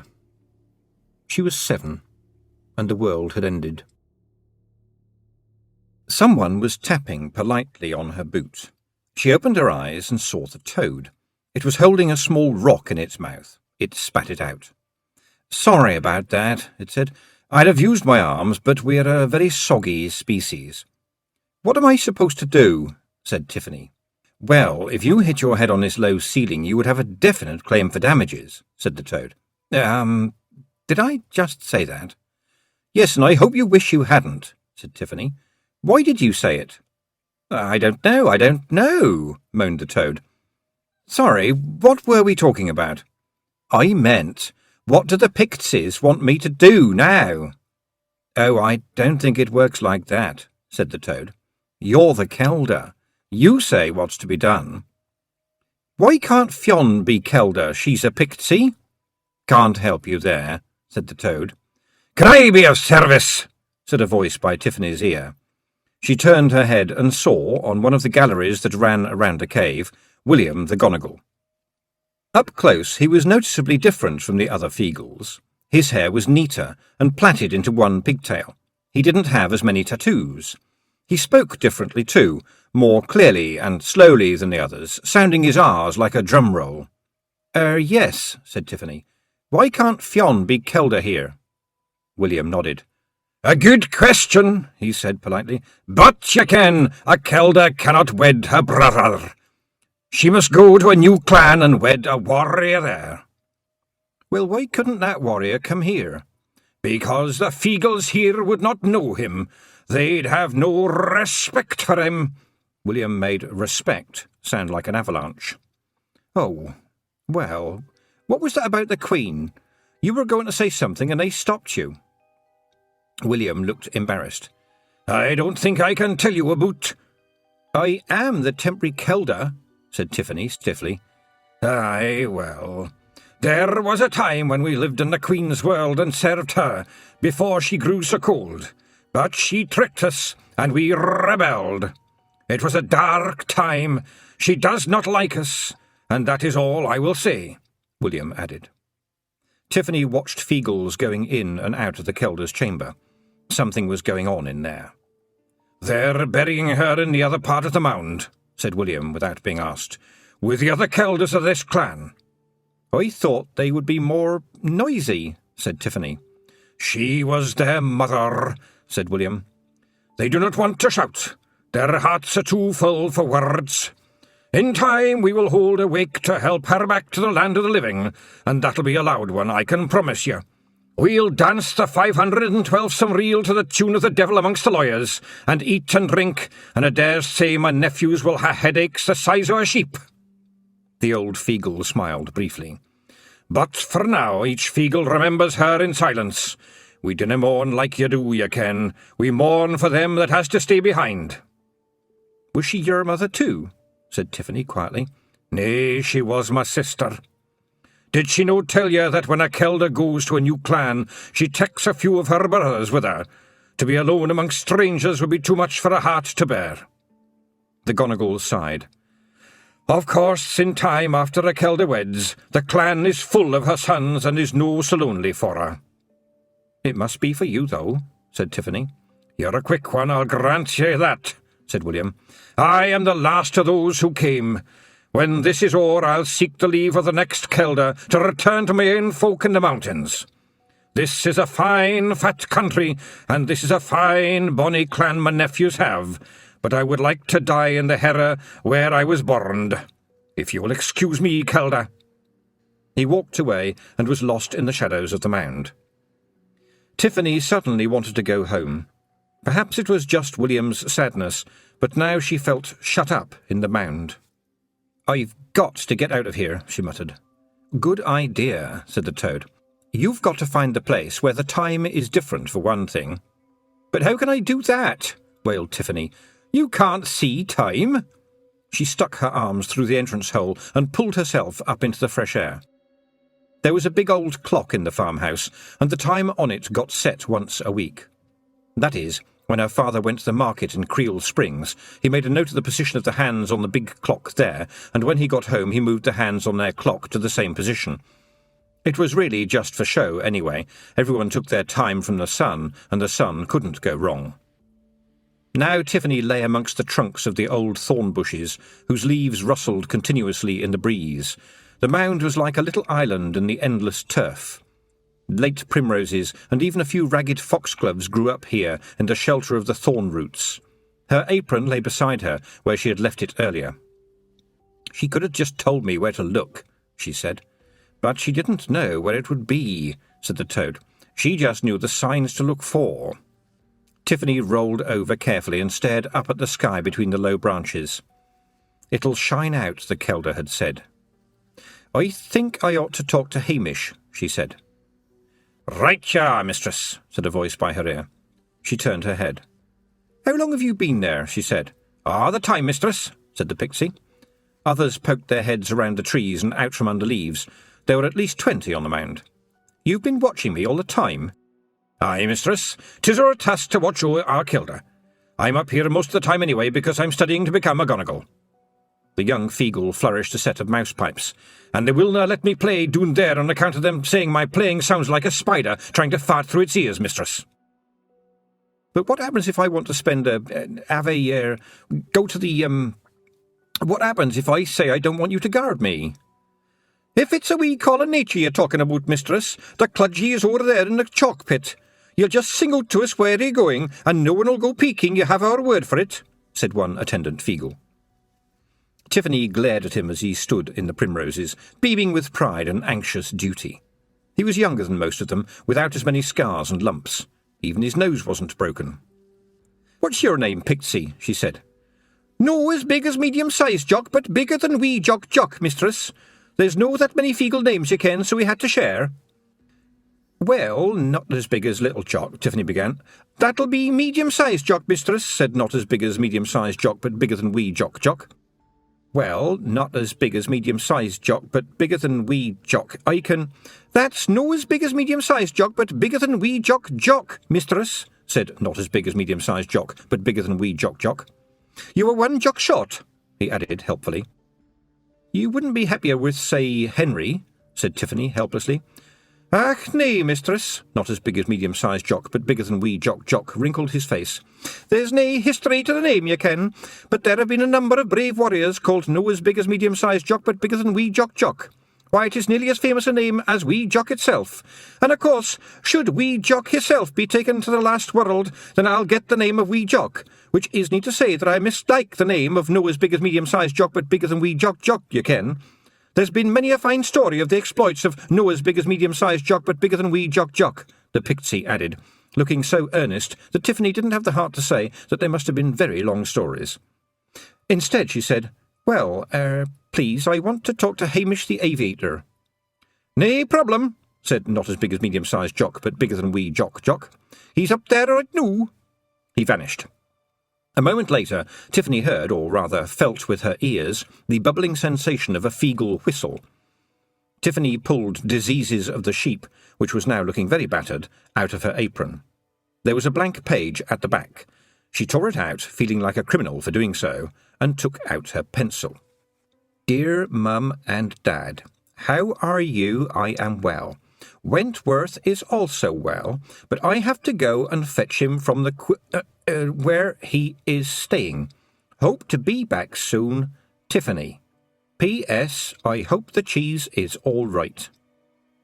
She was just considering this when she heard a rush of wings overhead. There was a whirring noise, a moment of silence, and then a very small, weary and rather muffled voice says, Ah, Crivens!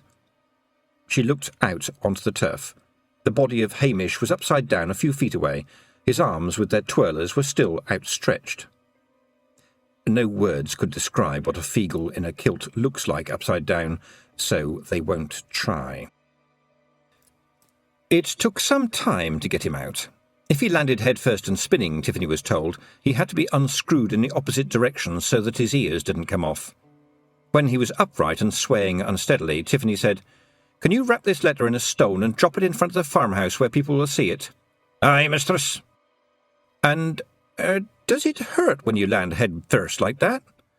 Nay, mistress, but it's awful embarrassing. Then there's a sort of toy we used to make that might help you, said Tiffany. You make a kind of bag of air. Bag of air, said the aviator, looking puzzled. Well, you know how things like shirts billow out in a washing line when it's windy? Well, you just make a cloth bag and tie some strings to it and a stone to the strings, and when you throw it up, the bag fills with air and the stone floats down. Hamish stared at her. Do you understand me? Said Tiffany. Oh, aye. I was just waiting to see if you was going to tell me anything else, said Hamish politely. Do you think you could, borrow some fine cloth? Nay, mistress, but I ken well where I can steal some, said Hamish. Tiffany decided not to comment on this. She said, Where is the Queen when the mist came down? Hamish pointed. About half a mile yonder, mistress.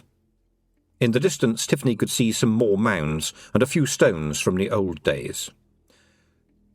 Trilithons they were called, which just meant 3 stones. The only stones found naturally on the downs were flints, which were never very big. But the stones of the Trilithons had been dragged from at least 10 miles away and were stacked like a child stacks toy bricks. Here and there the big stones had been stood in circles. Sometimes one stone had been placed all alone. It must have taken a lot of people a long time to do all that. Some people said there had been human sacrifices up there. Some said they were part of some old religion. Some said they marked ancient graves. Some said they were a warning, avoid this place. Tiffany hadn't. She'd been there with her sisters a few times as a dare, just in case there were any skulls. But the mounds around the stones were thousands of years old. All that you found there now were rabbit holes. Anything else, mistress? Said Hamish politely. Nay, then I'll just be going. He raised his arms over his head and started to run across the turf. Tiffany jumped as the buzzard skimmed down a few yards away from her and snatched him back up into the sky. How can a man 6 inches high train a bird like that? She asked as the buzzard circled again for height. Ah, all it takes is a wee drop of kindness, mistress. said not as big as medium-sized Jock, but bigger than wee Jock. Really? Aye, and a big dollop of cruelty, not as big as medium-sized Jock, but bigger than wee Jock went on. Hamish trains him by running around in a rabbit skin until a bird pounces on him. That sounds awful, said Tiffany. Ah, he's not too nasty about it. He just knocks 'em out with his head, and then he's got a special oil he makes which he blows up their beak. Not as big as medium-sized Jock, but bigger than wee Jock went on. When they wakes up, they thinks he's their mammy, and'll do his bidding. The buzzard was already a distant speck. He hardly seems to spend any time on the ground, said Tiffany. Why, he sleeps in the buzzard's nest at night, mistress. He says it's wonderfully warm, and he spends all his time in the air. Not as big as medium-sized Jock, but bigger than wee Jock added. He's ne'er happy unless he's got the wind under his kilt. And the birds don't mind? Ach, no, mistress. All the birds and beasts up here know it's good luck to be friends with the Nac Mac Feegle, mistress. They do? Well, to tell you the truth, mistress, it's more that they know it's unlucky not to be friends with the Nac Mac Feegle. Tiffany looked at the sun. It was only a few hours away from setting. I must find the way in, she said. Look, not as small as... No, as big as medium-sized Jock, but bigger than wee Jock, mistress, said the pixie patiently. Yes, thank you. Where is Rob anybody? Where is everybody, in fact? The young pixie looked a bit embarrassed. There's a bit of a debate going on down below, mistress, he said. Well, we have got to find my brother, OK? I am the kelder in this vicinity, yes? It's a wee bit more complicated than that, mistress. They're discussing Discussing what about me? Not as big as medium-sized Jock, but bigger than wee Jock, looked as if he really didn't want to be standing there. They're discussing, Tiffany gave up. The pixie was blushing. Since he was blue to begin with, this turned him an unpleasant violet colour. I'll go back down the hole. Give my boots a push, will you, please? She slid down the dry dirt and Feegles scattered in the cave below as she landed. When her eyes got accustomed to the gloom once more, she saw that the galleries were crowded with pixies again. Some of them were in the middle of washing, and many of them had for some reason smoothed down their red hair with grease. They all started at her as if caught in the act of something dreadful. We ought to be going if we're to follow the Queen, she said, looking down at Rob Anybody, who'd been washing his face in a basin made of half a walnut shell. Water dripped off his beard, which he'd plaited up. There were 3 plaits in his long hair now. If he turned suddenly, he could probably whip somebody to death. "Ach, weel," he said. "There is a wee matter we got to sort out, Kelda." He twiddled the tiny face-cloth in his hands. When Rob Anybody twiddled, he was worried. "Yes?" said Tiffany. Will you know a cup of tea?" said Rob Anybody, and a pixie staggered forward with a big gold cup that once must have been made for a king. Tiffany took it. She was thirsty, after all. There was a sigh from the crowd when she sipped the tea. It was actually quite good. "We stole a bag of it from a peddler who is asleep down by the high road," said Rob Anybody. "Good stuff, eh?" He patted down his hair with his wet hands. Tiffany's cup stopped halfway to her lips. Perhaps the pixies didn't realise how loudly they whispered, because her ear was on a level with the conversation. She's a bit on the big side, no offence to her." "Aye, but a Kelda has to be big, you ken, to have lots of wee babbies." "Aye, fair enough, big women is all very well, but if a laddie was to try to cuddle this one, he'd have to leave a chalk mark to show where he left off yesterday. And she's a bit young. She needn't have any babbies yet, then, or maybe not too many at a time, say, nae more than 10, maybe." "Griffins, lad, what are you talking about? 'Tis Rob Anybody she'll choose anyway. You can see the big man's poor wee knees knocking through here." Tiffany lived on a farm.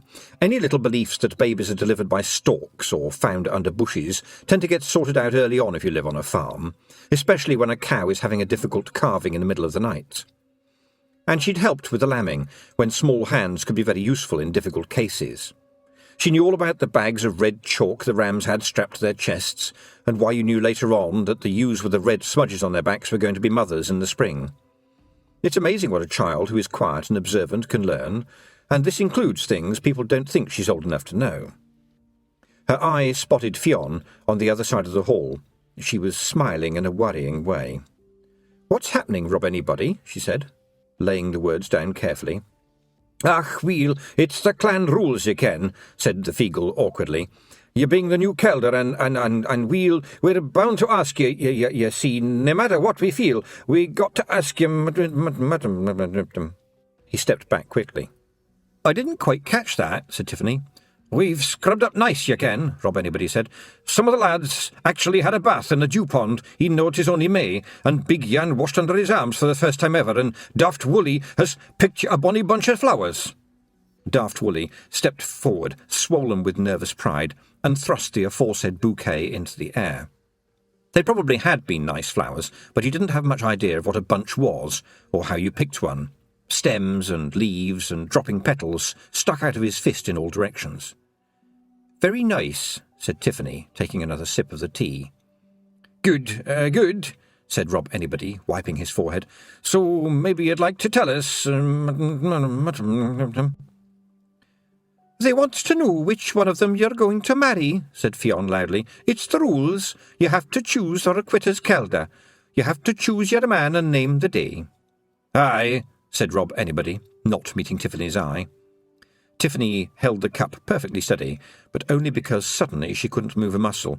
She was thinking, this is not happening to me. I can't. He couldn't. We wouldn't. They're not even... This is ridiculous. Run away. But she was aware of hundreds of nervous faces in the shadows. How you deal with this is going to be important, said her second thoughts. They're all watching you, and Fionn wants to see what you'll do. You really didn't ought to dislike a girl 4 feet shorter than you, but you do. "Well, this is very unexpected," she said, forcing herself to smile. "A big honour, of course." Aye, said Rob Anybody, looking at the floor. "And there's so many of you, it'd be so hard to choose," Tiffany went on, still smiling. And her second thoughts said, "He's not happy about it either." "Aye, it will that," said Rob Anybody. "I'd just like to have a little fresh air while I think about it," said Tiffany, and didn't let the smile fade until she was out on the mound again. She crouched down and peered among the primrose leaves. "Toad!" she yelled. The toad crawled out, chewing something. It said. "They want to marry me." "What are you eating?" The toad swallowed. "A very undernourished slug," it said. "I said they want to marry me." And? Well, just think." "Oh, right, yeah, the height thing," said the toad. "It might not seem much now, but when you're 5'7", he'll still be 6 inches high." "Don't laugh at me, I'm the Kelder." "Well, of course, that's the point, isn't it?" said the toad. "As far as they're concerned, there's rules. The new Kelder marries the warrior of her choice and settles down and has lots and lots of Feegles. It'd be a terrible insult to refuse." "I am not going to marry a Feegle. I can't have hundreds of babies. Tell me what to do." "Me? Tell the Kelder what to do. I wouldn't dare," said the toad. "And I don't like being shouted at. Even toads have their pride, you know." It crawled back into the leaves. Tiffany took a deep breath, ready to shout, and then closed her mouth. The old Kelder must have known about this, she thought. So she must have thought I'd be able to deal with it. It's just the rules, and they didn't know what to do about them. None of them wanted to marry a big girl like her, even if none of them would admit it. It was just the rules. There must be a way round it. There had to be. But she had to accept a husband, and she had to name the day. They'd told her that. She stared at the thorn trees for a moment. She thought. She slid back down the hole. The Pixies were waiting nervously, every scarred and bearded face watching hers. "I accept you, Rob Anybody," she said. Rob Anybody's face became a mask of terror. She heard him mutter, "Oh, Crivens," in a tiny voice. "But of course it's the bride who names the day, isn't it?" said Tiffany cheerfully. "Everyone knows that." "Aye," Rob Anybody quavered. "That's the tradition, right enough." "Then I shall." Tiffany took a deep breath. "At the end of the world is a great big mountain of granite rock a mile high," she said. "And every year a tiny bird flies all the way to the rock and wipes its beak on it. Well, when the little bird has worn the mountain down to the size of a grain of sand, that's the day I'll marry you, Rob Anybody Feegle." Rob Anybody's terror turned to outright panic, but then he hesitated and, very slowly, started to grin. "Aye, good idea," he said slowly. "It does need do to rush these things." "Absolutely," said Tiffany. "And that'd give us time to sort out the guest list and all that," the Pixie went on. "That's right. Plus there's all that business with a wedding dress and buckets of flowers and that kind of stuff," said Rob Anybody, looking more cheerful by the second. "That sort of thing can take forever, you can." "Oh, yes," said Tiffany. "But she's really just said no," Fionn burst out. "It'd take millions of years for the bird to—" "She said aye," Rob Anybody shouted. "You all heard her, lads, and she's named the day. That's the rules." "Nae problem about the mountain either," said Daft Woolly, still holding out the flowers. "Just you tell us where it is, and I reckon we could hide doon a lot faster than any wee birdie." "It's got to be the bird," yelled Rob Anybody desperately. "OK, the wee birdie. Nae more arguing. Anyone feel like arguing or feel my boot? Some of us ha' got a wee laddie to steal back fra the Queen." He drew his sword and waved it in the air. "Who's coming with me?" That seemed to work. The Nac Mac Feegle liked clear goals. Hundreds of swords and battle-axes and one bunch of battered flowers in the case of Daft Woolly were thrust into the air, and the war cry of the Nac Mac Feegle echoed around the chamber. The period of time it takes a Pixie to go from normal to mad fighting mood is so tiny it can't be measured on the smallest clock. Unfortunately, since the Pixies were very individualistic, each one had his own cry, and Tiffany could only make out a few over the din. "They can take our lives, but they cannot take our trousers." "Bang and sixpence." "You'll take the high road, and I'll take your wallet." "There can only be 1,000. "Ah, stick it up your trackens." But the voices gradually came together in one roar that shook the walls. "Nae king, nae queen, nae laird, nae master, we willna be fooled again." This died away. A cloud of dust dropped from the roof, and there was silence. "Let's gae," cried Rob Anybody. As one Feegle, the Pixies swarmed down the galleries and across the floor and up the slope to the hole. In a few seconds the chamber was empty, except for the Gonigal and Fionn. "Where have they gone?" said Tiffany. "Ach, they just go," said Fionn, shrugging. "I'm going to stay here and look after the fire. Someone ought to act like a proper kelder." She glared at Tiffany. "I do hope you find a clan for yourself soon, Fionn," said Tiffany sweetly. The Pixies scowled at her. "They'll run around for a while, maybe stun a few bunnies and fall over a few times," said William. "They'll slow down when they find out they don't ken what they're supposed to do yet." "Do they always just run off like this?" said Tiffany. "Ach, well, Rob Anybody Disney want too much talk about marrying," said William, grinning. "Yes, we have a lot in common in that respect," said Tiffany. She pulled herself out of the hole and found the toad waiting for her. "I listened in," it said. "Well done. Very clever. Very diplomatic." Tiffany looked around. There were a few hours to sunset, but the shadows were already lengthening. "We'd better be going," she said, tying on her apron. "And you're coming, Toad?" "Well, I don't know much about how to get into—" the Toad began, trying to back away, but Toads can't back up easily, and Tiffany grabbed it and put it in her apron pocket. She headed for the mounds and stones. "My brother will never grow up," she thought, as she ran across the turf. "That's what the old lady said. How does that work? What kind of a place is it where you never grow up?" The mounds got nearer. She saw William, and not as big as medium-sized Jock, but bigger than wee Jock, running along beside her, but there was no sign of the rest of the Nac Mac Feegle.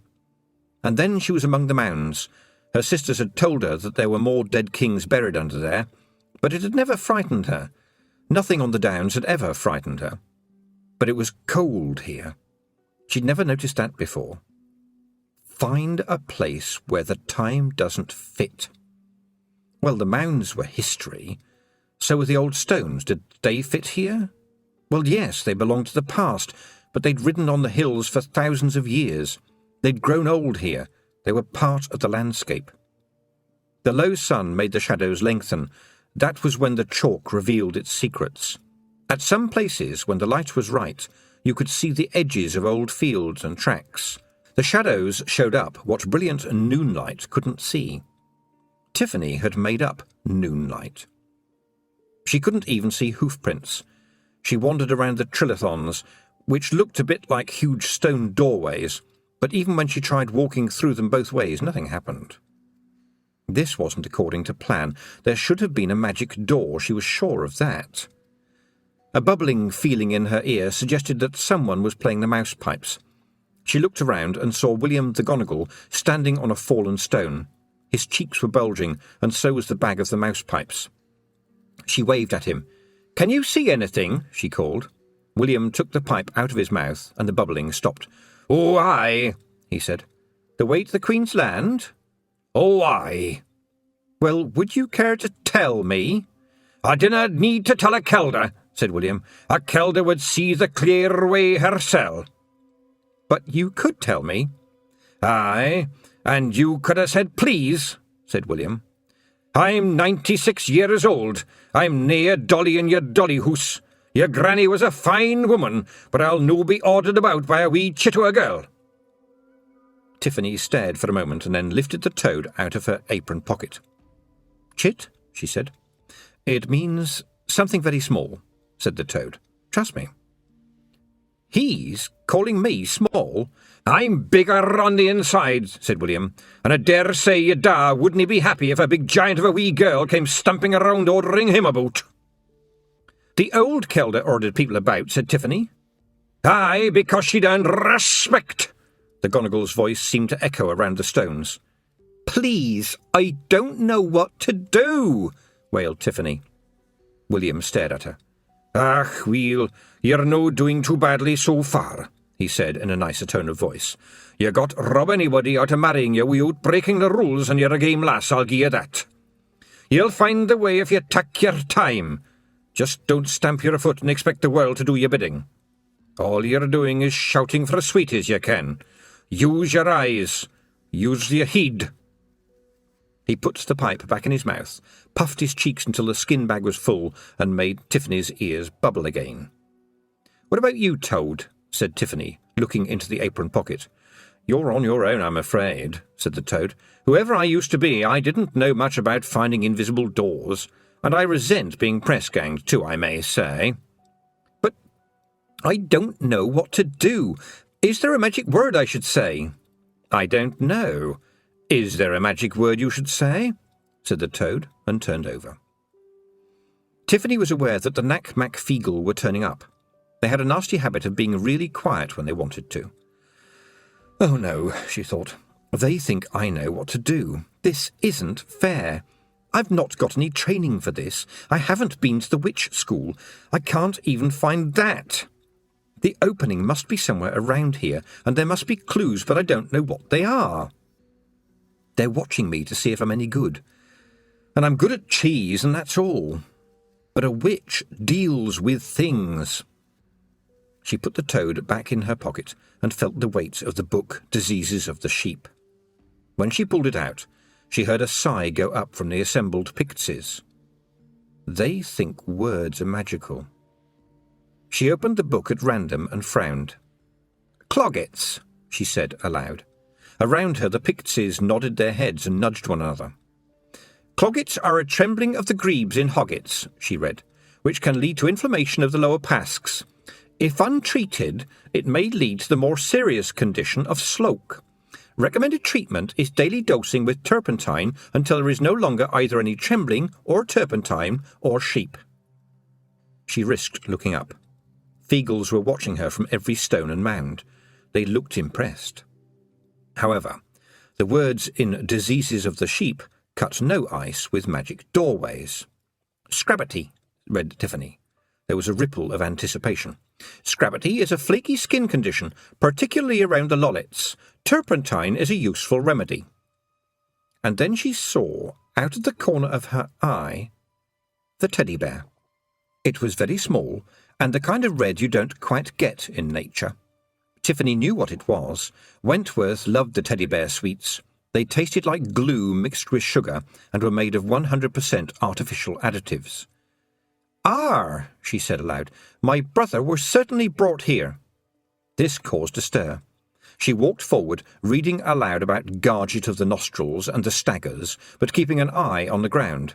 And there was another teddy bear sweet, green this time, and quite hard to see against the turf. "Okay," Tiffany thought. There was one of the 3 stone arches a little way away, 2 big stones with another one laid across the top of them. She'd walked through it before and nothing had happened. But nothing should happen, she thought. You can't leave a doorway into your world that anyone can walk through. Otherwise people would wander in and out by accident. You'd have to know it was there. Perhaps that's the only way it would work. Fine. Then I'll believe that this is the entrance.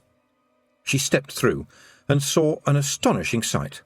Green grass, blue sky becoming pink around the setting sun, a few little white clouds late for bed, and a general warm, honey-coloured look to everything. It was amazing that there could be a sight like this. The fact that Tiffany had seen it nearly every day of her life didn't make it any less fantastic. As a bonus, you didn't even have to look through any kind of stone arch to see it. You could see it by standing practically anywhere. Except something was wrong. Tiffany walked through the arch several times and still wasn't quite sure. She held up a hand at arm's length, trying to measure the sun's height against the horizon. And then she saw the bird. It was a swallow, hunting flies, and a swoop took it behind the stones. The effect was odd, and almost upsetting. It passed behind the stone, and she felt her eyes move to follow the swoop. But it was late. There was a moment when the swallow should have appeared, and it didn't. Then it passed across the gap, and for a moment was on both sides of the other stone at the same time. Seeing it made Tiffany feel that her eyeballs had been pulled out and turned around. Look for a place where the time doesn't fit. The world seen through that gap is at least 1 second behind the time here, she said, trying to sound as certain as possible. I know this is the entrance. There was some whooping and clapping from the Nac Mac Feegles, and they surged across the turf towards her. "That was great, that reading you did," said Rob Anybody. "I didn't understand a single word of it." "Aye, it must be powerful language if you cannae make out what the heel is going on about," said another Pixie. "You definitely ha' got the makings of a kelder, mistress," said not as big as medium-sized Jock, but bigger than wee Jock. "Aye," said Daft Willie. "It was smashing the way you spotted them sweeties, and didn't you let on? We didna think you'd see the wee green one too." The rest of the Pixies stopped cheering and glared at him. "What did I say? What did I say?" he said. Tiffany sagged. "You all knew that was the way through, didn't you?" she said. "Oh, aye," said Rob Anybody. "We ken that kind of stuff. We used to live in the Queen's country, I ken, but we rebelled against her evil rule. And we did that, and then she threw us out on account of being drunk and stealing and fighting all the time," said Daft Willie. "It wasn't like that at all," roared Rob Anybody. "And you were waiting to see if I could find the way, right?" said Tiffany before a fight could start. "Aye, you did well, lassie." Tiffany shook her head. "No, I didn't," she said. "I didn't do any real magic. I don't know how. I just looked at things and worked them out. It was cheating, really." The Pixies looked at one another. "Ah, weel," said Rob Anybody. "What's magic, eh? Just waving a stick and saying a few wee magical words. And what's so clever about that, eh? But looking at things, really looking at them, and then working them out, now that's a real skill." "Aye, it is," said William the Gonigal, to Tiffany's surprise. "You used your eyes and used your head. That's what a real hag does. The magicking is just there for advertising." "Oh," said Tiffany, cheering up. "Really? Well, then, there's our door, everyone." "Right," said Rob Anybody. "Now show us the way through." Tiffany hesitated and then thought, I can feel myself thinking. I'm watching the way I'm thinking, and what am I thinking? I'm thinking, I walked through this arch before and nothing happened. But I wasn't looking then. I wasn't thinking either, not properly. The world I can see through the arch isn't actually real. It just looks as though it is. It's a sort of magical picture put there to disguise the entrance. And if you don't pay attention, well, you just walk in and out of it and you don't realise it.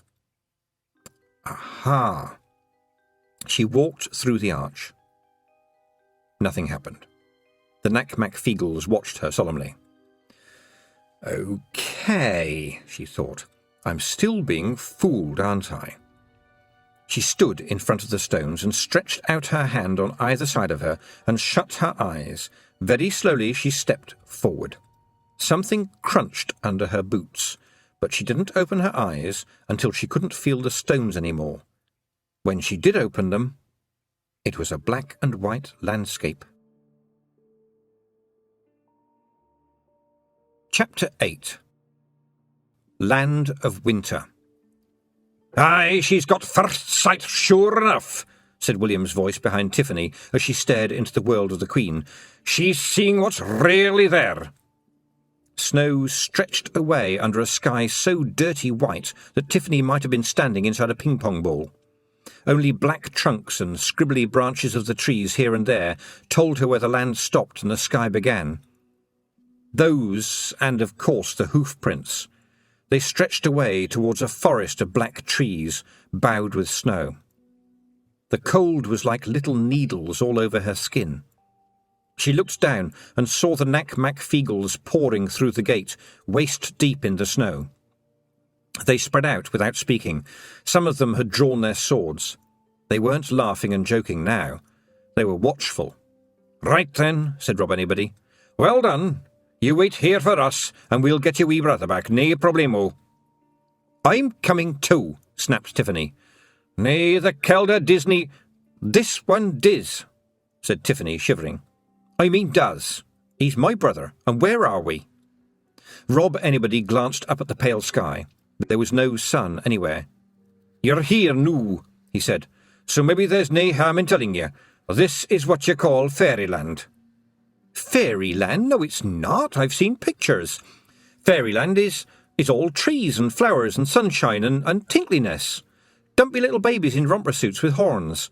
People with wings, and weird people. I've seen pictures." "It isn't always like this," said Rob Anybody shortly. "And you cannae come with us because you ha nae weapon, mistress." "What happened to my frying pan?" said Tiffany. Something bumped against her heels. She looked around and saw not as big as medium-sized Jock, but bigger than wee Jock hold up the pan triumphantly. "OK, you have the pan," said Rob Anybody, "but what you need here is a sword of thunderbolt iron. That's like the, official weapon for invading Fairyland." "I know how to use the pan," said Tiffany, "and I'm—" "Incoming!" yelled Daft Woolly. Tiffany saw a line of black dots in the distance and felt someone climb up her back and stand on her head. "It's the black dogs!" Not as big as medium-sized Jock, but bigger than wee Jock announced. "Dozens o' 'em, big man!" "We'll never outrun the dogs," Tiffany cried, grabbing her pan. "Dinny need to," said Rob Anybody. "We got the Gonagle wi' us this time. You might like to stick your fingers in your ears, though." William, with his eyes fixed on the approaching pack, was unscrewing some of the pipes from the mouse pipes and putting them in a bag he carried hanging from his shoulder. The dogs were much closer now. Tiffany could see the razor teeth and the burning eyes. Slowly, William took out some of the much shorter, smaller pipes that had a silvery look to them, and screwed them in place. He had the look of someone who wasn't going to rush. Tiffany gripped the handle of her pan. The dogs weren't barking. It would have been slightly less scary if they were. William swung the mouse pipes under his arm and blew into one till the bag bulged. "I shall play," he announced, as the dogs got close enough for Tiffany to see the drool, "that firm favourite, the King Underwater." As one pixie, the Nac Mac Feegles dropped their swords and put their hands over their ears. William put the mouthpiece to his lips, tapped his foot once or twice, and, as a dog gathered itself to leap at Tiffany, began to play. A lot of things happened at more or less the same time. All Tiffany's teeth started to buzz. The pan vibrated in her hands and dropped onto the snow. The dog in front of her went cross-eyed and, instead of leaping, tumbled forward. The grim hounds paid no attention to the pixies. They howled, they spun around, they tried to bite their own tails, they stumbled and ran into one another. The line of panting death broke into dozens of desperate animals, twisting and writhing and trying to escape from their own skins. The snow was melting in a circle around William, whose cheeks were red with effort. Steam was rising. He took the pipe from his mouth. The grim hounds, struggling in the slush, raised their heads, and then, as one dog, they put their tails between their legs and ran like greyhounds back across the snow. "Weel, they ken we're here noo," said Rob Anybody, wiping tears from his eyes. "Oh, agn't," said Tiffany, touching her teeth to check that they were all still there. "He played the notes o' pain," Rob Anybody explained. "You cannae hear them, 'cause they're pitched so high, but the doggies can. Hurts them in their heeds. Now we'd better get moving before she sends something else."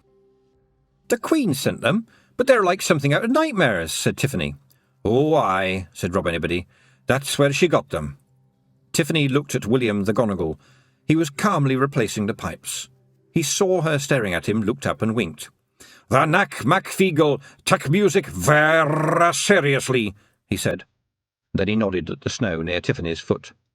There was a sugary yellow teddy bear in the snow, made of 100% artificial additives. And the snow all around Tiffany was melting away.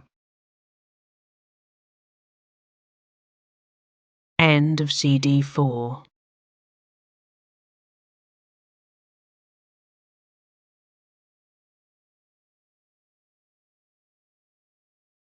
CD 5. Two pixies carried Tiffany easily. She skimmed across the snow, the clan running beside her. No sun in the sky. Even on the dullest days you could generally see where the sun was, but not here. And there was something else that was strange, something she couldn't quite give a name to. This didn't feel like a real place. She didn't know why she felt that, but something was wrong with the horizon. It looked close enough to touch, which was silly. And things were not finished. Like the trees in the forest they were heading towards, for example.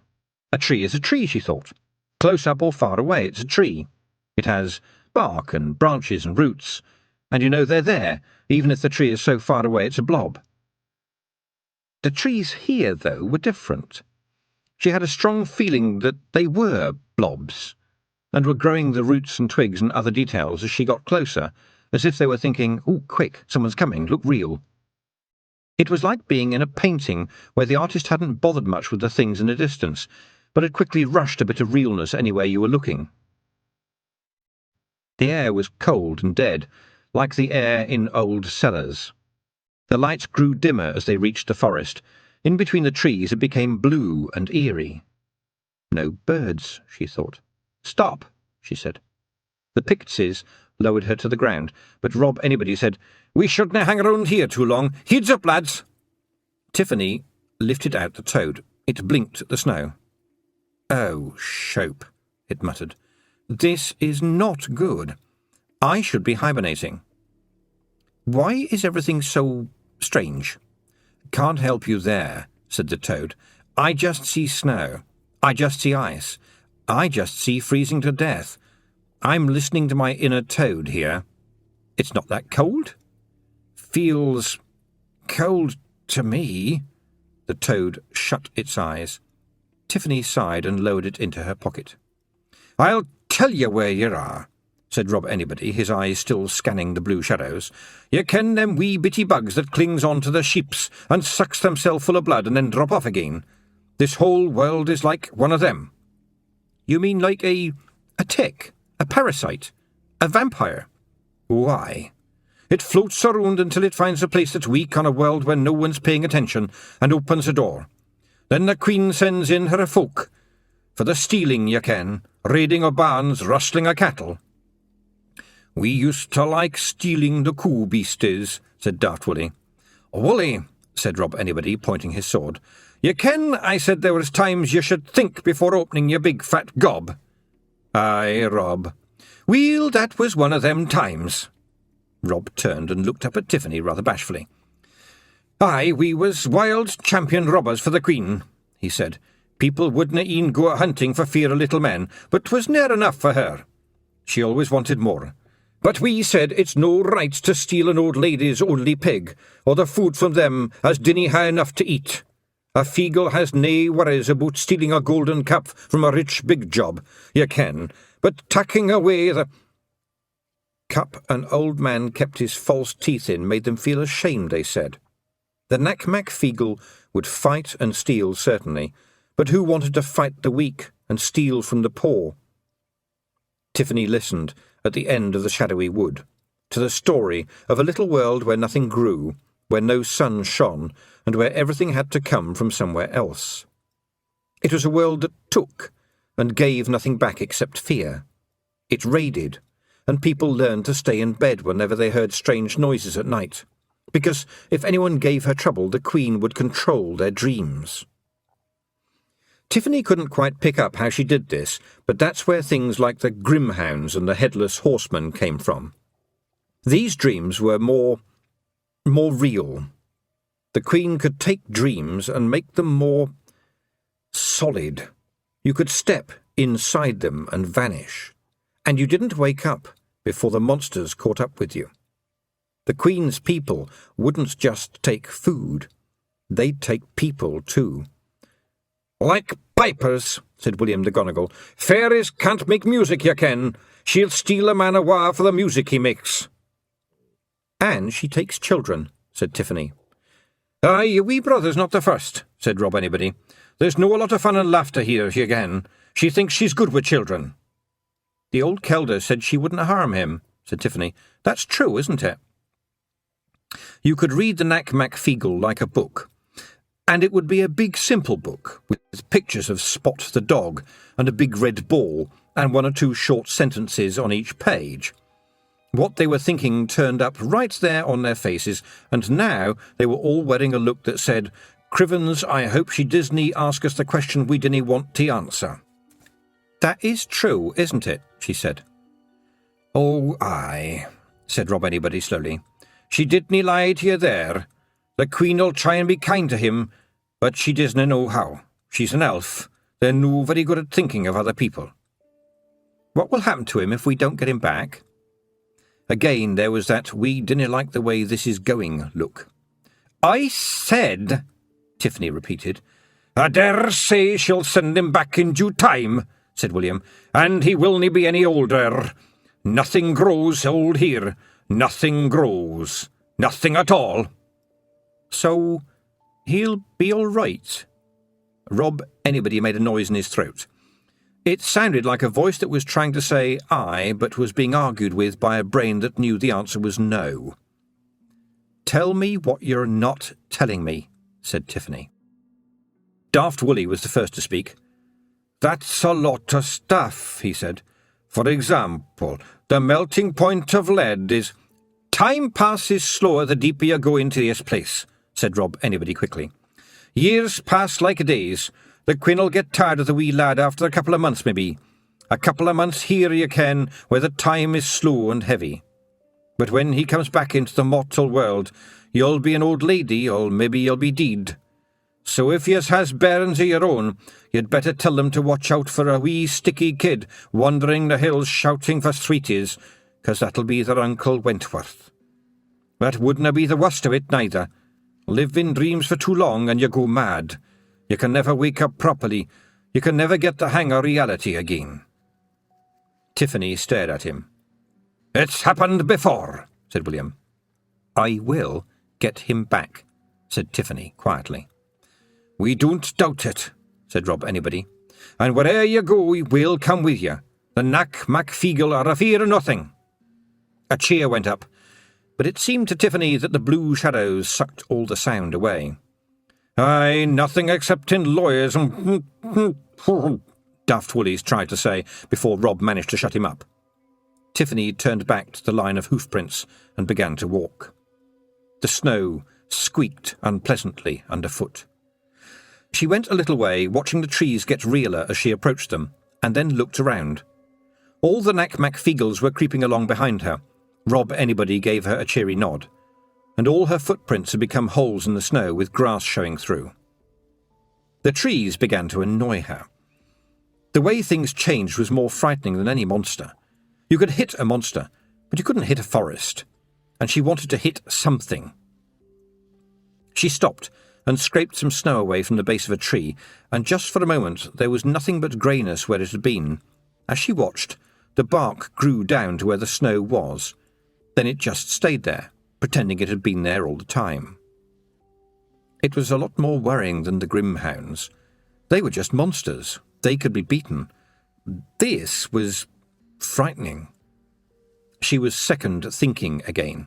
She felt the fear grow. She felt her stomach become a red-hot lump.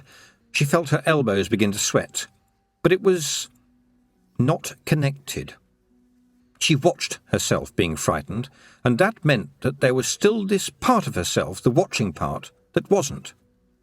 The trouble was, it was being carried on legs that were. It had to be very careful. And that was where it went wrong. Fear gripped her all at once.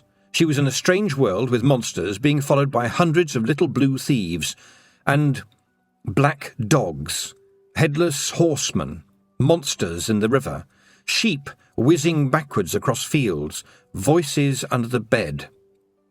The terror took her, but because she was Tiffany, she ran towards it, raising the pan. She had to get through the forest, find the Queen, get her brother, leave this place. Somewhere behind her, voices started to shout. She woke up. There was no snow, but there was the whiteness of the bedsheet and the plaster ceiling of her bedroom. She stared at it for a while, and then leaned down and peered under the bed. There was nothing there but the gazunder.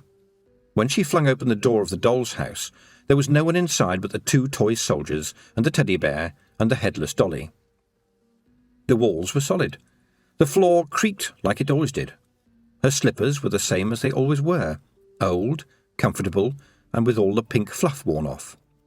She stood in the middle of the floor and said very quietly, "Is there anybody there?" Sheep barred on the distant hillside, but they probably hadn't heard her. The door squeaked open, and the cat Ratbag came in. He rubbed up against her legs, purring like a distant thunderstorm, and then went and curled up on her bed. Tiffany got dressed thoughtfully, daring the room to do something strange. When she got downstairs, breakfast was cooking. Her mother was busy at the sink. Tiffany darted out through the scullery and into the dairy. She scrambled on hands and knees around the floor, peering under the sink and behind cupboards. "You can come out now, honestly," she said. No one came. She was alone in the room. She'd often been alone in the room, and had enjoyed it. It was almost her private territory, but now, somehow, it was too empty, too clean. When she wandered back into the kitchen, her mother was still standing by the sink, washing dishes, but a plate of steaming porridge had been put down in the one set place on the table. "I'll make some more butter today," said Tiffany, carefully sitting down. "I might as well while we're getting all this milk." Her mother nodded and put a plate on the draining board beside the sink. "I haven't done anything wrong, have I?" said Tiffany. Her mother shook her head. Tiffany sighed. And then she woke up, and it was all a dream. It was just about the worst ending you could have to any story. But it had all seemed so real. She could remember the smoky smell in the Pixies' cave, and the way... Who was it? Oh yes, he'd been called Rob Anybody. The way Rob Anybody had always been so nervous about talking to her. It was strange, she thought, that Ratbag had rubbed up against her.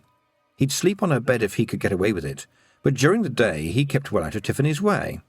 How odd. There was a rattling noise near the mantelpiece. The china shepherdess on Granny's shelf was moving sideways of its own accord, and as Tiffany watched with her porridge spoon halfway to her mouth, it slid off and smashed on the floor. The rattling went on. Now it was coming from the big oven. She could see the door actually shaking on the hinges. She turned to her mother and saw her put another plate down by the sink. But it wasn't being held in her hand. The oven door burst open and slid across the floor. "Dinna eat the porridge!" Nac Mac Feegles spilled out into the room, hundreds of them pouring across the tiles. The walls were shifting, the floor moved, and now the thing turning around at the sink was not even human, but just stuff. No more human than a gingerbread man, grey as old dough, changing shape as it lumbered towards Tiffany. The Pixies surged past her in a flurry of snow. She looked up at the thing's tiny black eyes. The scream came from somewhere deep inside. There was no second thought, no first thought, just a scream.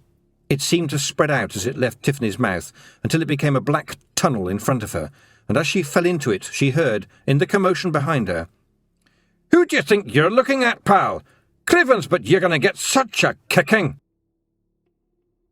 Tiffany opened her eyes. She was lying on damp ground in the snowy, gloomy wood. Pixies were watching her carefully, but, she saw, there were others behind them staring outwards, into the gloom amongst the tree trunks. There was stuff in the trees, lumps of stuff. It was grey and hung there like old cloth. She turned her head and saw William standing beside her, looking at her with concern. "That was a dream, wasn't it?" she said. "Weel, no," said William.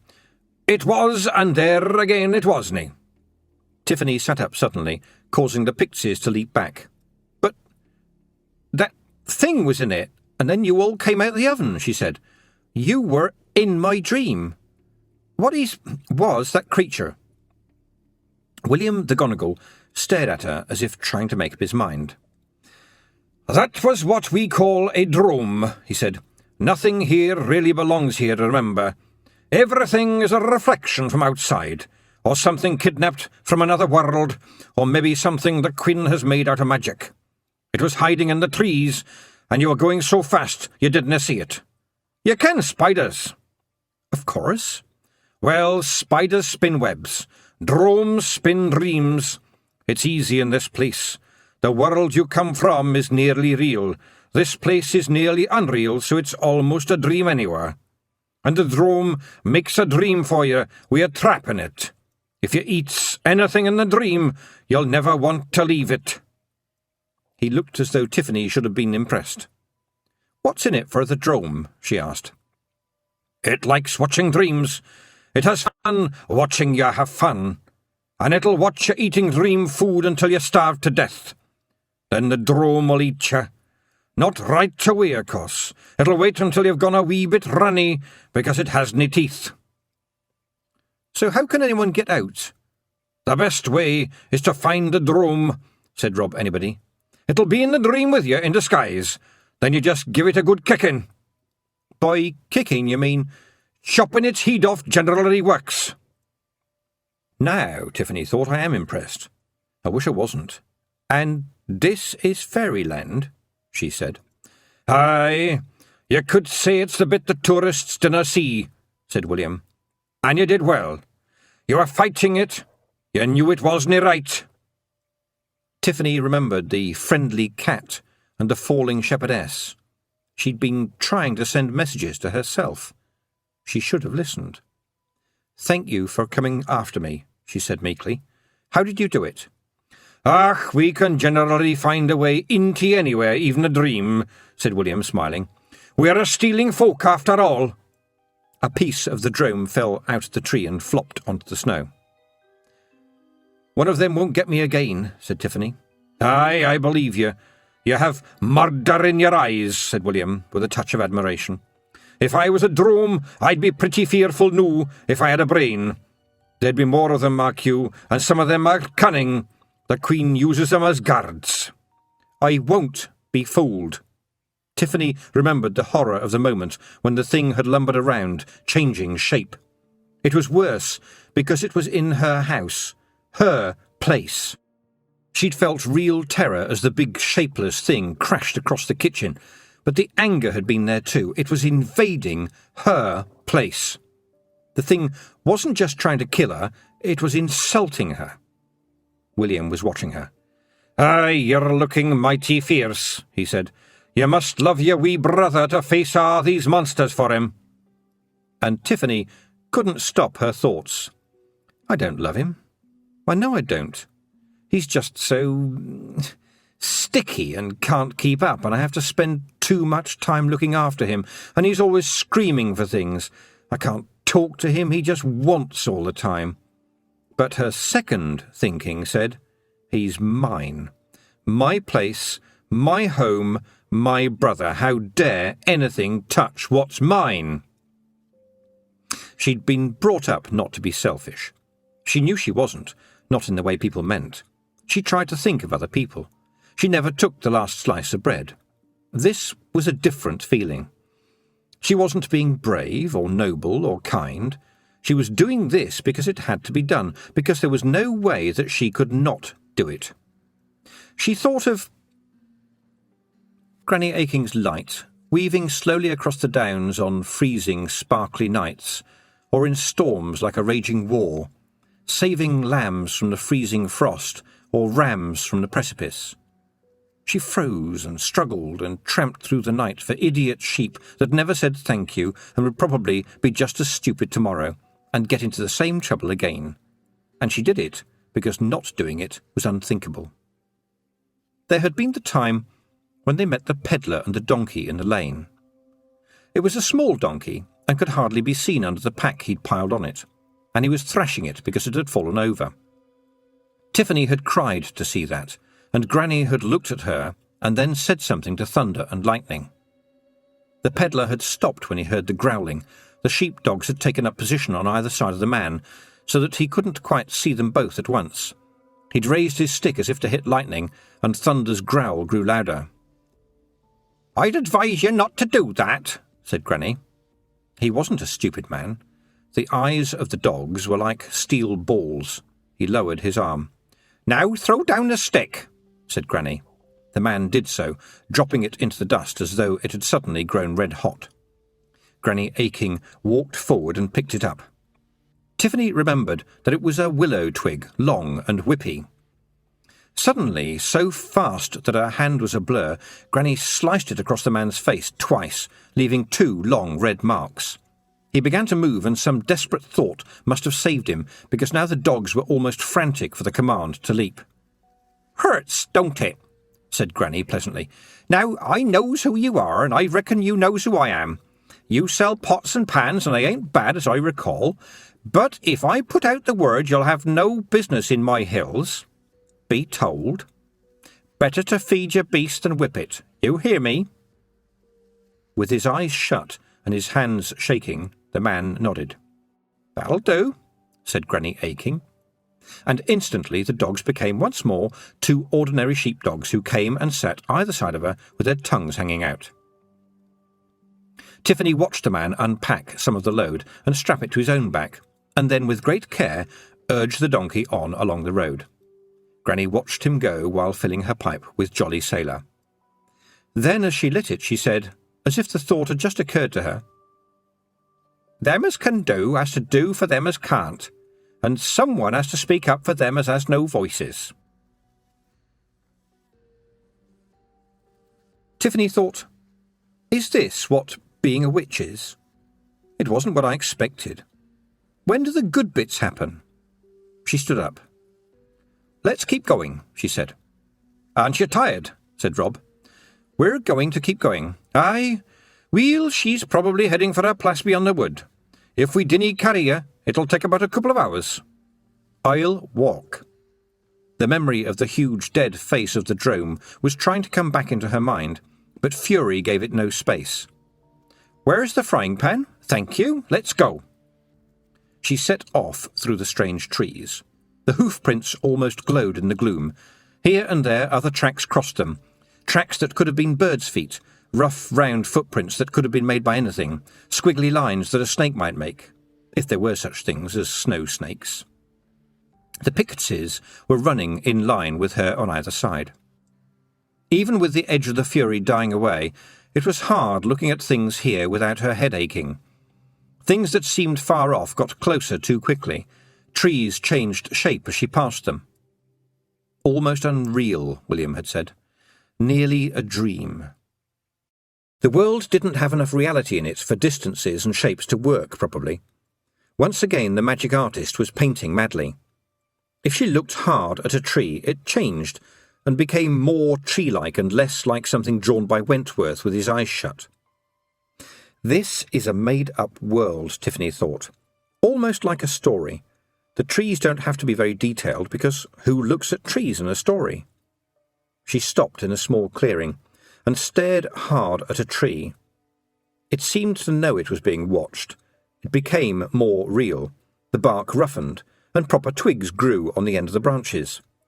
The snow was melting around her feet too, although melting was the wrong word. It was just disappearing, leaving leaves and grass. If I was a world that didn't have enough reality to go around, Tiffany thought, then snow would be quite handy. It doesn't take a lot of effort. It's just white stuff. Everything looks white and simple. But I can make it complicated. I'm more real than this place. She heard a buzzing overhead and looked up. And suddenly the air was filling with small people, smaller than the Feegle, with wings like dragonflies. There was a golden glow around them. Tiffany, entranced, reached out a hand. At the same moment, what felt like the entire clan of Nac Mac Feegle landed on her back and sent her sliding into a snowdrift. When she struggled out, the clearing was a battlefield. The Pixies were jumping and slashing at the flying creatures, which were buzzing around them like wasps. As she stared, two of them dived onto Rob Anybody and lifted him off his feet by his hair. He rose in the air, yelling and struggling. Tiffany leapt up and grabbed him round the waist, flailing at the creatures with her other hand. They let go of the Pixie and dodged easily, zipping through the air as fast as hummingbirds. One of them bit her on the finger before buzzing away. Somewhere a voice went, "Ooh!" Rob struggled in Tiffany's grip. "Quick! Put me down!" he yelled. "There's gonna be poetry!" Chapter 9. Lost Boys.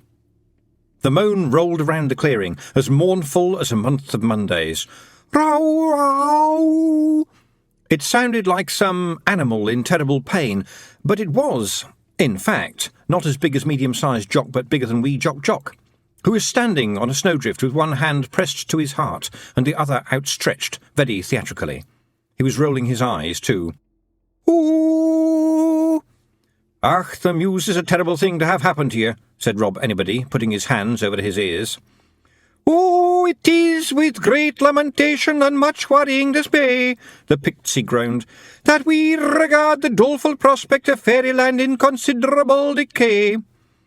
In the air, the flying creatures stopped attacking and began to panic. Some of them flew into one another.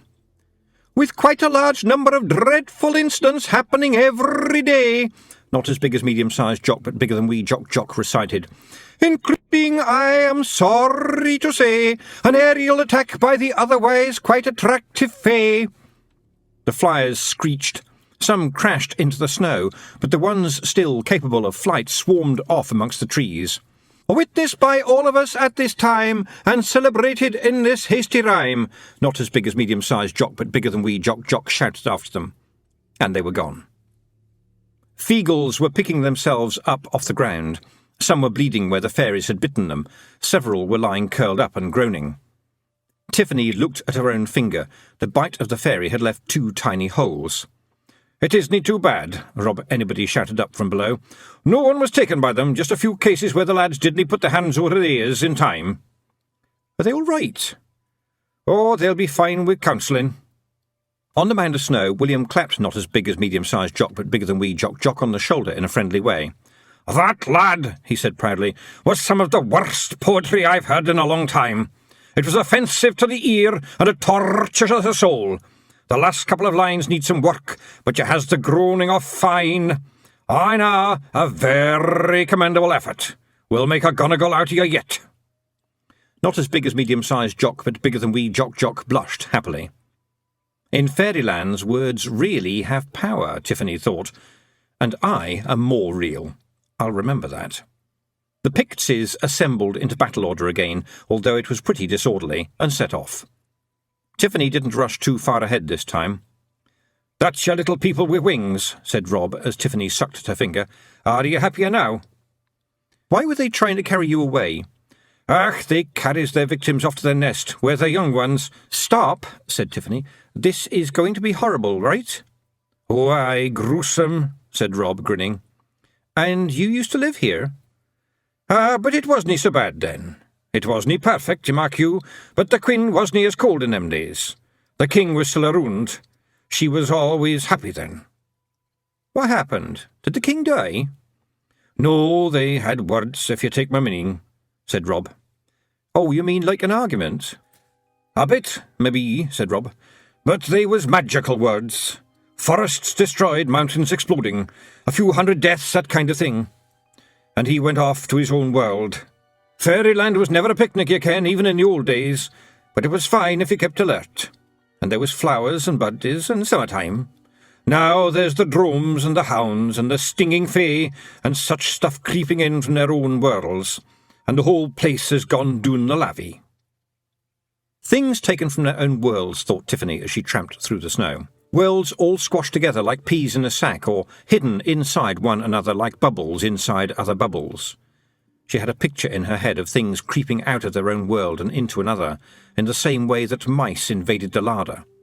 Only there were worse things than mice. What would a drome do if it got into our world? You'd never know it was there. It'd sit in the corner and you'd never see it, because it wouldn't let you. And it'd change the way you saw the world, give you nightmares, make you want to die. Her second thoughts added, I wonder how many have got in already and we don't know. And I'm in fairyland where dreams can hurt. Somewhere all stories are real, all songs are true. I thought that was a strange thing for the Kelder to say.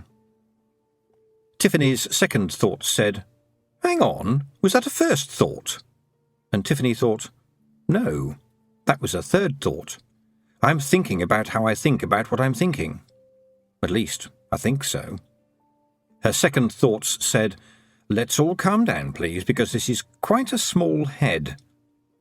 The forest went on, or perhaps it was a small forest and somehow moved around them as they walked. This was fairyland after all. You couldn't trust it. And the snow still vanished where Tiffany walked, and she only had to look at a tree for it to smarten up and make an effort to look like a real tree. The Queen is, well, a queen, Tiffany thought. She's got a world of her own. She could do anything with it. And all she does is steal things, mess up people's lives. There was the thud of hoofbeats in the distance. It's her. What shall I do? What shall I say? The Nac Mac Feegles leapt behind the trees. Come away out to the path, hissed Rob Anybody. She might still have him, said Tiffany, gripping the pan handle nervously and staring at the blue shadows between the trees. So, we'll find a way to steal him. She's the Queen, you cannot beat the Queen face to face. The hoofbeats were louder, and now it sounded as though there was more than one animal. A stag appeared through the trees, steam pouring off it. It stared at Tiffany with wild red eyes, and then, bunching up, leapt over her. She smelled the stink of it as she ducked. She felt its sweat on her neck. It was a real animal. You couldn't imagine a reek like that. And here came the dogs. The first one she caught with the edge of the pan, bowling it over. The other turned to snap at her, then looked down in amazement as pixies erupted from the snow under each paw. It was hard to bite anyone when all four of your feet were moving away in different directions, and then other pixies landed on its head, and biting anything ever again soon became impossible. The Nac Mac Feegle hated grimhounds. Tiffany looked up at a white horse. That was real too, as far as she could tell, and there was a boy on it. "Who are you?" he said. He made it sound like, "What sort of thing are you?" "Who are you?" said Tiffany, pushing her hair out of her eyes.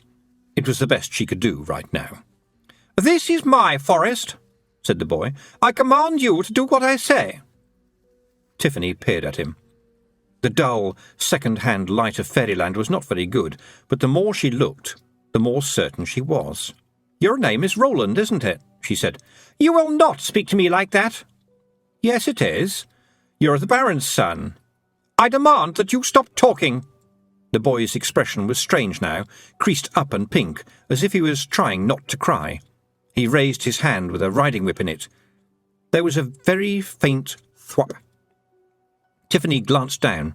The Nac Mac Feegles had formed a pile under the horse's belly, and one of them, climbing up on their shoulders, had just cut through the saddle girth. She held up a hand quickly. "Stand still," she shouted, trying to sound commanding. "If you move, you'll fall off your horse." "Is that a spell? Are you a witch?" The boy dropped the whip and pulled a long dagger from his belt. "Death to witches!" He urged the horse forward with a jerk, and then there was one of those long moments, a moment when the whole universe said, "Uh-oh." And, still holding the dagger, the boy swivelled around the horse and landed in the snow. Tiffany knew what would happen next. Rob Anybody's voice echoed among the trees. "You're in trouble now, pal. Get him!" "No!" Tiffany cried. "Get away from him!" The boy scrambled backwards, staring at Tiffany in horror. "I do know you," she said. "Your name is Roland. You're the Baron's son. They said you died in a forest." "You mustn't talk about that." "Why not?" "Bad things happen." "They are already happening," said Tiffany. "Look, I'm here to rescue my—" But the boy had got to his feet and was running back through the forest. He turned and shouted, "Get away from me!" Tiffany ran after him, jumping over snow-covered logs, and saw him ahead, dodging from tree to tree. Then he paused and looked back. She ran up to him, saying, "I know how to get you out," and danced. She was holding the hand of a parrot, or at least someone with the head of a parrot. Her feet moved under her perfectly. They twirled her around, and this time her hand was caught by a peacock, or at least someone with the head of a peacock. She glanced over his shoulder and saw that she was now in a room. No, a ballroom full of masked people dancing. "Ah," she thought, "another dream. I should have looked where I was going." The music was strange. There was a kind of rhythm to it, but it sounded muffled and odd, as if it was being played backwards, underwater, by musicians who'd never seen their instruments before. And she hoped the dancers were wearing masks. She realised she was looking through the eye-holes of one and wondered what she was. She was also wearing a long dress, which glittered. "OK," she thought carefully. "There was a drome there, and I didn't stop to look. And now I'm in a dream, but it's not mine. It must make use of what it finds in your head, and I've never been to anything like this." "Wah, wah, wah, wah, wah," said the peacock. The voice was like the music. It sounded almost like a voice, but it wasn't. "Oh, yes," said Tiffany. "Fine." "Huh?" "Oh, woof, woof, woof, woof." This seemed to work. The peacock-headed dancer bobbed a little bow, said woof, woof, woof, sadly, and wandered off. "Somewhere in here is the drome," said Tiffany to herself. "And it must be a pretty good one. This is a big dream." Little things were wrong, though. There were hundreds of people in the room, but the ones in the distance, although they were moving about in quite a natural way, seemed the same as the trees, blobs and swirls of colour. You had to look hard to notice this, though. First sight, Tiffany thought. People in brilliant costumes and still more masks walked arm in arm past her, as if she were just another guest. Those that weren't joining the new dance were heading for the long tables at one side of the hall, which were piled with food. Tiffany had only seen such food in pictures. People didn't starve on the farm, but even when food was plentiful at Hogswatch or after harvest, it never looked like this. The farm food was mostly shades of white or brown. It was never pink and blue and never wobbled. There were things on sticks and things that gleamed and glistened in bowls. Nothing was simple.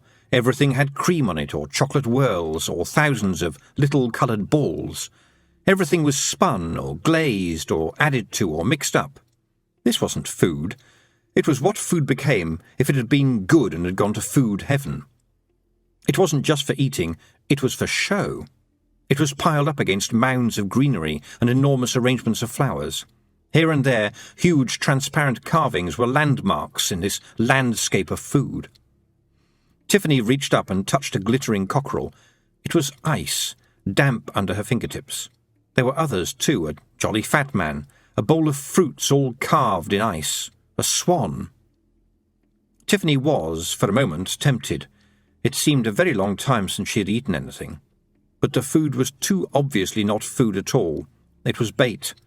It was supposed to say, "Hello, little kiddie, eat me." "I'm getting the hang of this," thought Tiffany. Good job the creature didn't think of cheese. And there was cheese. Suddenly, cheese had always been there. She'd seen pictures of lots of different cheeses in the almanac. She was good at cheese and had always wondered what the others tasted like. They were far-away cheeses with strange-sounding names. Cheeses like Treble Wibbly, Waney Tasty, Old Arg, Red Runny, and the legendary Lanka Blue, which had to be nailed to the table to stop it attacking other cheeses. Just a taste wouldn't hurt, surely. It wasn't the same as eating, was it? After all, she was in control, wasn't she? She'd seen right through the dream straight away, hadn't she? So it couldn't have any effect, could it? And, well, cheese was hardly temptation for anyone. OK, the drone must have put the cheese in as soon as she'd thought of it, but she was already holding the cheese knife. She didn't quite remember picking it up. A drop of cold water landed on her hand. It made her glance up at the nearest glittering ice carving. Now it was a shepherdess, with a saddlebag dress and a big bonnet. Tiffany was sure it had been a swan when she'd looked at it before. The anger came back. She'd nearly been fooled. She looked at the cheese knife. "Be a sword," she said. After all, the drone was making her dream, but she was doing the dreaming. She was real. Part of her wasn't asleep. There was a clang. "Correction," said Tiffany. "Be a sword that isn't so heavy." And this time she got something she could actually hold. There was a rustling in the greenery, and a red-haired face poked out. "Psst," it whispered. "Dinna eat the canapes." "You're a bit late."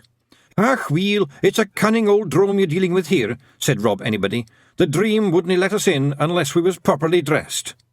He stepped out, looking very sheepish, in a black suit with a bow tie. There was more rustling, and other pixies pushed their way out of the greenery. They looked a bit like red-headed penguins. "Properly dressed?" said Tiffany.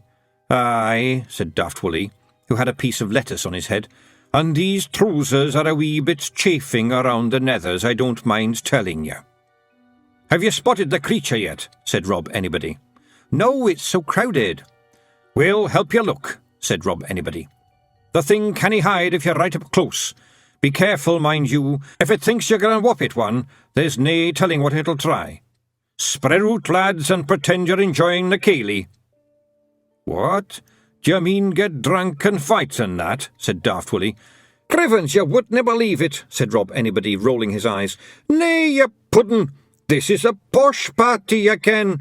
That means you mak small talk and mingle."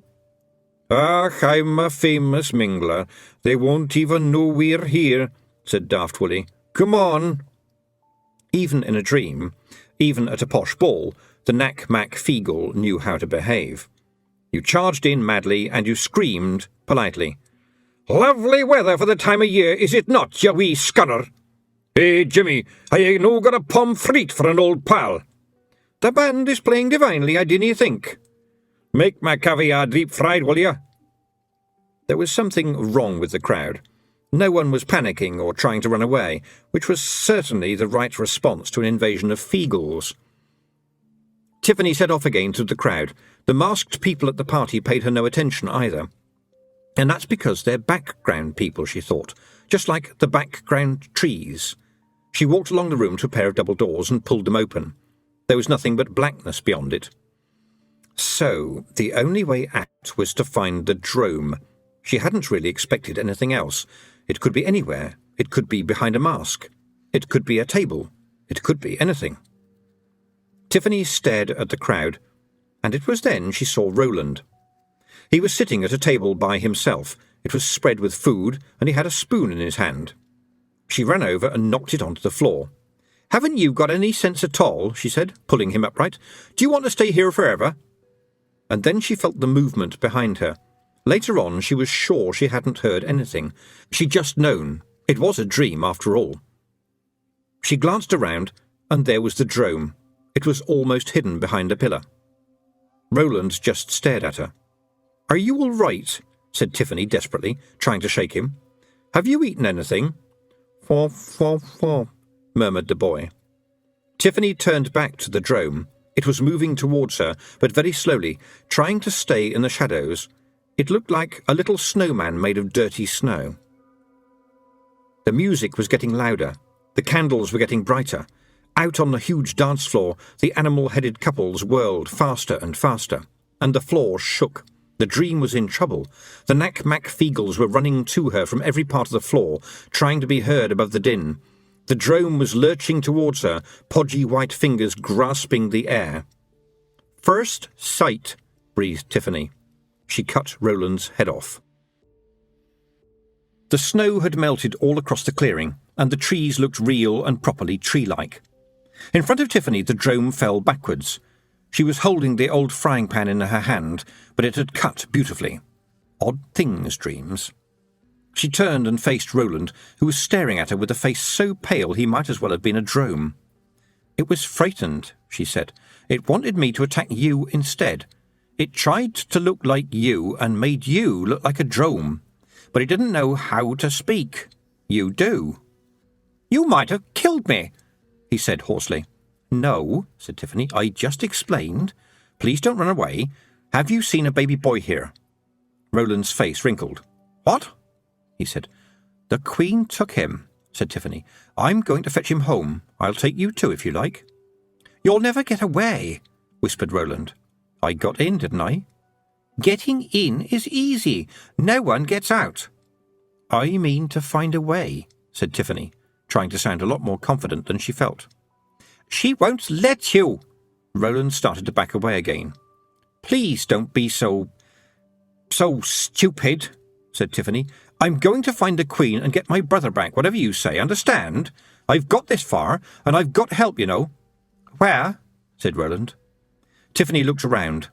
There was no sign of the Nac Mac Feegles. "They always turn up," she said, "just when I need them." It struck her that there was suddenly something very empty about the forest. It seemed colder, too. "They'll be here any minute," she added hopefully. "They got trapped in a dream," said Roland flatly. "They can't have. I killed a drome." "It's more complicated than that," said the boy. "You don't know what it's like here. There's dreams inside dreams. There's other things that live inside dreams, horrible things. You never know if you've really woken up. And the Queen controls them all. They're fairy people anyway. You can't trust them. You can't trust anyone. I don't trust you. You're probably just another dream." He turned his back and walked away, following the line of hoofprints. Tiffany hesitated. The only other real person was going away, leaving her here with nothing but the trees and the shadows. And, of course, anything horrible that was running towards her through them. She said. "Hello? Rob anybody? William? Daff Woolley?" There was no reply. There wasn't even an echo. She was alone, apart from her heartbeats. Well, of course, she'd fought things and won, hadn't she? But the Nac Mac Feegles had been there, and somehow that had made it easy. They never gave up. They'd attack absolutely anything, and they didn't know the meaning of the word fear. Tiffany, who had read her way through the dictionary, had a second thought there. Fear was only one of thousands of words the Pixies probably didn't know the meaning of. Unfortunately, she did know what it meant. And the taste and feel of fear, too. She felt it now. She gripped the pan. It didn't seem quite such a good weapon anymore. The cold blue shadows between the trees seemed to be spreading out. They were darkest ahead of her, where the hoofprints led. Strangely enough, the wood behind her seemed almost light and inviting. Someone doesn't want me to go on, she thought. That was quite encouraging. But the twilight was misty and shimmered unpleasantly. Anything could be waiting. She was waiting too. She realised that she was waiting for the Nac Mac Feegles, hoping against hope that she'd hear a sudden cry, even of Crivens. She was sure it was a swear word. She pulled out the toad, which lay snoring on the palm of her hand, and gave it a prod. What?" it croaked. "I'm stuck in a wood of evil dreams, and I'm all alone, and I think it's getting darker," said Tiffany. "What should I do?" The toad opened one bleary eye and said, "Leave." "That is not a lot of help." "Best advice there is," said the toad. "Now put me back, the cold makes me lethargic."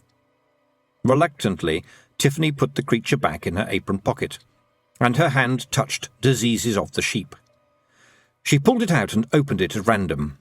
There was a cure for the steams, but it had been crossed out in pencil. Written in the margin in Granny Aching's big, round, careful handwriting was, "This don't work. 1 dessert spoonful of turpentine do." Tiffany closed the book with care and put it back gently so as not to disturb the sleeping toad. Then, gripping the pan's handle tightly, she stepped into the long blue shadows. How do you get shadows when there's no sun in the sky, she thought, because it was better to think about things like this than all the other much worse things that were on her mind. But these shadows didn't need light to create them. They crawled around on the snow of their own accord and backed away when she walked towards them. That, at least, was a relief. They piled up behind her. They were following her.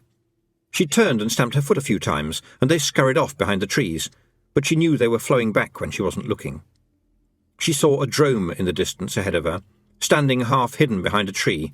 She screamed at it and waved the pan threateningly, and it lumbered off quickly. When she looked round, she saw 2 more behind her, a long way back. The track led uphill a little, into what looked like a much thicker mist. It glowed faintly. She headed for it. There was no other way to go. When she reached the top of the rise, she looked down into a shallow valley. There were 4 dromes in it, big ones, bigger than any she's seen so far. They were sitting down in a square, their dumpy legs stretched out in front of them. Each one had a gold collar around its neck, attached to a chain. Tame ones? Tiffany wondered aloud. But who could put a collar round the neck of a drome? Only someone who could dream as well as they could. We tamed the sheepdogs to help us herd sheep, she thought. The Queen uses dromes to herd dreams. In the centre of the square formed by the dromes, the air was full of mist. The hoof tracks and the tracks of Roland led down past the tamed dromes and into the cloud. Tiffany spun around. The shadows darted back. There was nothing else nearby. No birds sang, nothing moved in the woods. But she could make out 3 more dromes now, their big, round, soggy faces peering at her around tree trunks. She was being herded now. At a time like this, it would be nice to have someone around to say something like, "No, it's too dangerous, don't do it." Unfortunately, there wasn't. She was going to commit an act of extreme bravery, and no one would know if it all went wrong. That was frightening, but also annoying. That was it. Annoying. This place annoyed her. It was all stupid and strange. It was the same feeling she'd had when Jenny had leapt out of the river, out of her river, and the Queen had taken her brother.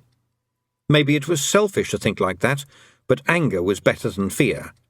Fear was a damp, cold mess, but anger had an edge. She could use it. They were herding her, like a sheep. Well, an angry sheep could send a vicious dog away whimpering.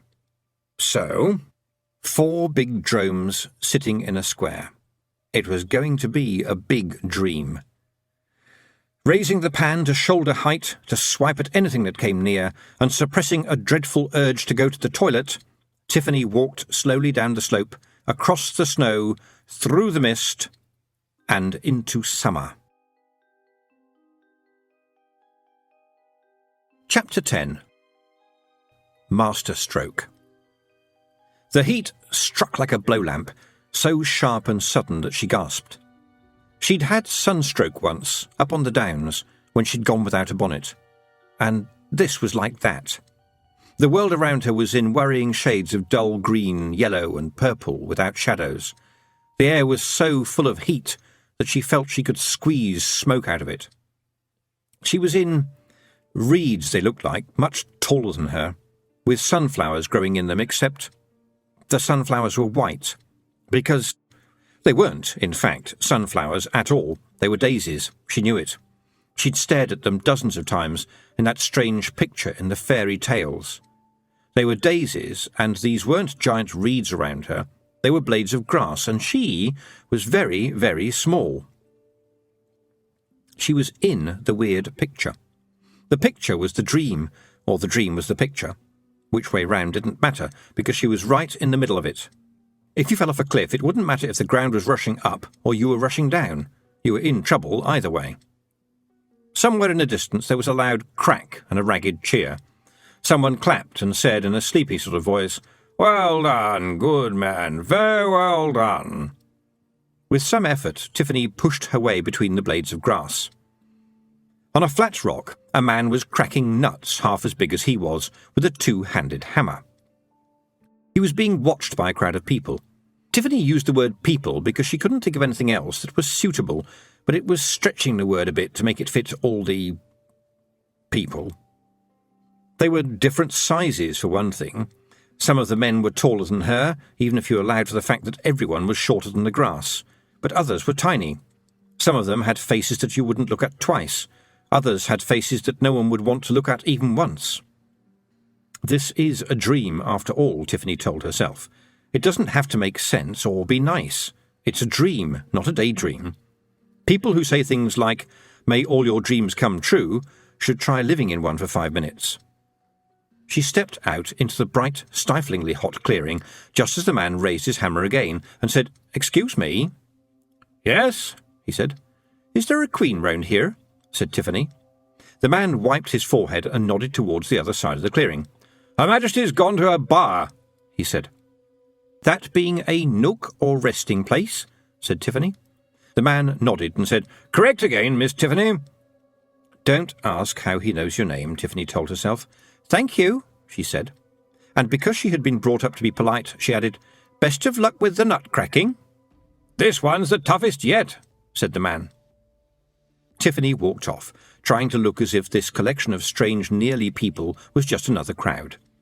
Probably the scariest ones were the big women, 2 of them. Big women were valued on the chalk. Farmers liked big wives. Farm work was hard, and there was no call for a wife who couldn't carry a couple of piglets or a bale of hay. But these 2 could have carried a horse each. They stared haughtily at her as she walked past. They had tiny, stupid little wings on their backs. "Nice day for watching nuts being cracked," said Tiffany cheerfully as she went past. Their huge, pale faces wrinkled, as if they were trying to work out what she was.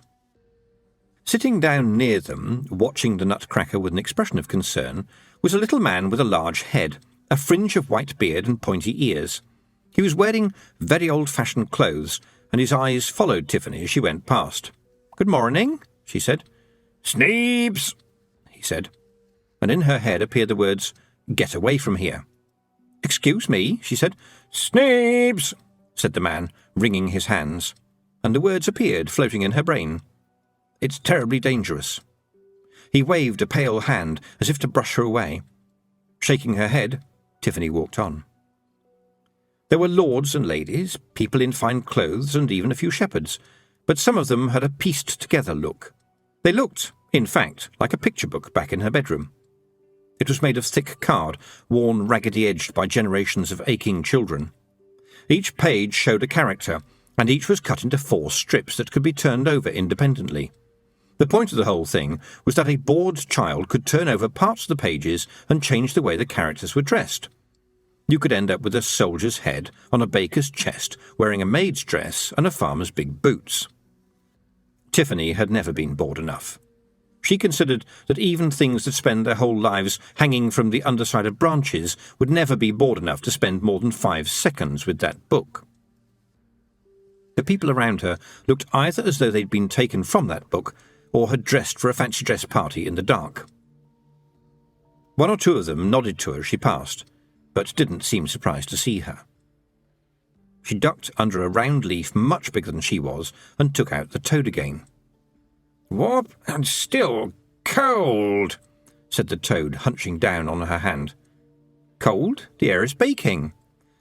"There's just snow," said the toad. "Put me back, I'm freezing." "Just a minute," thought Tiffany. "Do toads dream?" she said. "No." "Oh, so it's not really hot?" "No, you just think it is." "Psst," said a voice. Tiffany put the toad away and wondered if she dared turn her head. "It's me," said the voice. Tiffany turned towards a clump of daisies twice the height of a man. "That's not a lot of help." "Are you mad?" said the daisies. "I'm looking for my brother," said Tiffany sharply. "The horrible child who screams for sweeties all the time?"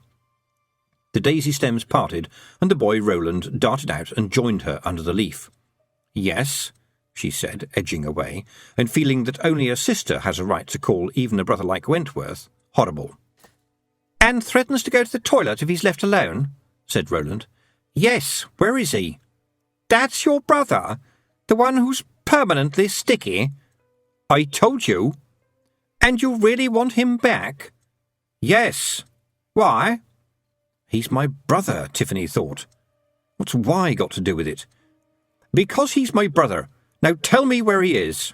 "Are you sure you can get out of here?" said Roland. "Of course," Tiffany lied. And you can take me with you? Yes. Well, she hoped so. All right. I'll let you do that, said Roland, relaxing. Oh, you'll let me, will you? Said Tiffany.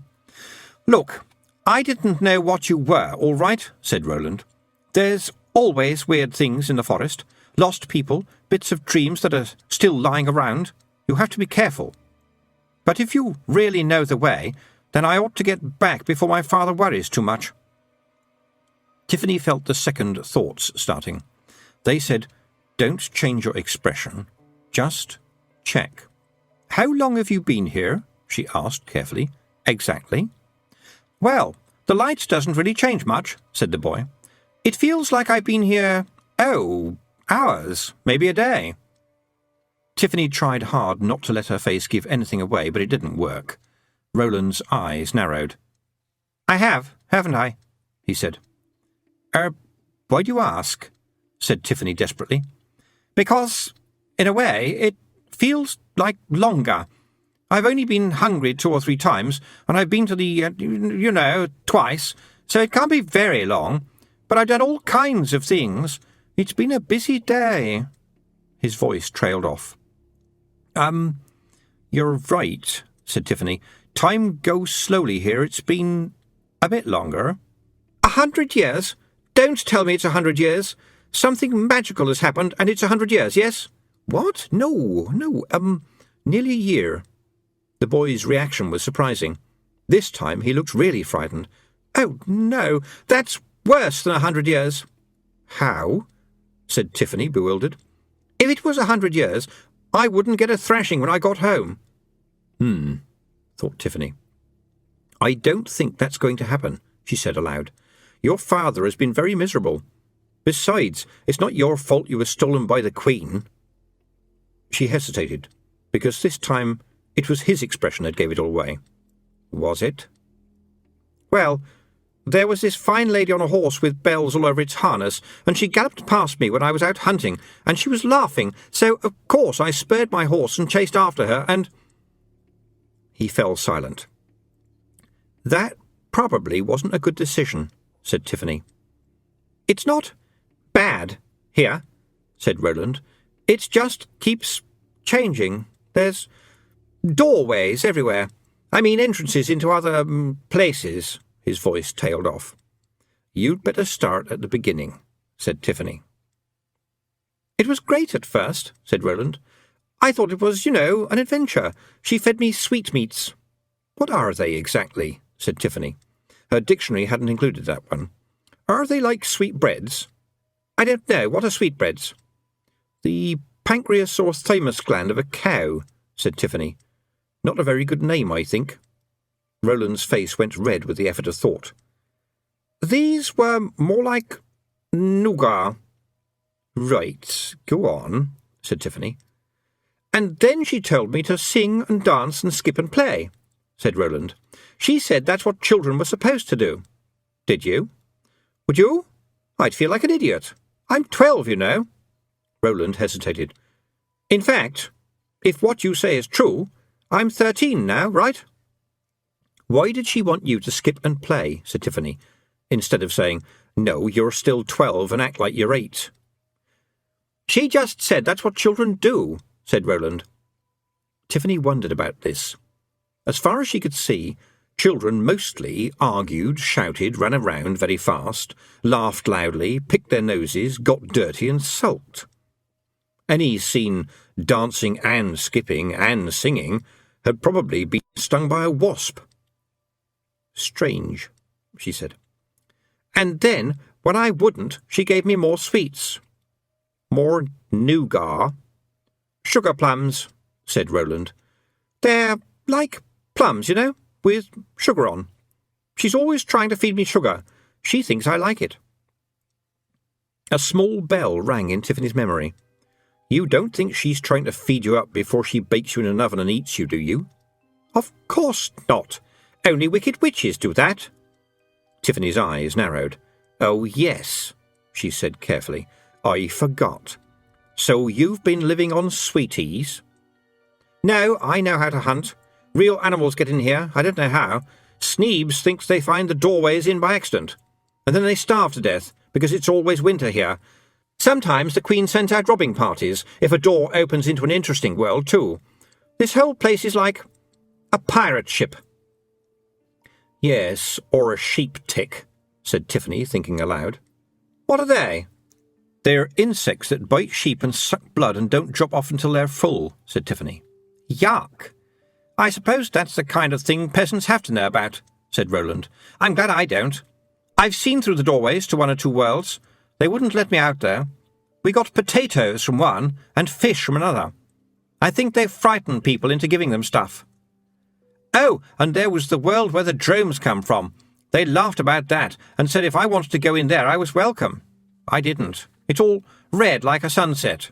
A great huge sun on the horizon, and a red sea that hardly moves, and red rocks and long shadows. And those horrible creatures sitting on the rocks, living off crabs and spidery things and little scribbity creatures. It was awful. There was this sort of ring of little claws and shells and bones around every one of them." "Who are they?" said Tiffany, who had noted the word peasants. "What do you mean?" "You keep talking about they," said Tiffany. "Who do you mean? The people out there?" "Those? Most of them aren't even real," said Roland. "I mean the elves, the fairies. That's who she's queen of, didn't you know? I thought they were small." "I think they can be any size they like," said Roland. "They're not exactly real. They're like dreams of themselves. They can be as thin as air or as solid as a rock, Sneebs says." "Sneebs?" said Tiffany. "Oh, the little man that just says Sneebs but real words turn up in your head?" "Yes, that's him. He's been here for years. That's how I knew about the time being wrong. Sneebs got back into his own world once and it was all different. He was so miserable he found another doorway and came straight back." "He came back?" said Tiffany, astonished. "He said it was better to belong where you don't belong than not to belong where you used to belong, remembering when you used to belong there," said Roland. "At least I think that's what he said. He said it's not too bad here if you keep out of the Queen's way. He says you can learn a lot." Tiffany looked back at the hunched figure of Sneebs, who was still watching the nuts cracking. He didn't look as though he was learning anything. He just looked like someone who'd been frightened for so long it had become part of his life, like freckles. "But you mustn't make the Queen angry," said Roland. "I've seen what happens to people who make her angry. She sets the bumblebee women on them." "Are you talking about those huge women with tiny wings?" "Yes, they're vicious. And if the Queen gets really angry with someone, she just stares at them and they change." "What into?" "Other things. I don't want to have to draw your picture." Roland shuddered. "And if I did, I'd need a lot of red and purple crayons. Then they get dragged off and left for the drones." He shook his head. "Listen, dreams are real here, really real. When you're inside them, you're not exactly here. The nightmares are real too. You can die." "This doesn't feel real," Tiffany told herself. "This feels like a dream. I could almost wake up from it. I must always remember what's real." She looked down at her faded blue dress, with the bad stitching around the hem, caused by it being let out and taken in as its various owners had grown. That was real. And she was real. Cheese was real.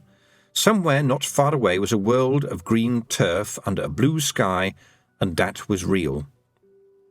The Nac Mac Feegle were real, and once again she wished they were here. There was something about the way they shouted "Crivens" and attacked everything in sight that was so very comforting. Roland was probably real. Almost everything else was really a dream in a robber world that lived off the real worlds and where time nearly stood still and horrible things could happen at any moment. "I don't want to know anything more about it," she decided. "I just want to get my brother and go home while I'm still angry. Because when I stop being angry, that'll be the time to get frightened again, and I'll be really frightened this time, too frightened to think, as frightened as Sneebs. And I must think." "The first dream I fell into was like one of mine," she said. "I've had dreams where I wake up and I'm still asleep, but the ballroom, I've never—" "Oh, that was one of mine," said Roland. "From when I was young. I woke up one night and went down into the big hall, and there were all these people with masks on, dancing. It was just so bright." He looked wistful for a moment.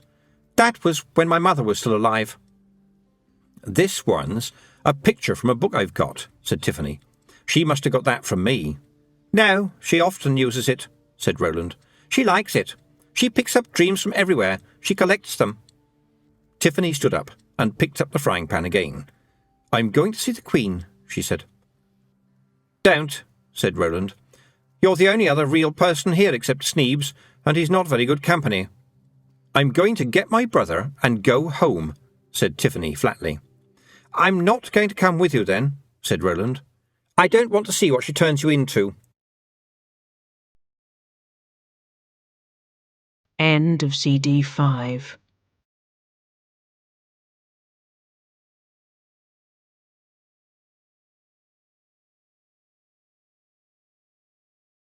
CD 6. Tiffany stepped out into the heavy, shadowless light and followed the path up the slope. Giant grasses arched overhead. Here and there more strangely dressed, strangely shaped people turned to watch her, but then acted as though she was just a passing wanderer of no interest whatsoever.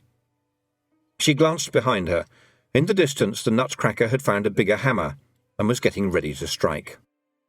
Wanna, sweetie! Tiffany's head shot round like a weathercock in a tornado. She ran along the path, head down, ready to swing the pan at anything that stood in her way, and burst through a clump of trees into a space lined with daisies. It could well have been a bower. She didn't bother to check.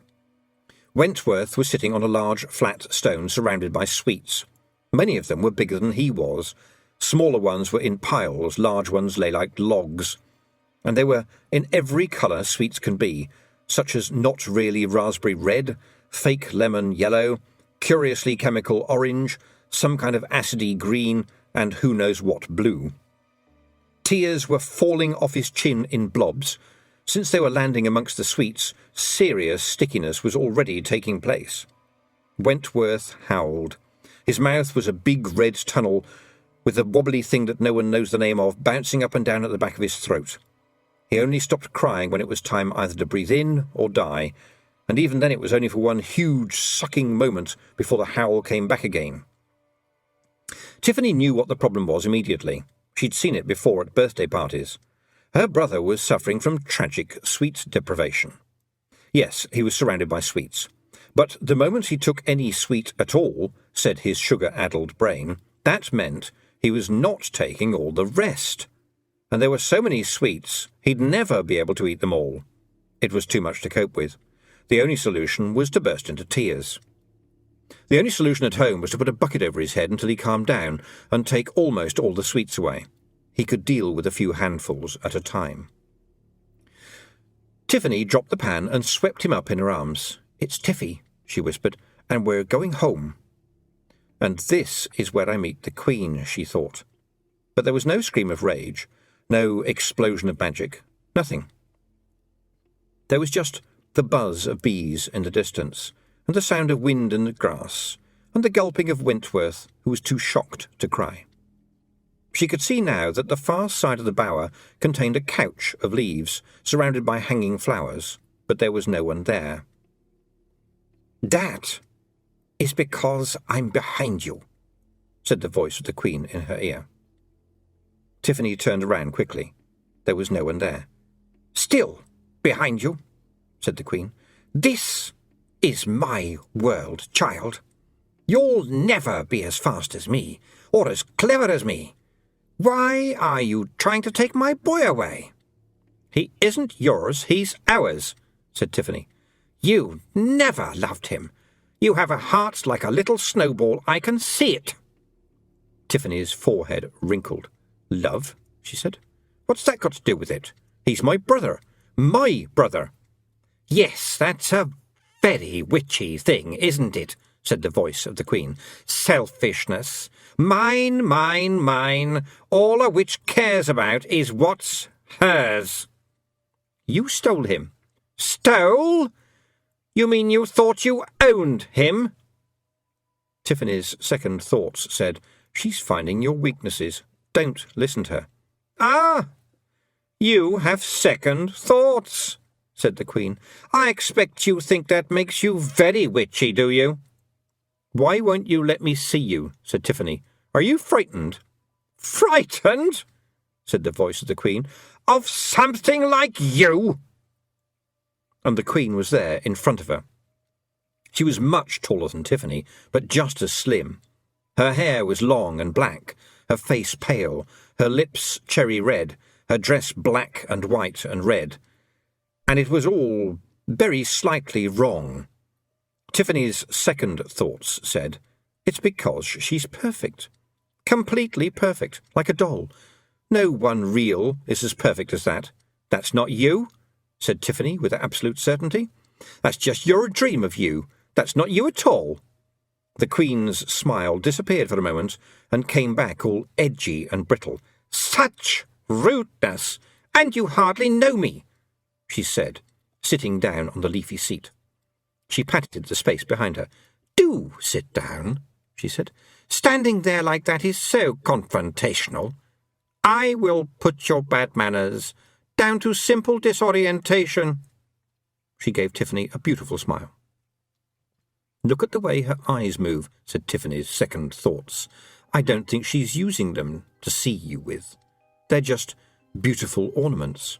You have invaded my home, killed some of my creatures, and generally acted in a mean and despicable way," said the Queen. "This offends me. However, I understand that you have been badly led by disruptive elements. You stole my brother," said Tiffany, holding Wentworth tightly. "You steal all sorts of things." But her voice sounded weak and tinny in her ears. "He was wandering around lost," said the Queen calmly. "I brought him home and comforted him." And what there was about the Queen's voice was this. It said, in a friendly, understanding way, that she was right and you were wrong. And this wasn't your fault exactly.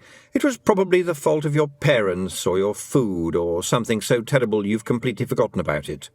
It wasn't your fault, the Queen understood, because you were a nice person. It was just such a terrible thing that all these bad influences had made you make the wrong choices. If only you'd admit that, Tiffany, then the world would be a much happier place. This cold place, guarded by monsters, in a world where nothing grows older or up, said her second thoughts. A world with the Queen in charge of everything. Don't listen. She managed to take a step backwards. "Am I a monster?" said the Queen. "All I wanted was a little bit of company." And Tiffany's second thoughts, quite swamped by the Queen's wonderful voice, said, "Miss Female Robinson." She'd come to work as a maid at one of the farms many years ago. They said that she'd been brought up in a home for the destitute in Yelp. They said she'd been born there after her mother had arrived during a terrible storm and the master had written in his big black diary to Miss Robinson, female infant. And her young mother hadn't been very bright and was dying in any case, and had thought that was the baby's name. After all, it had been written down in an official book. Miss Robinson was quite old now, never said much, never ate much, but you never saw her not doing something. No one could scrub a floor like Miss Female Infant Robinson. She had a thin, wispy face with a pointed red nose and thin, pale hands with red knuckles, which were always busy. Miss Robinson worked hard. Tiffany hadn't understood a lot of what was going on when the crime happened. The women talked about it in twos and threes at garden gates, their arms folded, and they'd stop and look indignant if a man walked past. She picked up bits of conversation, though sometimes they seemed to be in a kind of code, like, "Never really had anyone of her own, poor old soul. Wasn't her fault if she was skinnier than a rake. And they say that when they found her she was cuddling it and said it was hers. And the house was full of baby clothes she'd knitted." That last one had puzzled Tiffany at the time, because it was said in the same tone of voice that someone would use to say, "And the house was full of human skulls." But they all agreed on one thing. We can't have this. A crime's a crime. The Baron's got to be told. Miss Robinson had stolen a baby, Punctuality Riddle, who had been much loved by his young parents, even though they'd named him Punctuality. reasoning that if children could be named after virtues like patience, faith, and prudence, what was wrong with a little good timekeeping? He'd been left in his crib in the yard and had vanished, and there had been all the usual searchings and weepings, and then someone had mentioned that Miss Robinson had been taking home extra milk. It was kidnapping. There weren't many fences on the chalk and very few doors with locks. Theft of all kinds was taken very seriously. If you couldn't turn your back on what was yours for 5 minutes, where would it all end? The law's the law. A crime's a crime. Tiffany had overheard bits of arguments all over the village, but the same phrases cropped up over and over again. Poor thing never meant no harm. She was a hard worker, never complained. She's not right in the head. The law's the law. A crime's a crime.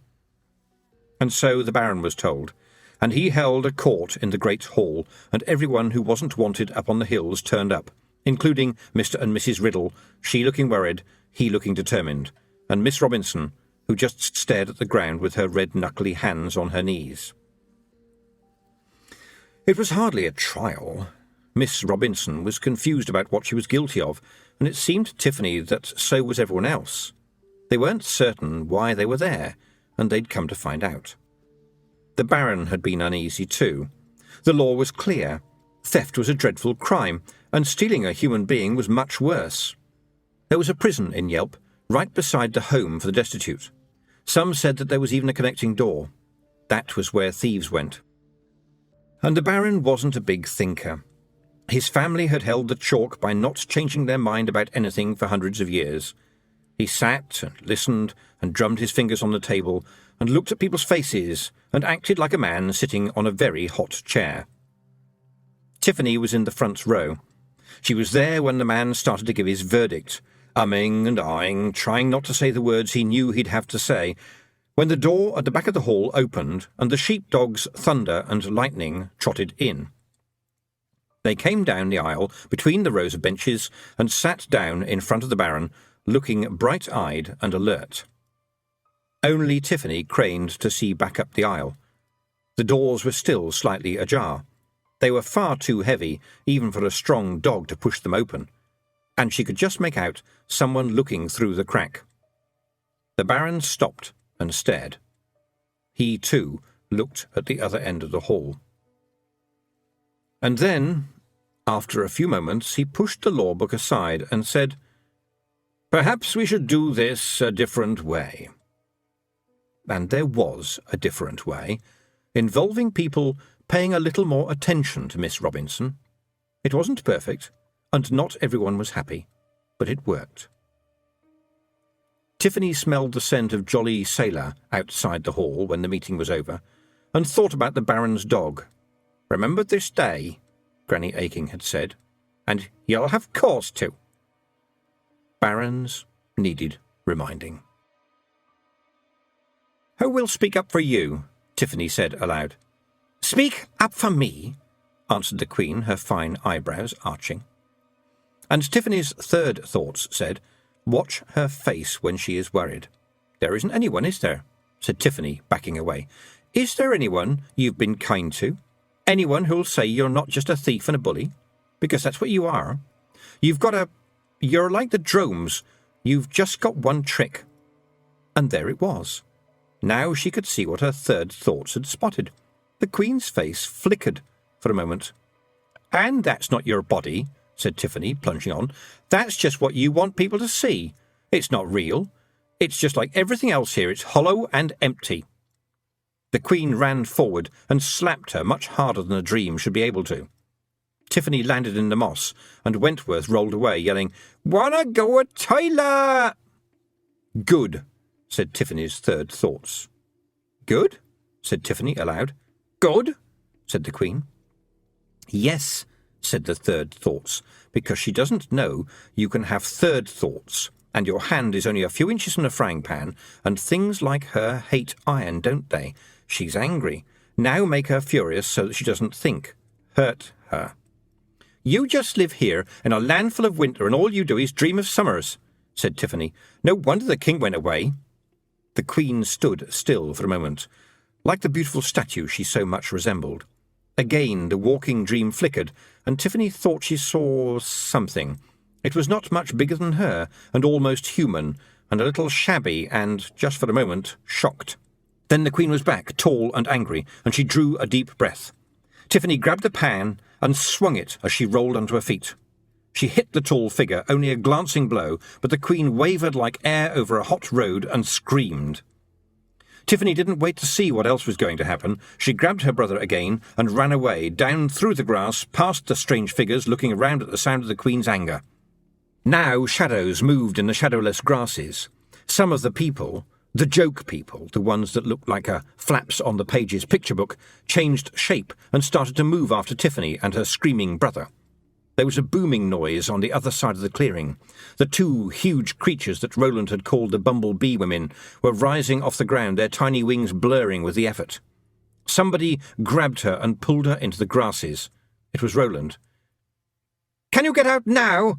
he demanded, his face red. Tiffany began. "Then we'd better just run," he said. "Give me your hand. Come on." "Do you know a way out?" Tiffany panted as they dashed through the giant daisies. "No," Roland panted back. "There isn't one. You saw the dream's outside. This is a really strong dream. Then why are we running? To keep out of her way. If you hide long enough, Sneeb says she forgets." "I don't think she's going to forget me very quickly," Tiffany thought. Roland had stopped, but she pulled her hand away and ran onward, with Wentworth clinging to her in silent amazement. "Where are you going?" shouted Roland behind her. "I really want to keep out of her way." "Come back! You're running right back." "No, I'm not. I'm running in a straight line." "This is a dream," Roland shouted, but it was louder now because he was catching her up. "You're running right around." Tiffany burst into a clearing. The clearing. The bumblebee women landed on either side of her, and the Queen stepped forward. "You know," said the Queen, "I really expected better of you, Tiffany. Now give me back the boy, and I shall decide what to do next." "It's not a big dream," mumbled Roland behind her. "If you go too far, you end up coming back." "I could make a dream for you that's even smaller than you are," said the Queen pleasantly. "That can be quite painful." The colours were brighter, and sounds were louder. Tiffany could smell something too, and what was strange about that was that up until now there had been no smells. It was a sharp, bitter smell that you never forgot. It was the smell of snow, and underneath the insect buzzings in the grass she heard the faintest of voices. "Crivens, can you find the way out?" Chapter 11. Awakening. On the other side of the clearing, where the nut-cracking man had been at work, was the last nut, half as high as Tiffany, and it was rocking gently. The cracker took a swipe at it with the hammer, and it rolled out of the way. "See what's really there," said Tiffany to herself, and laughed. The Queen gave her a puzzled look. "You find this funny?" she demanded. "What's funny about this? What is amusing about this situation?" "I just had a funny thought," said Tiffany. The Queen glared, as people without a sense of humour do when they're confronted with a smile. "You're not very clever," thought Tiffany. "You've never needed to be. You can get what you want just by dreaming it. You believe in your dreams, so you never have to think." She turned and whispered to Roland, "Crack the nut. Don't worry about what I do. Crack the nut." The boy looked at her blankly. "What did you say to him?" snapped the Queen. "I said goodbye," said Tiffany, holding on tightly to her brother. "I'm not handing my brother over, no matter what you do." "Do you know what colour your insides are?" said the Queen. Tiffany shook her head mutely. "Well, now you'll find out," said the Queen, smiling sweetly. "You're not powerful enough to do anything like that," said Tiffany.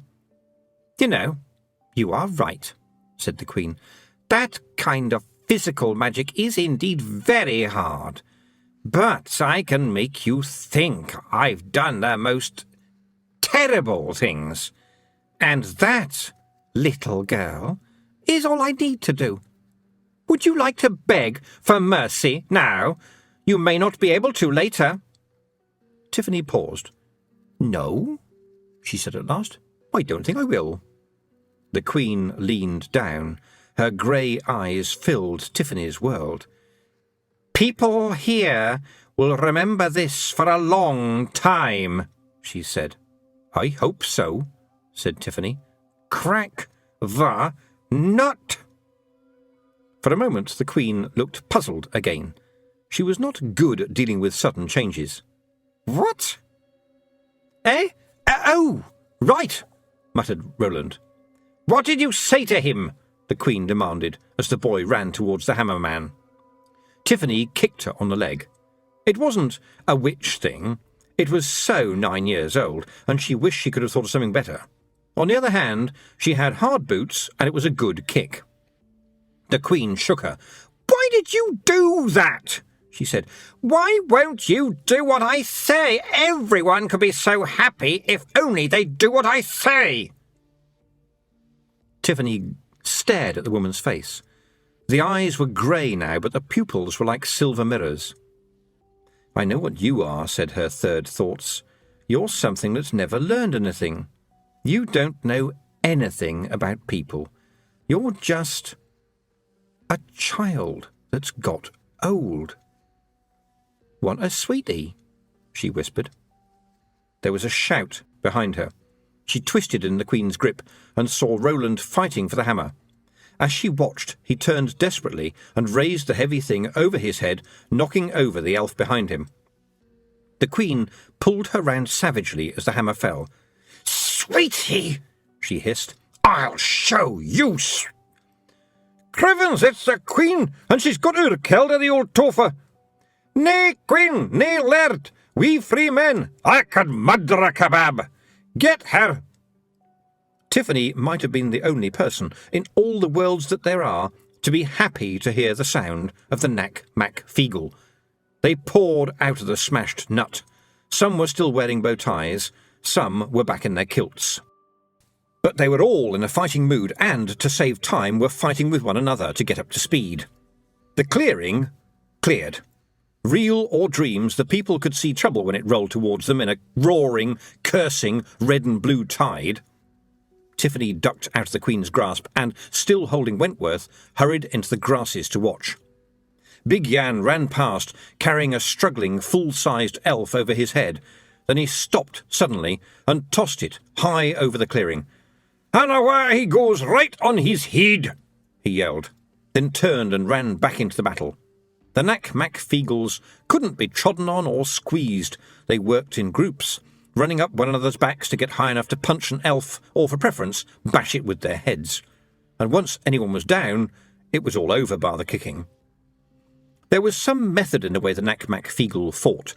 For example, they always chose the biggest opponent because, as Rob Anybody said later, it makes them easier to hit, you ken. And they simply didn't stop. It was that which wore people down. It was like being attacked by wasps with fists. It took them a little while to realise that they'd run out of people to fight. They carried on fighting one another for a bit anyway, since they'd come all this way, and then settled down and began to go through the pockets of the fallen in case there was any loose change. Tiffany stood up. "Ah, weel, no a bad job though I says it mysel," said Rob Anybody, looking around. "A very neat fight, and we didn't even have to resort to using poetry." "How did you get into the nut?" said Tiffany. "I mean, it was a nut." "Only way we could find in," said Rob Anybody. "It's got to be a way that fits. 'Tis difficult work, navigating in dreams. Especially when you're a wee bitty pisht," said Daft Willie, grinning broadly. "What? You've been drinking?" said Tiffany. "I've been facing the Queen and you've been in a pub?" "Ach, no," said Rob Anybody. "You ken that dream with the big party, when you had the pretty frock and all. We got stuck in it."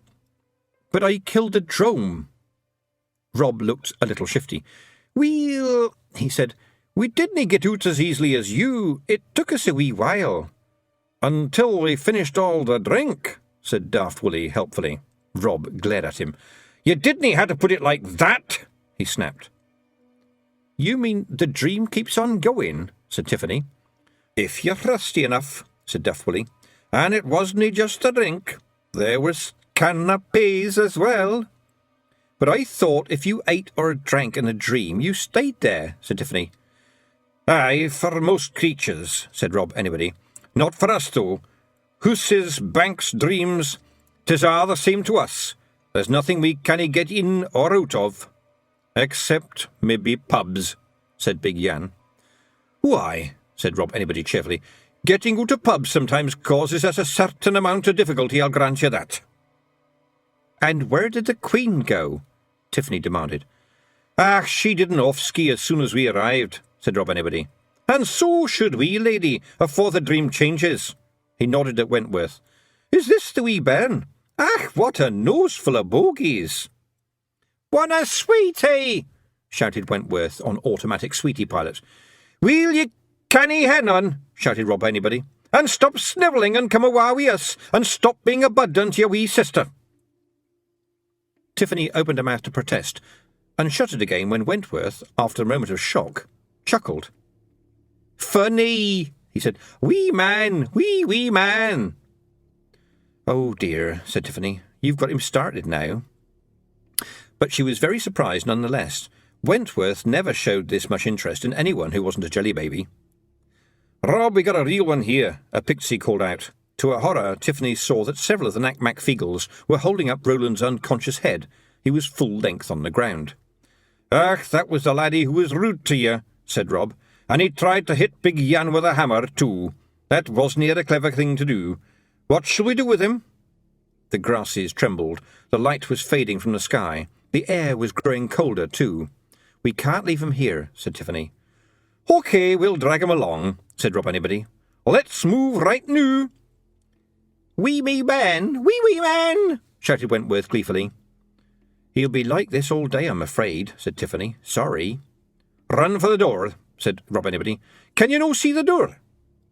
Tiffany looked around desperately. The wind was bitter now. "See the door," Rob Anybody commanded. She blinked and spun around.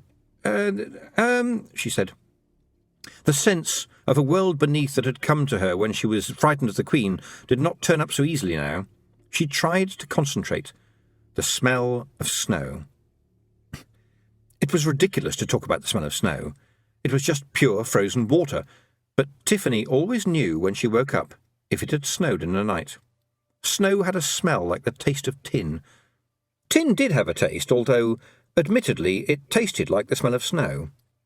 She thought she heard her brain creak with the effort of thinking. If she was in a dream, she had to wake up. But it was no use running. Dreams were full of running. But there was one direction that looked thin and white. She shut her eyes and thought about snow, crisp and white as fresh bedsheets. She concentrated on the feel of it under her feet. All she had to do was wake up. She was standing in snow. "Right," said Rob Anybody. "I got out," said Tiffany. "Ach, sometimes the door's in your ain head," said Rob Anybody. "Noo let's move." Tiffany felt herself being lifted into the air. Nearby, a snoring Roland rose up on dozens of small blue legs as the Feegles got underneath him. "Nae stopping until we get right out of here," said Rob Anybody. "Feegles wahey!" They skimmed over the snow, with parties of Feegles running on ahead. After a minute or two, Tiffany looked behind them and saw the blue shadows spreading. They were getting darker, too. "Rob," she said. "Aye, I ken," said Rob. "Run, lads!" "They are moving fast, Rob." "I ken that too." Snow stung Tiffany's face. Trees blurred with the speed. The forest sped past. But the shadows were spreading across the path ahead, and every time the party ran through them, they seemed to have a certain solidity like fog. Now the shadows behind were night black in the middle, but the Pixies had passed the last tree, and the snowfields stretched ahead. They stopped, so quickly that Tiffany almost toppled into the snow. "What's happened?" "Where's our old footprints gone?" said Daft Willie. "They was there a moment ago. Which way noo?" The trampled track that had led them on like a line had vanished. Rob Anybody spun round and looked back at the forest. Darkness curled above it like smoke, spreading along the horizon. "She's sending nightmares after us," he growled. "This is going to be a toughie, lads." Tiffany saw shapes in the spreading night. She hugged Wentworth tightly. "Nightmares," repeated Rob Anybody, turning to her. "You wouldn't want to know about them. We'll hold 'em off. You must mak a run for it. Get awa wi' you noo." "I've nowhere to run to," said Tiffany. She heard a high-pitched noise, a sort of chittering insect noise coming from the forest. The Pixies had drawn together. Usually they grinned like anything if they thought a fight was coming up, but this time they looked deadly serious. "Ach, she's a bad loser, the Quinn," said Rob.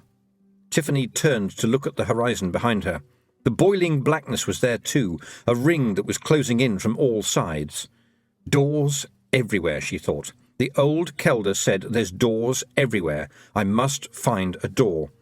But there's just snow and a few trees. The Pixies drew their swords. "What kind of nightmares are coming?" said Tiffany. "Ach, long-leggedy things with muckle legs and huge teeth and flappy wings and 100 eyes, that kind of stuff," said Daft Woolly. "Aye, and worse than that," said Rob Anybody, staring at the speeding dark. "What's worse than that?" said Tiffany. "Normal stuff gone wrong," said Rob. Tiffany looked blank for a moment, and then shuddered. Oh yes, she knew about those nightmares. They didn't happen often, but they were horrible when they did. She'd woken up once shaking at the thought of Granny Aching's boots, which had been chasing her, and another time it was a box of sugar. Anything could be a nightmare. She could put up with monsters, but she didn't want to face mad boots. I have an idea," she said. "So do I," said Rob Anybody. "Dinna be here, that's my idea." "There's a clump of trees over there," said Tiffany. "So what?" said Rob. He was staring at the line of nightmares. Things were visible in it now.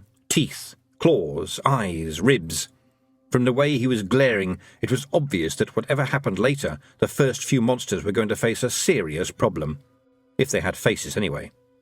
"Can you fight nightmares?" said Tiffany. The chittering noise was getting a lot louder. "There's no a thing we cannae fight," growled Big Yan. "If it's got a heed, then we can gie it a face full of dandruff. If it disn't have a heed, it's due a good kicking."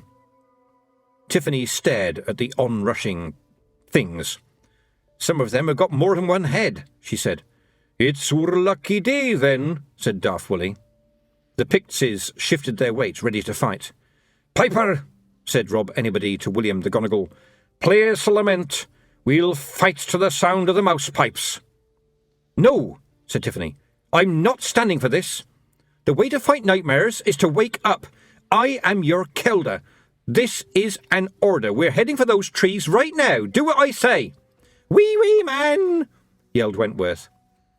The Pixies glanced at the trees and then at Tiffany. "Do it!"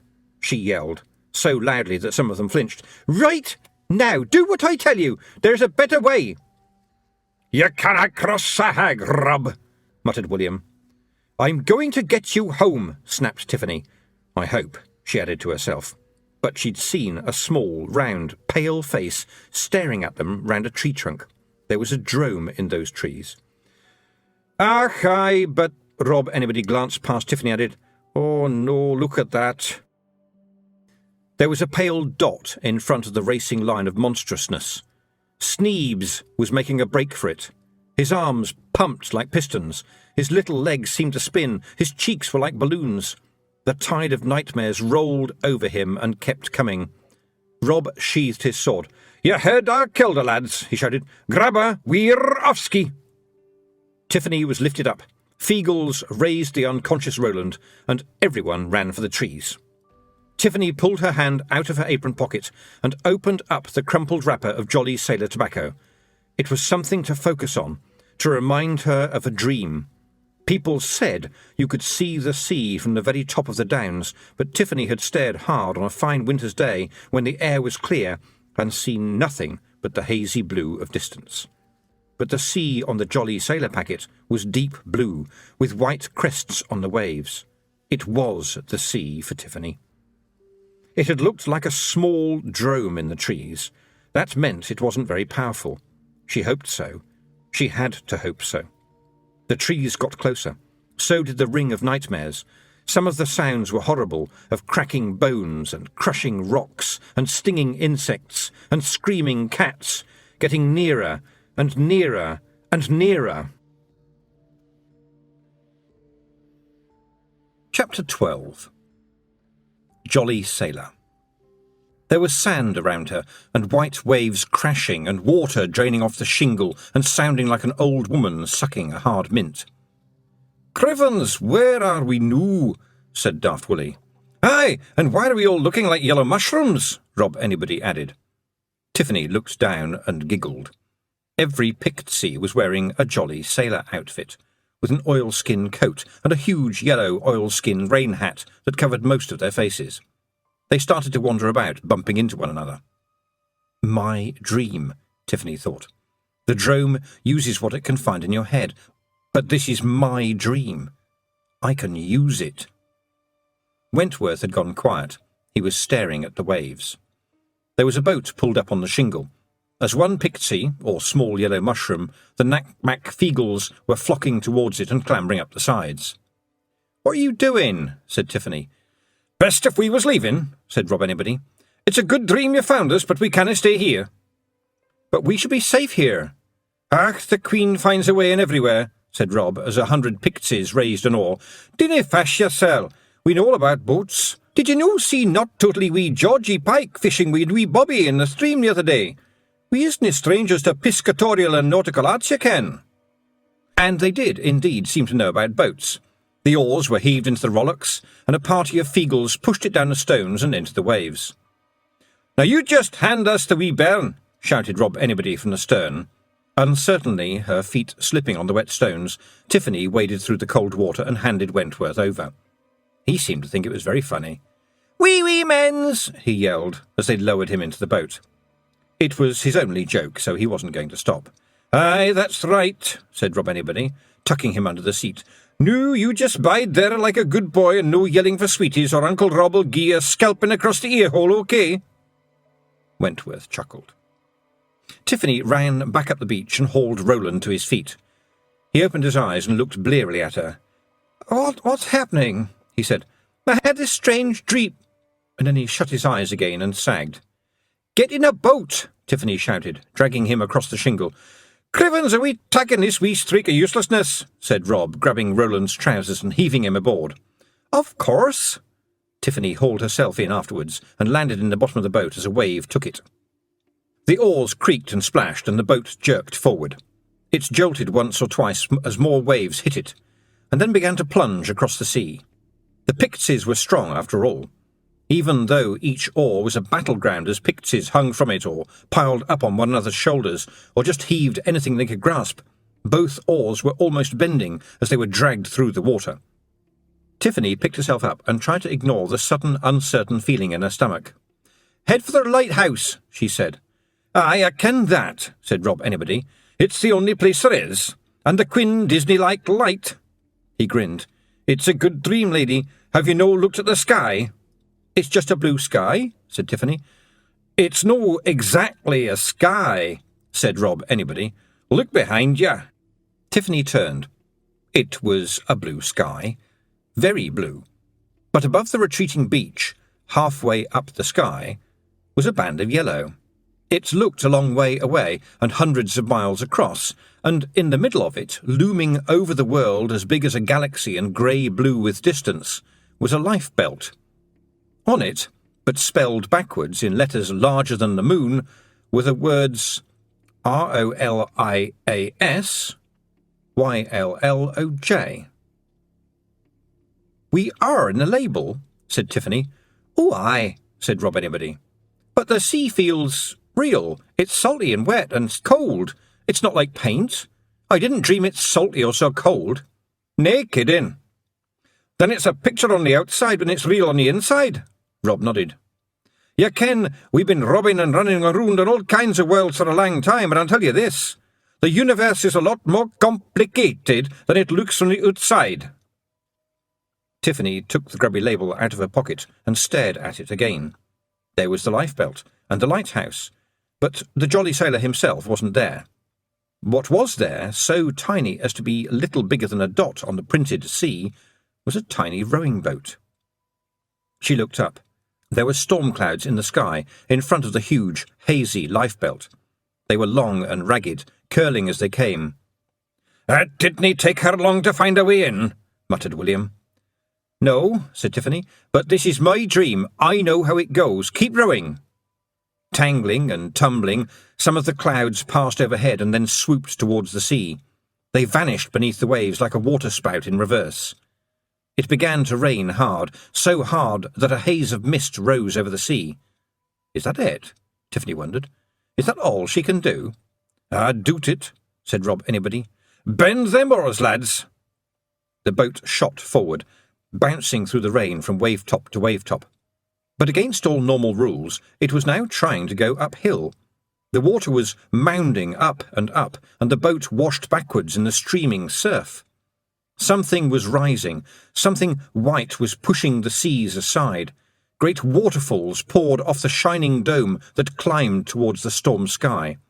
It rose higher, and still there was more, and eventually there was an eye. It was tiny compared to the mountainous head above it, and it rolled in its socket and focused on the tiny boat. "Now that's a heed that'll be a day's work even for Big Jan," said Rob Anybody. "I reckon we'd have to come back tomorrow. Row, boys!" "It's a dream of mine," said Tiffany as calmly as she could manage. "It's the whalefish. I never dreamed the smell, though," she added to herself. "But here it is, a huge, solid, world-filling smell of salt and water and fish and ooze." "What does it eat?" Daft Woolly asked. I know that," said Tiffany as the boat rocked on the swell. "Whales aren't dangerous because they just eat very small things." "Row like the blazes, lads!" Rob Anybody yelled. "How do you ken it only eats wee stuff?" said Daft Woolly as the whalefish's mouth began to open. "I paid a whole cucumber once for a lesson on beasts of the deep," said Tiffany as a wave washed over them. "Whales don't even have proper teeth." There was a creaking sound and a gust of fishy halitosis about the size of a typhoon, and the view was full of enormous, pointy teeth. "Aye," said Woolly, "we'll no offence meant, but I dinna think this beastie went to the same school as ye."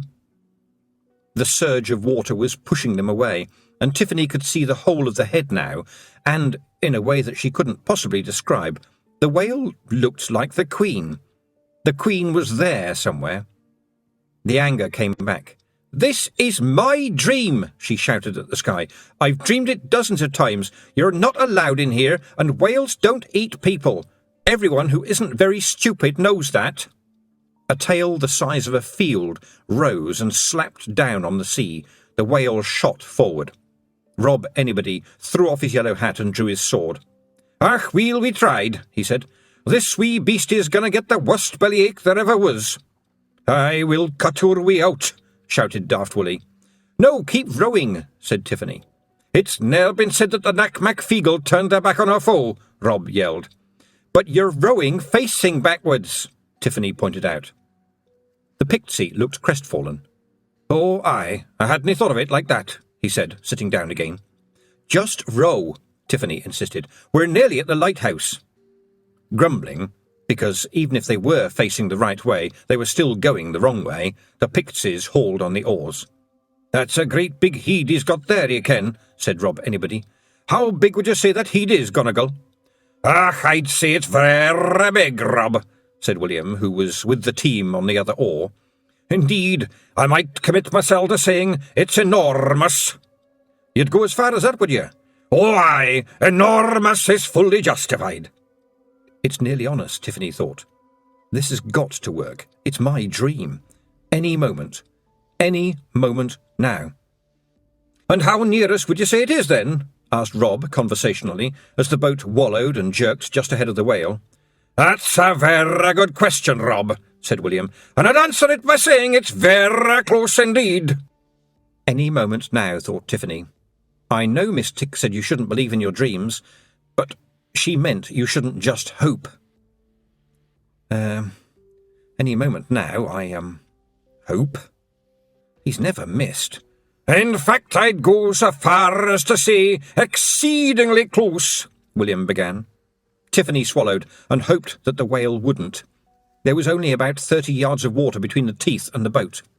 And then it was filled with a wooden wall that blurred as it went past, making a zip-zip-zip noise. Tiffany looked up, her mouth open. White sails flashed across the storm clouds, pouring rain like waterfalls. She looked up at rigging and ropes and sailors lined up on the spars and cheered. And then the stern of the jolly sailor's ship was disappearing into the rain and mist, but not before Tiffany saw the big, bearded figure at the wheel, dressed in yellow oilskins. He turned and waved just once before the ship vanished into the murk. She managed to stand up again as the boat rocked in the swell and yelled at the towering whale, "You've got to chase him. That's how it has to work. You chase him, he chases you. Granny Aching said so. You can't not do it and still be the whalefish. This is my dream, my rules. I've had more practice at it than you." "Big fishy!" yelled Wentworth. That was more surprising than the whale. Tiffany stared at her little brother as the boat rocked again. "Big fishy!" said Wentworth again. "That's right," Tiffany said, delighted. "Big fishy. And what makes it particularly interesting is that a whale isn't a fish. It is, in fact, a mammal, just like a cow." "Did you just say that?" said her second thoughts, as all the Pixies stared at her, and the boat spun in the surf. The first time he's ever said anything that wasn't about sweeties or wee-wee, and you just corrected him. Tiffany looked at the whale. It was having trouble. But it was the whale she'd dreamed about many times after Granny Aching had told her that story, and not even the Queen could control a story like that. It turned reluctantly in the water and dived in the wake of the jolly sailor's ship. "Big fishy gone," said Wentworth. "No, it's a mammal," Tiffany's mouth said before she could stop it. The Pixies were still staring at her. "It's just that he ought to get it right," she mumbled, ashamed of herself. "It's a mistake lots of people make."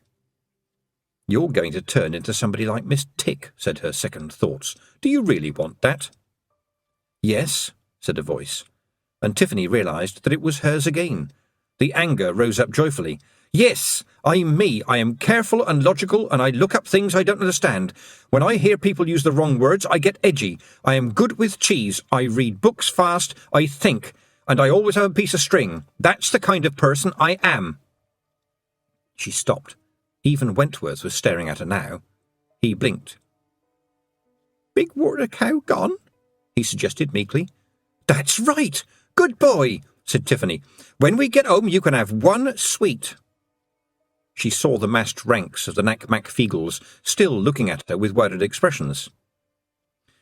"Is it okay with you if we get on?" said Rob Anybody, holding up a nervous hand. Before yon whale cow comes back." Tiffany looked past them. The lighthouse wasn't far. A little jetty stretched out from its tiny island. "Yes, please, sir, thank you," she said, calming down a bit. The ship and the whale had vanished into the rain, and the sea was merely lapping at the shore. A drome was sitting on the rocks with its pale, fat legs sticking out in front of it. It was staring out to sea and didn't appear to notice the approaching boat. "It thinks it's home," Tiffany thought. "I've given it a dream it likes." Pixies poured onto the jetty and tied up the boat. "OK, we're here," said Rob Anybody. "We'll just chop yon creature's head off, and we'll be right out of here." "Don't," said Tiffany. "But leave it alone. Just leave it alone, all right? It's not interested." "And it knows about sea," she added to herself. "It's probably homesick for the sea. That's why it's such a real dream. I'd have never got it right by myself." A crab crawled out of the surf by the drome's feet and settled down to dream crab dreams. "It looks as though a drome can get lost in its own dream," she thought. "I wonder if it'll ever wake up." She turned to the Nac Mac Feegles. "In my dream, I always wake up when I reach the lighthouse," she said. The Pixies looked up at the red and white tower, and as one Feegle drew their swords. "We dinna trust the Queen," said Rob. "She'll let you think you're safe, and just when you've dropped your guard, she'll leap out. She'll be waiting behind the door, you can bet on it. You'll let us go in first." It was an instruction, not a question. Tiffany nodded and watched the Nac Mac Feegles swarm over the rocks towards the tower. Alone on the jetty, except for Wentworth and the unconscious Roland, she lifted the toad out of her pocket. It opened its yellow eyes and stared at the sea. Either I'm dreaming or I'm on a beach, it said, and toads don't dream. In my dream they can, said Tiffany, and this is my dream. Then it is an extremely dangerous one, said the toad ungratefully. No, it's lovely, said Tiffany. It's wonderful. Look at the way the light dances on the waves. Where are the notices warning people they could drown? Complained the toad. No life belts or shark nets. Oh dear, do I see a qualified lifeguard? I think not. Supposing someone was to... It's a beach, said Tiffany. Why are you talking like this? I don't know, said the toad. Can you put me down, please? I feel a headache coming on. Tiffany put it down, and it shuffled into some seaweed. After a while she heard it eating something. The sea was calm. It was peaceful. It was exactly the moment anyone sensible should distrust. But nothing happened. It was followed by nothing else happening. Wentworth picked up a pebble from the shingle and put it in his mouth, on the basis that anything might be a sweetie. Then, suddenly, there were noises from the lighthouse. Tiffany heard muffled shouts and thuds, and once or twice the sound of breaking glass. At one point there was a noise like something heavy falling down a long spiral staircase and hitting every step along the way. The door opened. The Nac Mac Feegles came out. They looked satisfied. "No problemo," said Rob Anybody. "No one there." "But there was a lot of noise." "Oh, aye, we had to make sure," said Daft Willie. "Wee men," shouted Wentworth. "I'll wake up when I go through the door," said Tiffany, pulling Roland out of the boat. "I always have. It must work. This is my dream." She hauled the boy upright and turned to the nearest Feegle. "Can you bring Wentworth?" "Aye." "And you won't get lost or drunk or anything?" Rob Anybody looked offended. "We ne'er get lost," he said. "We always ken where we are. It's just sometimes maybe we aren't sure where everything else is. But it's no our fault if everything else gets lost. The Nac Mac Feegle are never lost." "What about drunk?" said Tiffany, dragging Roland towards the lighthouse. "We've ne'er been lost in our lives. Is that no the case, lads?" said Rob Anybody. There was a murmur of resentful agreement. "The words lost and Nac Mac Feegle shouldn't turn up in the same sentence." "And drunk?" said Tiffany again, laying Roland down on the shingle. "Getting lost is something that happens to other people," declared Rob Anybody. "I want to make that point perfectly clear." "Well, at least there shouldn't have been anything to drink in a lighthouse," said Tiffany. She laughed. "Unless you drank the lamp oil, and no one would dare do that." The Pixies suddenly fell silent. "What would that be then?" said Daft Willie in a slow, careful voice. "Would it be the stuff in a kind of big bottle kind of thingy?" "Wi' a wee skull and crossbones on it," said Rob Anybody. "Yes, probably, and it's horrible stuff," said Tiffany. "It'd make you terribly ill if you drank it." "Really?" said Rob Anybody thoughtfully. "That's very interesting. What sort of ill would that be kind of thing?" "I think you'd probably die," said Tiffany. "We're already dead," said Rob Anybody. "Well, you'd be very, very sick then," said Tiffany. She gave him a strong look. "It's inflammable, too. It's a good job you didn't drink it, isn't it?" Daft Willie belched loudly. There was a strong smell of paraffin. "Aye," he said. Tiffany went and fetched Wentworth. Behind her she heard some muffled whispering as the Pixies went into a huddle. "I told yez the wee skull on it meant we shouldn't touch it. Big Yan said it showed it was strong stuff, and things are come to a pretty pass, ye ken, if people are going to leave stuff like that around where innocent people could accidentally smash the door down and leave the bars aside and take the big chain off at the cupboard and pick the lock and drink it." "What's inflammable mean?" "It means it catches fire." Okay, dinna panic. No belching, and none of yous is to tuck a leak anywhere near naked flames, okay? And act natural." Tiffany smiled to herself. Pixies seemed very hard to kill. Perhaps believing you were already dead made you immune. She turned and looked towards the lighthouse door. She had never seen it opened in her dream. She'd always thought that the lighthouse was full of light, on the basis that on the farm the cowshed was full of cows and the woodshed was full of wood. All right, she said, looking down at Rob Anybody. "I'm going to carry Roland, and I want you to bring Wentworth." "Don't you want to carry the wee lad?" said Rob. "Wee man!" shouted Wentworth. "You bring him," said Tiffany shortly. She meant, "I'm not sure this is going to work, and he might be safer with you than with me. I hope I'm going to wake up in my bedroom. Waking up in my bedroom would be nice." Of course, if everyone else wakes up there too, there might be some difficult questions asked, but anything's better than the Queen. There was a rushing, rattling noise behind her. She turned and saw the sea disappearing very quickly. It was pulling back down the shore. As she watched, rocks and clumps of seaweed rose above the surf and then were suddenly high and dry. "Ah," she said after a moment. "It's all right. I know what this is. It's the tide. The sea does this. It goes in and out every day." "Aye?" said Rob Anybody. "Amazing. It looks like it's pouring away through a hole." About 50 yards away, the last rivulets of seawater were disappearing over an edge, and some of the Pixies were already heading towards it.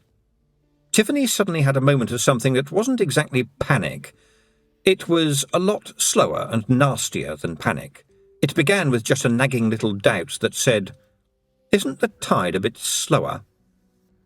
The teacher, Wonders of the Natural World 1 Apple, hadn't gone into much detail, but there were fish flapping on the exposed seabed, and surely the fish in the sea didn't die every day. I think we'd better be careful," she said, trailing after Rob Anybody. "Why, it's near as though the water's rising," he said. "When does the tide come back?" Not for hours, I think," said Tiffany, feeling the slow, nasty panic getting bigger. "But I'm not sure of this." "Tons of time, then," said Rob Anybody. They'd reached the edge, where the rest of the Pixies were lined up. A little bit of water still trickled over their feet, pouring down into the gulf beyond. It was like looking down into a valley. At the far side, miles and miles away, the retreating sea was just a gleaming line. Below them, though, were the shipwrecks. There were a lot of them.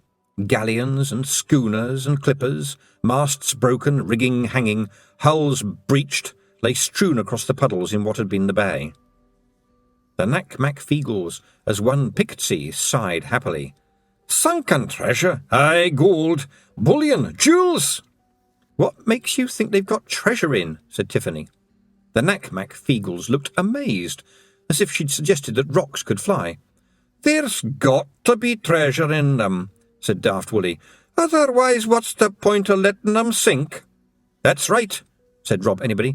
"There's got to be gold in sunken ships. Otherwise it wouldn't be worth fighting all them sharkies and octopuses and stuff.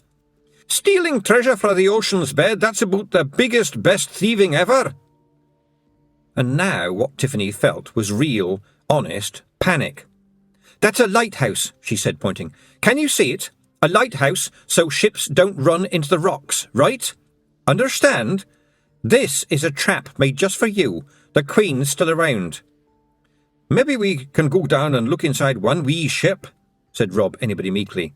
"No, because—" Tiffany looked up. A gleam had caught her eye. "Because the sea is coming back," she said. What looked like a cloud on the horizon was getting bigger and glittering as it came. Tiffany could already hear the roar. She ran back up the beach and got her hands under Roland's armpits so that she could drag him into the lighthouse. She looked back, and the Pixies were still watching the huge, surging wave. And there was Wentworth, watching the wave happily and bending down slightly so that, if they stood on tiptoe, he could hold hands with two Feegles. The image branded itself on her eyes. The little boy and the Pixies, all with their backs to her, and all staring with interest at the rushing, glittering, sky-filling wall of water. "Come on!" Tiffany yelled. "I was wrong. This isn't the tide. This is the Queen." Sunken ships were lifted up and spun around in the hissing mountain of surf. "Come on!" Tiffany managed to haul Roland across her shoulder and, staggering across the rocks, made it to the lighthouse door as the water crashed behind her. For a moment, the world was full of white light, and the snow squeaked underfoot. It was the silent, cold land of the Queen. There was no one around, and nothing to see except snow, and in the distance, the forest. Black clouds hovered over it. Ahead of her, and only just visible, was a picture in the air. It showed some turf and a few stones, lit with moonlight. It was the other side of the door back home. She turned round desperately. "Please!" she shouted. It wasn't a request to anyone special. She just needed to shout. "Rob! William! Wooly! Wentworth!" Away towards the forest there was a barking of the grimhounds. "Got to get out," muttered Tiffany. "Got to get away." She grabbed Roland by the collar and dragged him towards the door. At least he slid better on snow. No one and nothing tried to stop her. The snow spilled a little way through the doorway between the stones and onto the turf, but the air was warm and alive with nighttime insect noises. Under a real moon, under a real sky, she pulled the boy over to a fallen stone and sat him up against it. She sat down next to him, exhausted to the bone, and tried to get her breath back. Her dress was soaked and smelled of the sea. She could hear her own thoughts a long way off. They could still be alive. It was a dream, after all. There must be a way back. All I have to do is find it. I've got to go back in there. The dogs sounded very loud. She stood up again, although what she really wanted to do was sleep. The 3 stones of the door were a black shape against the stars. And as she watched, they fell down. The one on the left slipped over slowly, and the other 2 ended up leaning against it. She ran over and hauled at the tons of stone. She prodded the air around them in case the doorway was still there. She squinted madly, trying to see it. Tiffany stood under the stars alone and tried not to cry. "What a shame," said the Queen. "You've let everybody down, haven't you?" End of CD 6.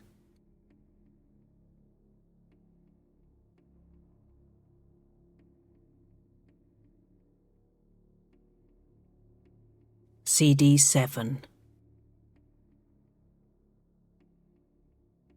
Chapter 13. Land Under Wave. The Queen walked over the turf towards Tiffany. Where she'd trodden, frost gleamed for a moment. The little part of Tiffany that was still thinking thought, "That grass will be dead in the morning. She's killing my turf." "The whole of life is but a dream when you come to think of it," said the Queen in the same infuriatingly calm, pleasant voice. She sat down on the fallen stones. "You humans are such dreamers. You dream that you're clever. You dream that you're important. You dream that you're special. You know, you're almost better than drones. You're certainly more imaginative, I have to thank you." "What for?" said Tiffany, looking at her boots. Terror clamped her body in red-hot wires. There wasn't anywhere to run to. "I never realized how wonderful your world is," said the Queen. "I mean, the dromes, well, they're not much more than a kind of walking sponge, really. Their world is ancient. It's nearly dead. They're not really creative anymore. With a little help from me, your people could be a lot better. Because, you see, you dream all the time. You especially dream all the time. Your picture of the world is a landscape with you in the middle of it, isn't it? Wonderful. Look at you, in that rather horrible dress and those clumpy boots. You dreamed you could invade my world with a frying pan. You had this dream about brave girl rescuing little brother. You thought you were the heroine of a story. And then you left him behind. You know, I think being hit by 1 billion tons of seawater must be like having a mountain of iron drop on your head, don't you?" Tiffany couldn't think. Her head was full of hot, pink fog. It hadn't worked. Her third thoughts were somewhere in the fog, trying to make themselves heard. "Got Roland out," she muttered, still staring at her boots. "But he's not yours," said the Queen. "He is, let us face it, a rather stupid boy, with a big red face and brains made of pork, just like his father. You left your little brother behind with a bunch of little thieves, and you rescued a spoiled little fool." "There was no time," shrieked the third thoughts. "You wouldn't have got to him and got back to the lighthouse. You nearly didn't get away as it was. You got Roland out. That was the logical thing to do. You don't have to be guilty about it. What's better, to try to save your brother and be brave, courageous, stupid and dead? Or save the boy and be brave, courageous, sensible and alive?" But something kept saying that stupid and dead would have been more right. Something kept saying, "Would you say to Mum that you could see there wasn't time to rescue your brother, so you rescued someone else instead? Would she be pleased that you'd worked that out? Being right doesn't always work." "It's the Queen," yelled the third thoughts. "It's her voice. It's like hypnotism. You've got to stop listening." "I expect it's not your fault you're so cold and heartless," said the Queen. "It's probably all to do with your parents.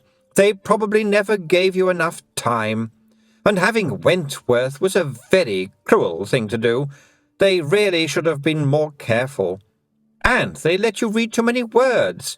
It can't be good for a young brain, knowing words like paradigm and eschatological. It leads to behaviour, such as using your own brother as monster bait." The Queen sighed. "Sadly, that kind of thing happens all the time. I think you should be proud of not being worse than just deeply introverted and socially maladjusted." She walked around Tiffany. "It's so sad," she continued. "You dream that you are strong, sensible, logical, the kind of person who always has a bit of string. But that's just your excuse for not being really, properly human. You're just a brain, no heart at all. You didn't even cry when Granny Aching died. You think too much, and now your precious thinking has let you down. Well, I think it's best if I just kill you, don't you?" "Find a stone," the third thought screamed. "Hit her!" Tiffany was aware of other figures in the gloom. There were some of the people from the summer pictures, but there were also drones and the headless horseman and the bumblebee women. Around her, frost crept over the ground. "I think we'll like it here," said the Queen. Tiffany felt the cold creeping up her legs. Her third thoughts, hoarse with effort, shouted, "Do something!" She should have been better organised, she thought dully. She shouldn't have relied on dreams. Or perhaps I should have been a real human being, more feeling. But I couldn't help not crying. It just wouldn't come. And how can I stop thinking? And thinking about thinking? And even thinking about thinking about thinking? She saw the smile in the Queen's eyes and thought, which one of all those people doing all that thinking is me? Is there really any me at all? Clouds poured across the sky like a stain. They covered the stars. They were the inky clouds from the frozen world, the clouds of nightmare. It began to rain, rain with ice in it. It hit the turf like bullets, turning it into chalky mud. The wind howled like a pack of grimhounds. Tiffany managed to take a step forward. The mud sucked at her boots. "A bit of spirit at last," said the Queen, stepping back. Tiffany tried another step, but things were not working anymore. She was too cold and too tired. She could feel herself disappearing, getting lost. "So sad to end like this," said the Queen. Tiffany fell forward into the freezing mud. The rain grew harder, stinging like needles, hammering on her head and running like icy tears down her cheeks. It struck so hard that it left her breathless. She felt the cold drawing all the heat out of her, and that was the only sensation left apart from a musical note. It sounded like the smell of snow or the sparkle of frost. It was high and thin and drawn out. She couldn't feel the ground under her, and there was nothing to see, not even the stars. The clouds had covered everything. She was so cold she couldn't feel the cold anymore, or her fingers. A thought managed to trickle through her freezing mind. Is there any me at all? Or do my thoughts just dream of me? The blackness grew deeper. Night was never as black as this, and winter never as cold. It was colder than the deep winters when the snow came down and Granny Aching would plod from snowdrift to snowdrift, looking for warm bodies. The sheep could survive the snow if the shepherd had some wits, Granny used to say. The snow kept the cold away, the sheep surviving in warm hollows under roofs of snow, while a bitter wind blew harmlessly over them. But this was as cold as those days when even the snow couldn't fall, and the wind was pure cold itself, blowing ice crystals across the turf. Those were the killer days in early spring, when the lambing had begun and winter came howling down one more time. There was darkness everywhere, bitter and starless. There was a speck of light a long way off. One star, low down, moving. It got bigger in the stormy night. It zigzagged as it came. Silence covered Tiffany and drew her into itself. The silence smelled of sheep and turpentine and tobacco.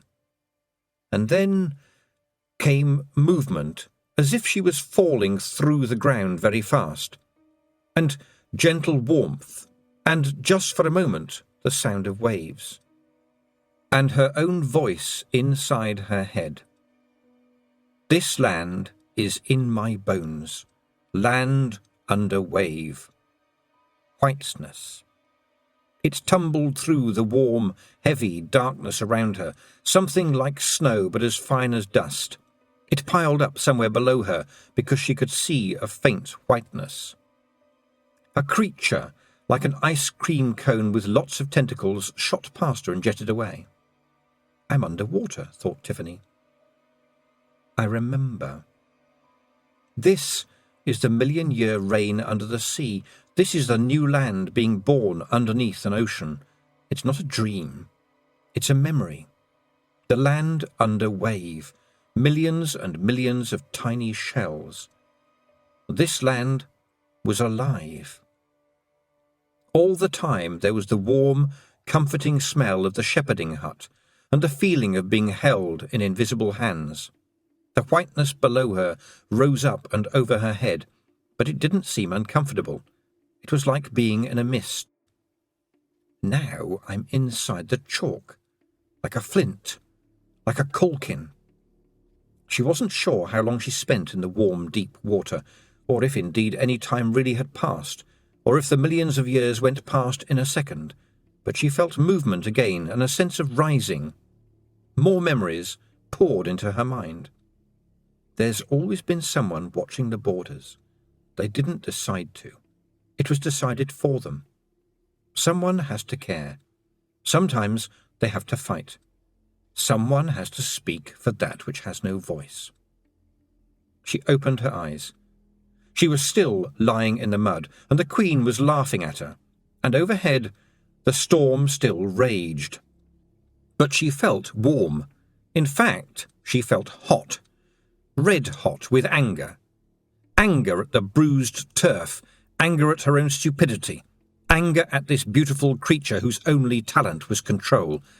This creature was trying to take her world. All witches are selfish, the Queen had said. But Tiffany's third thought said, then turn selfishness into a weapon. Make all things yours. Make other lives and dreams and hopes yours. Protect them, save them, bring them into the sheepfold. Walk the gale for them, keep away the wolf. My dreams, my brother, my family, my land, my world. How dare you try to take these things, because they are mine. I have a duty. The anger overflowed. She stood up, clenched her fists and screamed at the storm, putting into the scream all the rage that was inside her. Lightning struck the ground on either side of her. It did so twice, and it stayed there crackling, and two dogs formed. Steam rose from their coats, and blue light sparked from their ears as they shook themselves. They looked attentively at Tiffany. The Queen gasped and vanished. "Come by, lightning!"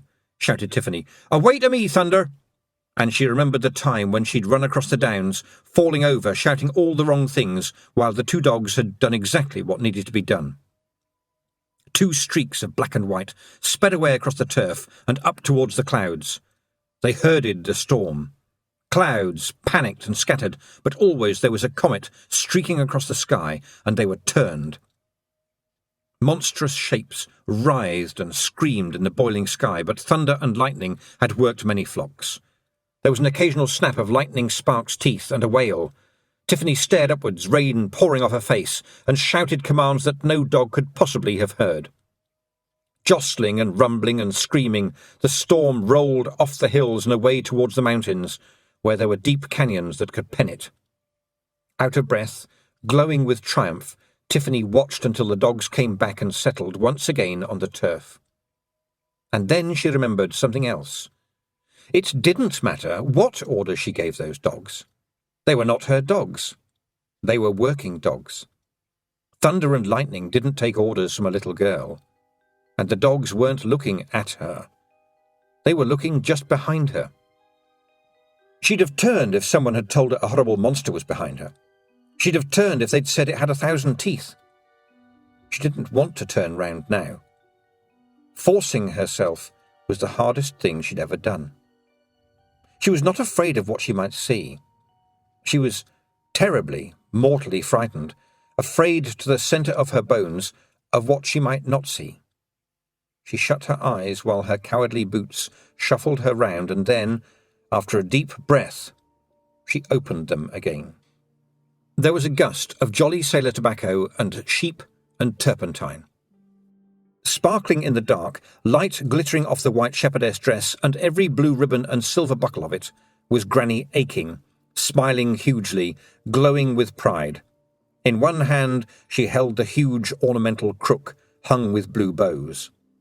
She pirouetted slowly, and Tiffany saw that while she was a brilliant glowing shepherdess from hat to hem, she still had her huge old boots on.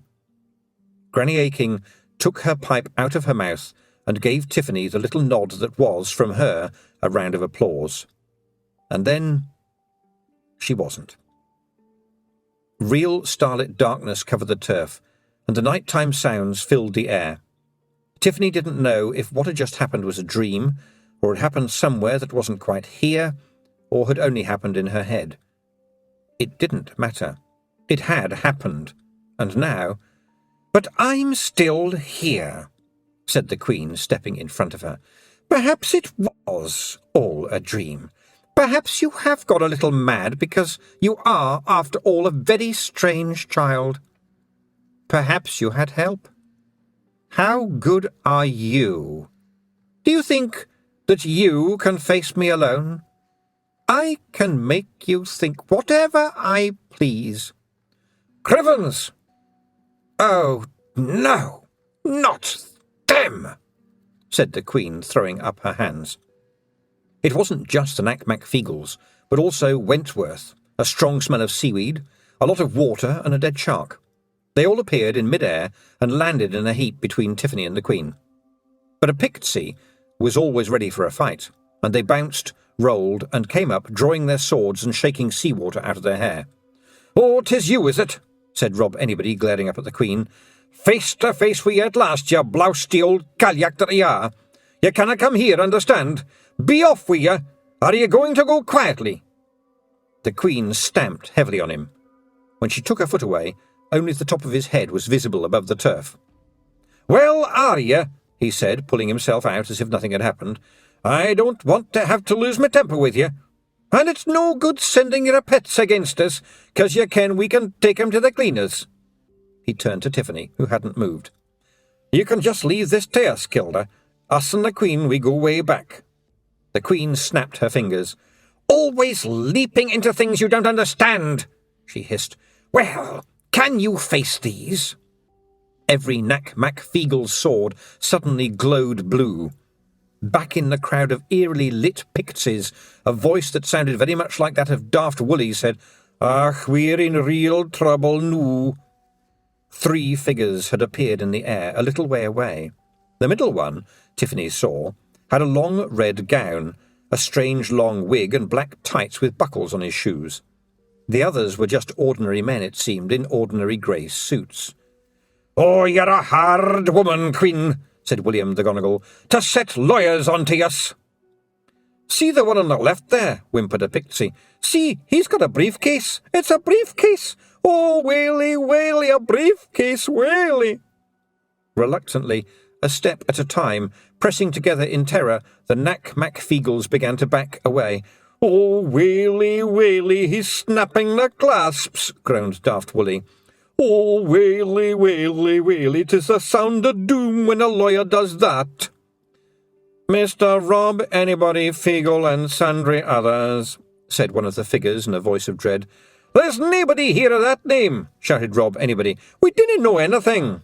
"We have heard a list of criminal and civil charges, totaling 19,763 separate offences." "We wasn't there," yelled Rob Anybody desperately. "Isn't that right, lads?" "Including more than 2,000 cases of making an affray, causing a public nuisance, being found drunk, being found very drunk, using offensive language, taking into account 97 counts of using language that was probably offensive if anyone else could understand it, committing a breach of the peace, malicious lingering." "It's mistaken identity," shouted Rob Anybody. "It's no our fault. We was only standing there and someone else did it and ran away." "Grand theft, petty theft, burglary, housebreaking, loitering with intent to commit a felony." "We was misunderstood when we was bairns," yelled Rob Anybody. "You're only picking on us 'cause we're blue. We always get blamed for everything. The police hate us. We wasn't even in the country." But, to groans from the cowering Pixies, one of the lawyers produced a big roll of paper from his briefcase. He cleared his throat and read out, "Angus Big.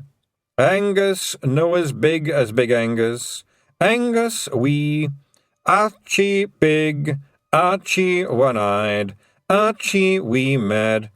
"They've got our names," sobbed Daft Woolly. "They've got our names. It's the prison house for us." "Objection. I move for a writ of habeas corpus," said a small voice, "and enter a plea of visne faciem capite repletam without prejudice." There was absolute silence for a moment. Rob Anybody turned to look at the frightened Nac Mac Feegles and said, OK, which of you said that?" The toad crawled out of the crowd and sighed. "It suddenly all came back to me," it said. "I remember what I was now. The legal language brought it all back. I'm a toad now, but," it swallowed, "once I was a lawyer. And this, people, is illegal. These charges are a complete tissue of lies based on hearsay evidence." It raised yellow eyes towards the Queen's lawyers. "I further move that the case is adjourned sine die on the basis of potestne mater tua suere amicae." The lawyers had pulled large books out of nowhere and were thumbing through them hastily. "We're not familiar with counsel's terminology," said one of them. "Hey, they're sweating," said Rob Anybody. "You mean we can have lawyers on our side as well?" "Yes, of course," said the toad. "You can have defence lawyers." "Defence?" said Rob Anybody. "Are you telling me we could have got away with it 'cause of tissue lies?" "Certainly," said the toad. "And with all the treasure you've stolen, you can pay enough to be very innocent indeed. My fee will be—" It gulped as a dozen glowing swords were swung towards him. "I just remembered why that fairy godmother turned me into a toad," it said. "So, in the circumstances, I'll take this case pro bono publico." The swords didn't move. "That means for free," it added. "All right, we like the sound of that," said Rob Anybody to the sound of swords being sheathed. "How come you're a lawyer and a toad?" "Oh, well, it was just a bit of an argument," said the toad. "A fairy godmother gave my client 3 wishes, the usual health, wealth and happiness package. And when my client woke up one wet morning and didn't feel particularly happy, she got me to bring an action for breach of contract. It was a definite first in the history of fairy godmothering. Unfortunately, as it turned out, so was turning the client into a small hand mirror and her lawyer, as you see before you, into a toad. I think the worst part was when the judge applauded. That was hurtful, in my opinion. "But you can still remember all that legal stuff. Good," said Rob Anybody. He glared at the other lawyers. "Hey, you scanners! We got a cheap lawyer, and we're no afraid to use him with prejudice." The other lawyers were pulling more and more paperwork out of the air now. They looked worried, and a little frightened. Rob Anybody's eyes gleamed as he watched them. "What does all that Visne Faciem stuff mean, my learned friend?" he said. "Visne Faciem Capite Repletam," said the toad. "It was the best I could do in a hurry, but it means approximately," he gave a little cough, "would you like a face which is full of head?" "And to think we didn't know legal talking was that simple," said Rob Anybody. "We could all be lawyers, lads, if we knew the fancy words. Let's get them." The Nac Mac Feegle could change mood in a moment, especially at the sound of a battle cry. They raised their swords in the air. 1,200 angry men, they shouted. "Nae more courtroom drama. We have the law on our side. The law's made to tak care of rascals." "No!" said the Queen, and waved her hand. Lawyers and Picketses faded away. There was just her and Tiffany, facing one another on the turf at the dawn, the wind hissing around the stones. "What have you done with them?" Tiffany shouted. "Oh, they're around somewhere," said the Queen airily. "It's all dreams anyway. And dreams within dreams. You can't rely on anything, little girl. Nothing is real. Nothing lasts. Everything goes. All you can do is learn to dream, and it's too late for that.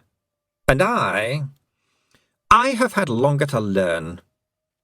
Tiffany wasn't sure which of her thoughts was operating now. She was tired. She felt as though she was watching herself from above and a little behind. She saw herself set her boots firmly on the turf, and then, like someone rising from the clouds of a sleep, she felt the deep, deep time below her. She sensed the breath of the downs and the distant roar of ancient seas trapped in millions of tiny shells. She thought of Granny Aching under the turf, becoming part of the chalk again, part of the land under wave. She felt as if huge wheels of time and stars were turning slowly around her. She opened her eyes and then, somewhere inside, opened her eyes again. She heard the grass growing and the sound of worms below the turf. She could feel the thousands of little lives around her, smell all the scents on the breeze, and see all the shades of the night. The wheels of stars and years, of space and time, locked into place. She knew exactly where she was, and who she was, and what she was. She swung a hand. The Queen tried to stop her, but she might as well have tried to stop a wheel of years. Tiffany's hand caught her face and knocked her off her feet. "I never cried for Granny because there was no need to," she said. "She has never left me." She leaned down, and centuries bent with her. "The secret is not to dream," she whispered. "The secret is to wake up. Waking up is harder. I have woken up, and I am real. I know where I come from, and I know where I'm going. You cannot fool me anymore, or touch me, or anything that is mine." "I'll never be like this again," she thought, as she saw the terror in the Queen's face. "I'll never again feel as tall as the sky, and as old as the hills, and as strong as the sea. I've been given something for a while, and the price of it is that I have to give it back. And the reward is giving it back too. No human could live like this. You could spend a day looking at a flower to see how wonderful it is, and that wouldn't get the milking done. No wonder we dream our way through our lives. To be awake and see it all as it really is, no one could stand that for long." She took a deep breath and picked the Queen up. She was aware of things happening, of dreams roaring around her, but they didn't affect her. She was real, and she was awake, more awake than she'd ever been. She had to concentrate even to think against the storm of sensations pouring into her mind. The Queen was as light as a baby and changed shape madly in Tiffany's arms, into monsters and mixed-up beasts, things with claws and tentacles. But at last she was small and grey like a monkey, with a large head and big eyes, and a little downy chest that went up and down as she panted. She reached the stones. The arch still stood. It was never down, Tiffany thought. She had no strength, no magic, just one trick. The worst one. "Stay away from here," said Tiffany, stepping through the stone doorway. "Never come back. Never touch what is mine." And then, because the thing was so weak and babylike, she added, "But I hope there's someone who'll cry for you. I hope the king comes back." "You pity me?" growled the thing that had been the Queen. "Yes, a bit," said Tiffany. Like Miss Robinson, she thought. She put the creature down. It scampered across the snow, turned, and became the beautiful Queen again. "You won't win," the Queen said. "There's always a way in. People dream." "Sometimes we waken," said Tiffany. "Don't come back, or there will be a reckoning." She concentrated, and now the stones framed nothing more or less than the country beyond. "I shall still have to find a way of sealing that," said her third thoughts. Or her 20th thoughts, perhaps. Her head was full of thoughts. She managed to walk a little way and then sat down, hugging her knees. Imagine getting stuck like this, she thought. You'd have to wear earplugs and nose plugs and a big black hood over your head, and still you'd see and hear too much. She closed her eyes, and closed her eyes again. She felt it all draining away. It was like falling asleep, sliding from that strange wide awakeness into normal, everyday, well, being awake. It felt as if everything was blurred and muffled. This is how we always feel, she thought. We sleepwalk through our lives because how could we live if we were always that awake? Someone tapped her on the boot. Chapter 14. Small, like oak trees. "Hey, where did you get to?" shouted Rob Anybody, glaring up at her. "1 minute we was just about to give them lawyers a good legal seeing to, next minute you and the Queen was gone." Dreams within dreams, Tiffany thought, holding her head. But they were over, and you couldn't look at the Nac Mac Feegle and not know what was real. "It's over," she said. "Did you kill her?" "No." "She'll be back then," said Rob Anybody. "She's awful stupid, that one. Clever with the dreaming, I'll grant you, but not a brain in her head." Tiffany nodded. The blurred feeling was going. The moment of wide awakeness had faded like a dream. But I must remember that it wasn't a dream. "How did you get away from the huge wave?" she asked. "Ach, we're fast movers," said Rob Anybody. "And it was a strong lighthouse. Of course, the water came up pretty high." "A few sharks were involved, that kind of thing," said not as big as medium-sized Jock, but bigger than wee Jock. "Oh, aye, a few sharkies," said Rob Anybody, shrugging. "And one of them octopuses." "It was a giant squid," said William the Gonigal. "Aye, well, it was a kebab pretty quickly," said Daft Woolly. "A heedful of heed, you wee, shouted Wentworth, overcome with wit. William coughed politely. "And the big wave threw up a lot of sunken vessels full of treasure," he said. "We stopped off for a wee pillage." The Nac Mac Feegles held up wonderful jewels and big gold coins. "But that's just dream treasure, surely," said Tiffany. "Fairy gold, it'll turn into rubbish in the morning." "Aye," said Rob Anybody. He glanced at the horizon. "OK, you had to kill the lads. We got maybe half an hour to sell it to someone. Permission to go off ski," he added to Tiffany. Oh, yes, fine, thank you." They were gone, in a split-second blur of blue and red. But William the Gonigal remained for a moment. He bowed to Tiffany. "You didn't do it all badly," he said. "We're proud of ye. So would your granny be, remember that. You're not unloved." Then he vanished too. There was a groan from Roland lying on the turf. He began to move. "Wee men all gone," said Wentworth sadly in the silence that followed. "Criven's all gone."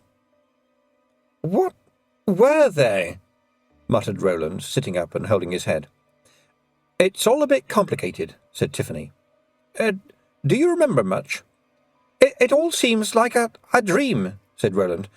"I remember the sea, and we were running, and I cracked a nut which was full of those little men, and I was hunting in this huge forest with shadows." "Dreams can be very funny things," said Tiffany carefully. She went to stand up and thought, "I must wait here a while. I don't know why I know, I just know. Perhaps I knew and have forgotten, but I must wait for something." "Can you walk down to the village?" she said. "Oh, yes, I think so. But what did—" "Then will you take Wentworth, will you, please? I'd like to rest for a while." "Are you sure?" said Roland, looking concerned. "Yes, I won't be long. Please? You can drop him off at the farm. Tell my parents I'll be down soon. Tell them I'm fine." Wee men," said Wentworth. "Crivens want bed." Roland was still looking uncertain. "Off you go," Tiffany commanded, and waved him away. When the two of them had disappeared below the brow of the hill, with several backward glances, she sat down between the 4 iron wheels and hugged her knees. Far off, she could see the mound of the Nac Mac Feegle. Already they were a slightly puzzling memory, and she'd seen them only a few minutes ago. But when they'd gone, they left the impression of never having been there. She could go to the mound and see if she could find the big hole. But supposing it wasn't there? Or supposing it was, but all there was down there were rabbits? "No, it's all true," she said to herself. "I must remember that too." A buzzard screamed in the dawn greyness. She looked up as it circled into sunlight, and a tiny dot detached itself from the bird. That was far too high up, even for a pixie to stand a fall. Tiffany scrambled to her feet as Hamish tumbled through the sky, and then something ballooned above him, and the fall became just a gentle floating, like thistledown. The bulging shape above Hamish was Y-shaped. As it got bigger, the shape became more precise, more familiar. He landed, and a pair of Tiffany's pants, the long-legged ones with the rosebud pattern, settled down on top of him. "That was great," he said, pushing his way through the folds of fabric. "Nae more landing on my head for me." "They're my best pants," said Tiffany wearily. "You stole them off her clothesline, didn't you?" "Oh, aye, nice and clean," said Hamish. "I had to cut the lace off, 'cause it got in the way, but I put it by and you could easily sew it on again." He gave Tiffany the big grin of someone who, for once, has not dived heavily into the ground. She sighed. She'd liked the lace. She didn't have many things that weren't necessary. "I think you'd better keep them," she said. "Aye, I will then," said Hamish. "Now, what was it? Oh, yes. You have visitors coming. I spotted them over the valley. Look up there." There were 2 other things up there, bigger than a buzzard, so high that they were already in full sunlight. Tiffany watched as they circled lower. They were broomsticks. "I knew I had to wait," Tiffany thought. Her ears bubbled. She turned and saw Hamish running across the grass. As she looked, the buzzard picked him up and sped onwards. She wondered if he was frightened, or at least didn't want to meet whoever was coming. The broomsticks descended. The lowest one had 2 figures on it. As it landed, Tiffany saw that one of them was Miss Dick, clinging anxiously onto a smaller figure who'd been doing the steering. She half climbed off, half fell off, and tottered over to Tiffany. "You wouldn't believe the time I've had," she said. "It was just a nightmare. We flew for the storm. Are you all right?" Yes. What happened?" Tiffany looked at her. "How did you begin to answer something like that?" "The Queen's gone," she said. That seemed to cover it. "What? The Queen has gone?" These ladies are Mrs. Ogg." "Morning," said the broomstick's other occupant, who was pulling at her long black dress, from under the folds of which came the sounds of twanging elastic. "The wind up there blows right where it likes, I don't mind telling you." She was a short, fat lady with a cheerful face, like an apple that's been stored too long. All the wrinkles moved into different positions when she smiled.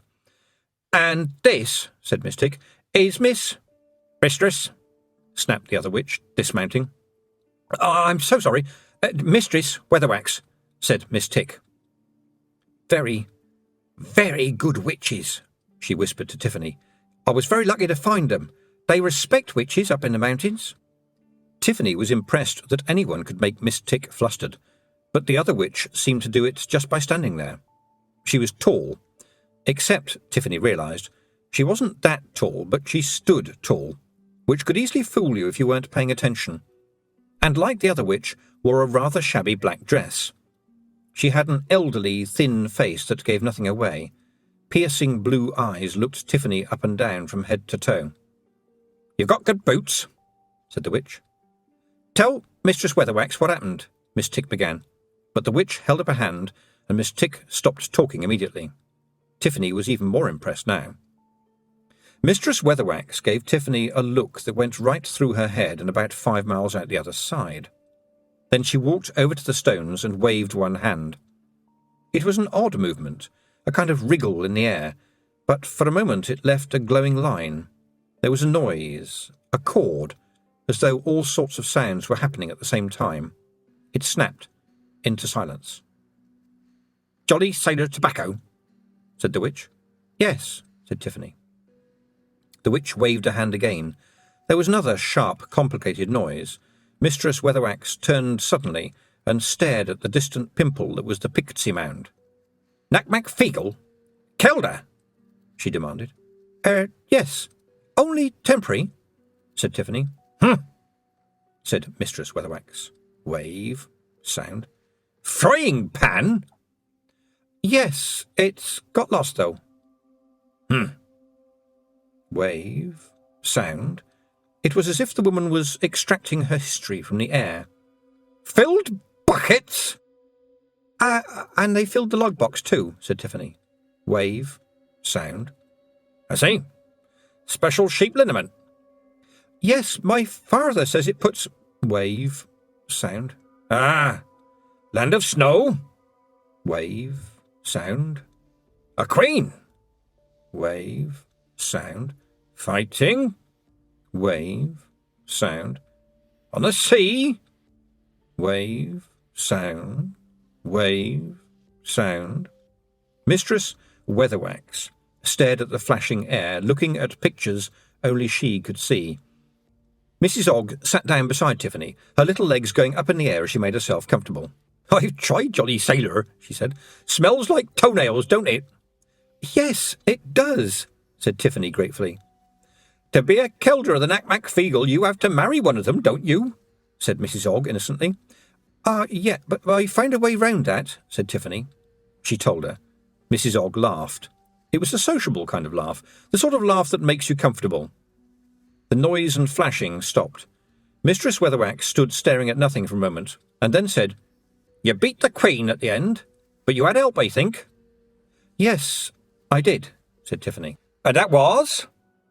I don't ask you your business, said Tiffany before she'd even realised she was going to say it. Miss Tick gasped. Mrs. Ogg's eyes twinkled, and she looked from Tiffany to Mistress Weatherwax like someone watching a tennis match. Tiffany, Mistress Weatherwax is the most famous witch in all... Miss Tick began severely, but the witch waved a hand at her again. I really must learn how to do that, Tiffany thought. Then Mistress Weatherwax took off her pointed hat and bowed to Tiffany. Well said, she said, straightening up and staring directly at Tiffany. I didn't have the right to ask you. This is your country. We're here by your leave. I show you respect, as you, in turn, will respect me. The air seemed to freeze for a moment, and the skies to darken. Then Mistress Weatherwax went on, as if a moment of thunder hadn't happened. But if one day you care to tell me more, I should be grateful to hear about it, she said in a conversational voice. And them creatures that look like they're made of dough, I should like to know more about them too. Never run across them before. And your grandmother sounds the kind of person I would have liked to meet. She straightened up. In the meantime, we'd better see if there's anything left you can still be taught. Is this where I learn about witches' school? Said Tiffany. There was a moment of silence. Witches' school? Said Mistress Weatherwax. Said Miss Tick. You were being metaphorical, weren't you? Said Tiffany. Metaphorical? Said Mrs. Ogg, wrinkling her forehead. She means a metaphorical, mumbled Miss Tick.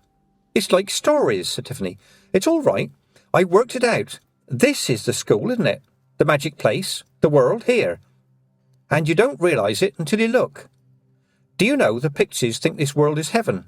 We just don't look. You can't give lessons on witchcraft, not properly. It's all about how you are. You, I suppose. Nicely said, said Mistress Weatherwax. You're sharp, but there's magic too. You'll pick that up. It don't take much intelligence, otherwise wizards wouldn't be able to do it.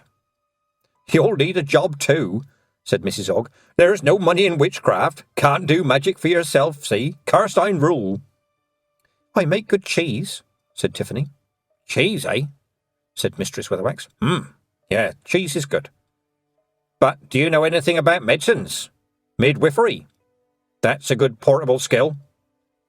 Well, I've helped deliver difficult lambs, said Tiffany, and I saw my brother being born. They didn't bother to turn me out. It didn't look too difficult. But I think cheese is probably easier and less noisy. Cheese is good, Mistress Weatherwax repeated, nodding. Cheese is alive. And what do you really do? Said Tiffany. The thin witch hesitated for a moment, and then, We look to the edges, said Mistress Weatherwax. There are a lot of edges, more than people know, between life and death, this world and the next, night and day, right and wrong. And they need watching. We watch 'em. We guard the summer things. And we never ask for any reward. That's important. People give us stuff, mind you. People can be very generous to witches, said Mrs. Ogg happily. On baking days in our village, sometimes I can't move for cake. There's ways and ways of not asking, if you get my meaning. People like to see a happy witch. But down here, people think witches are bad, said Tiffany, and her second thoughts added, Remember how rarely Granny Aching ever had to buy her own tobacco?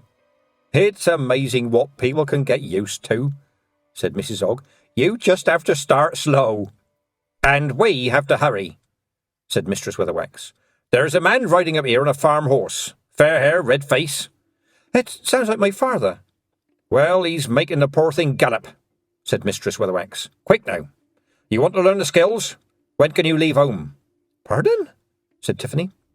Don't the girls here go off to work as maids and things? Said Mrs. Ogg. Oh, yes, when they're a bit older than me.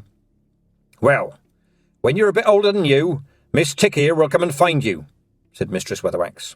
Miss Tick nodded. There are elderly witches up in the mountains who'll pass on what they know in exchange for a bit of help around the cottage. This place will be watched over while you're gone. You may depend on it. In the meantime, you'll get 3 meals a day, your own bed, use a broomstick. That's the way we do it. All right? Yes, said Tiffany, grinning happily. The wonderful moment was passing too quickly for all the questions she wanted to ask. Yes, but, Yes, said Mrs. Ogg. I don't have to dance around with no clothes on or anything like that, do I? Only I heard rumours. Mistress Weatherwax rolled her eyes.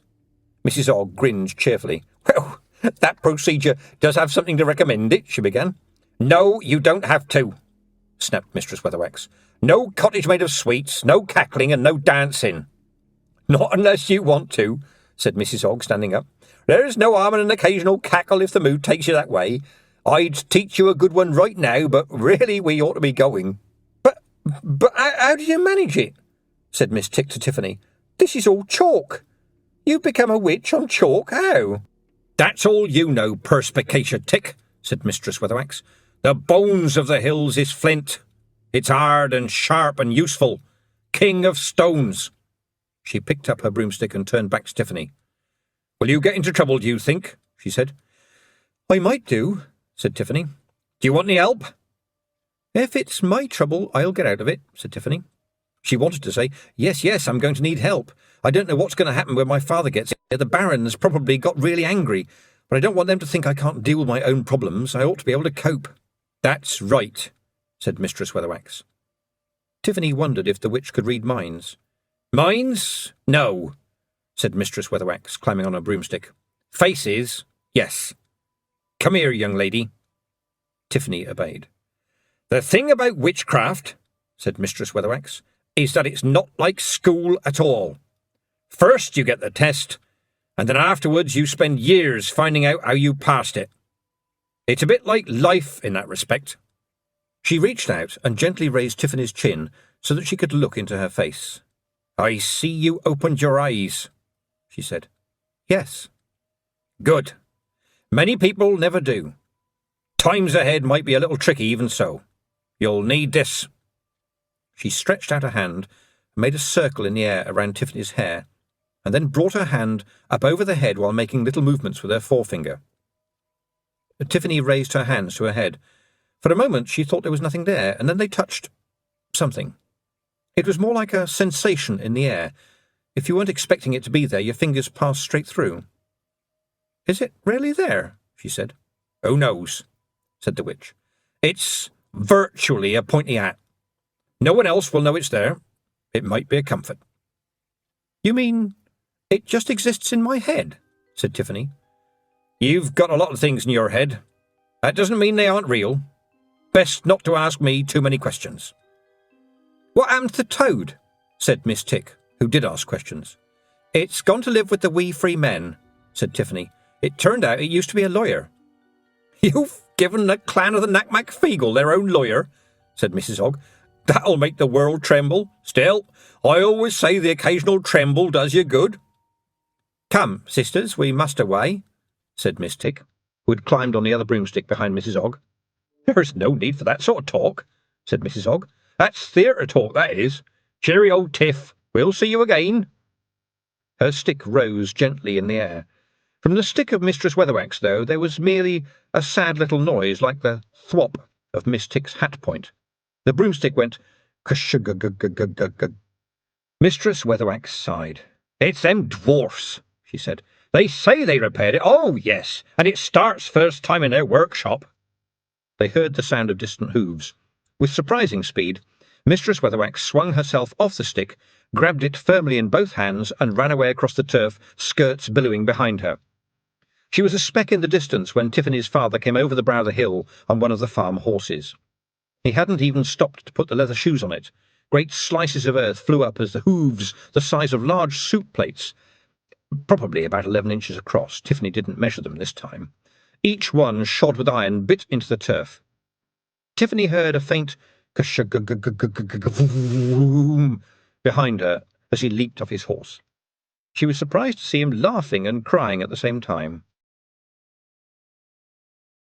It was all a bit of a dream. Tiffany found that a very useful thing to say. It's hard to remember. It was all a bit of a dream. It was all a bit of a dream, I can't be certain. The overjoyed Baron, however, was very certain. Obviously this queen woman, whoever she was, had been stealing children, but Roland had beaten her, oh yes, and helped these 2 young children to get back as well. Her mother had insisted on Tiffany going to bed, even though it was broad daylight. Actually, she didn't mind. She was tired, and lay under the covers in that nice pink world halfway between asleep and awake. She heard the Baron and her father talking downstairs. She heard the story being woven between them as they tried to make sense of it all. Obviously the girl had been very brave. This was the Baron speaking. But, well, she was 9, wasn't she? And didn't even know how to use a sword, whereas Roland had fencing lessons at his school. And so it went on. There were other things she heard her parents discussing later, when the Baron had gone. There was the way Ratbag now lived on the roof, for example. Tiffany lay in bed and smelled the ointment her mother had rubbed into her temples. Tiffany must have got hit on the head, she'd said, because of the way she kept on touching it. So, Roland with the beefy face was the hero, was he? And she was just like the stupid princess who broke her ankle and fainted all the time. That was completely unfair. She reached out to the little table beside her bed where she'd put the invisible hat. Her mother had put down a cup of broth right through it, but it was still there. Tiffany's fingers felt very faintly the roughness of the brim. We never ask for any reward, she thought. Besides, it was her secret, all of it. No one else knew about the wee free men. Admittedly, Wentworth had taken to running through the house with a tablecloth round his waist, shouting, "Wee men's, I'll scone you in the boot." But Mrs. Aching was still so glad to see him back, and so happy that he was talking about things other than sweets, that she wasn't paying too much attention to what he was talking about. No, she couldn't tell anyone. They'd never believe her. And suppose that they did and went up and poked around the Pixies' mound. She couldn't let that happen. What would Granny Aching have done? Granny Aching would have said nothing. Granny Aching often said nothing. She just smiled to herself and puffed on her pipe and waited until the right time. Tiffany smiled to herself. She slept and didn't dream. And a day went past. And another day. On the third day it rained. Tiffany went into the kitchen when no one was about and took down the china shepherdess from the shelf. She put it in a sack, then slipped out of the house and ran up onto the downs. The worst of the weather was going either side of the chalk, which cut through the clouds like a prow of a ship. But when Tiffany reached the spot where an old stove and 4 iron wheels stood out of the grass, and cut a square of turf, and carefully chipped out a hole for the china shepherdess, and then put the turf back, it was raining hard enough to soak it in and give it a chance of surviving. It seemed the right thing to do, and she was sure she caught a whiff of tobacco. Then she went to the Pixies' mound. She'd worried about that. She knew they were there, didn't she? So, somehow, going to check that they were there would be sort of showing that she doubted if they would be, wouldn't it? They were busy people. They had lots to do. They had the old Kelder to mourn. They were probably very busy. That's what she told herself. It wasn't because she kept wondering if there really might be nothing down the hole but rabbits. It wasn't that at all. She was the Kelder. She had a duty. She heard music. She heard voices. And then sudden silence as she peered into the gloom.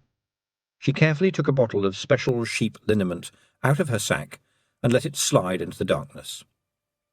Tiffany walked away and heard the faint music start up again. She did wave at a buzzard circling lazily under the clouds, and she was sure a tiny dot waved back. On the 4th day, Tiffany made butter, and did her chores. She did have help. "And now I want you to go and feed the chickens," she said to Wentworth. "What is it I want you to do?" "Fear clucks," said Wentworth. "Chickens," said Tiffany severely. "Chickens," said Wentworth obediently. "And wipe your nose, not on your sleeve. I gave you a handkerchief. And on the way back, see if you can carry a whole log, will you?" "Ah, Crivens," muttered Wentworth. "And what is it we don't say?" said Tiffany. "We don't say the Crivens word," Wentworth muttered. "And we don't say it in front of Mummy," said Wentworth. "Good. And then when I've finished, we'll have time to go down to the river." Wentworth brightened up. "Wee mens," he said. Tiffany didn't reply immediately. Tiffany hadn't seen a single Feegle since she'd been home. "There might be," she said. "But they're probably very busy. They've got to find another Kelder. And, well, they're very busy, I expect." "Wee men say hit you in the head fish face," said Wentworth happily. "We'll see," said Tiffany, feeling like a parent. "Now, please go and feed the chickens and get the eggs." When he'd wandered away, carrying the egg basket in both hands, Tiffany turned out some butter onto the marble slab and picked up the paddles to pat it into, well, a pat of butter. Then she'd stamp it with one of the wooden stamps. People appreciated a little picture on their butter. As she began to shape the butter, she was aware of a shadow in the doorway and turned. It was Roland. He looked at her, his face even redder than usual. He was twiddling his very expensive hat nervously, just like Rob anybody did. "Yes?" she said. "Look, about all that, about..." Roland began. "Yes?" "Look, I didn't lie to anyone or anything," he blurted out. "But my father just sort of assumed I'd been a hero, and he just wouldn't listen to anything I said, even after I told him how helpful I'd been," said Tiffany. "Yes, no, he said it was lucky for you I was there. He said..." "It doesn't matter," said Tiffany, picking up the butter paddles again. "And he just kept telling everyone how brave I'd been, and..." "I said it doesn't matter," said Tiffany. The little paddles went pat, pat, pat on the fresh butter. Roland's mouth opened and shut for a moment. You mean you don't mind? He said at last. No, I don't mind, said Tiffany. But it's not fair. We're the only ones who know the truth, said Tiffany. Pat, pat, pat. Roland stared at the fat, rich butter as she calmly patted it into shape. Oh, he said. You won't tell anyone, will you? I mean, you've got every right to, but... Pat, pat, pat, pat, pat. No one would believe me, said Tiffany. I did try, said Roland. Honestly, I really did. I expect you did, Tiffany thought. But you're not very clever, and the Baron certainly is a man without first sight. He sees the world the way he wants to see it. One day you'll be Baron, won't you? She said. Well, yes, one day. But look, are you really a witch?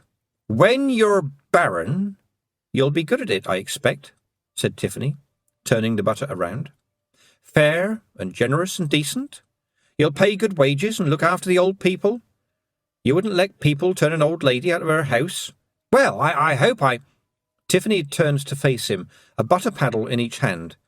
Because I'll be there, you see. You'll look up and see my eye on you. I'll be there on the edge of the crowd all the time. I'll be watching everything. Because I come from a long line of aching people, and this is my land. But you can be the Baron for us, and I hope you're a good one. If you are not, there will be a reckoning. Look, I know you were... Roland began, going red in the face. Very helpful, said Tiffany. But you can't talk to me like that, you know. Tiffany was sure she heard up in the roof and on the very edge of hearing someone say, Crivens, what a wee snotter.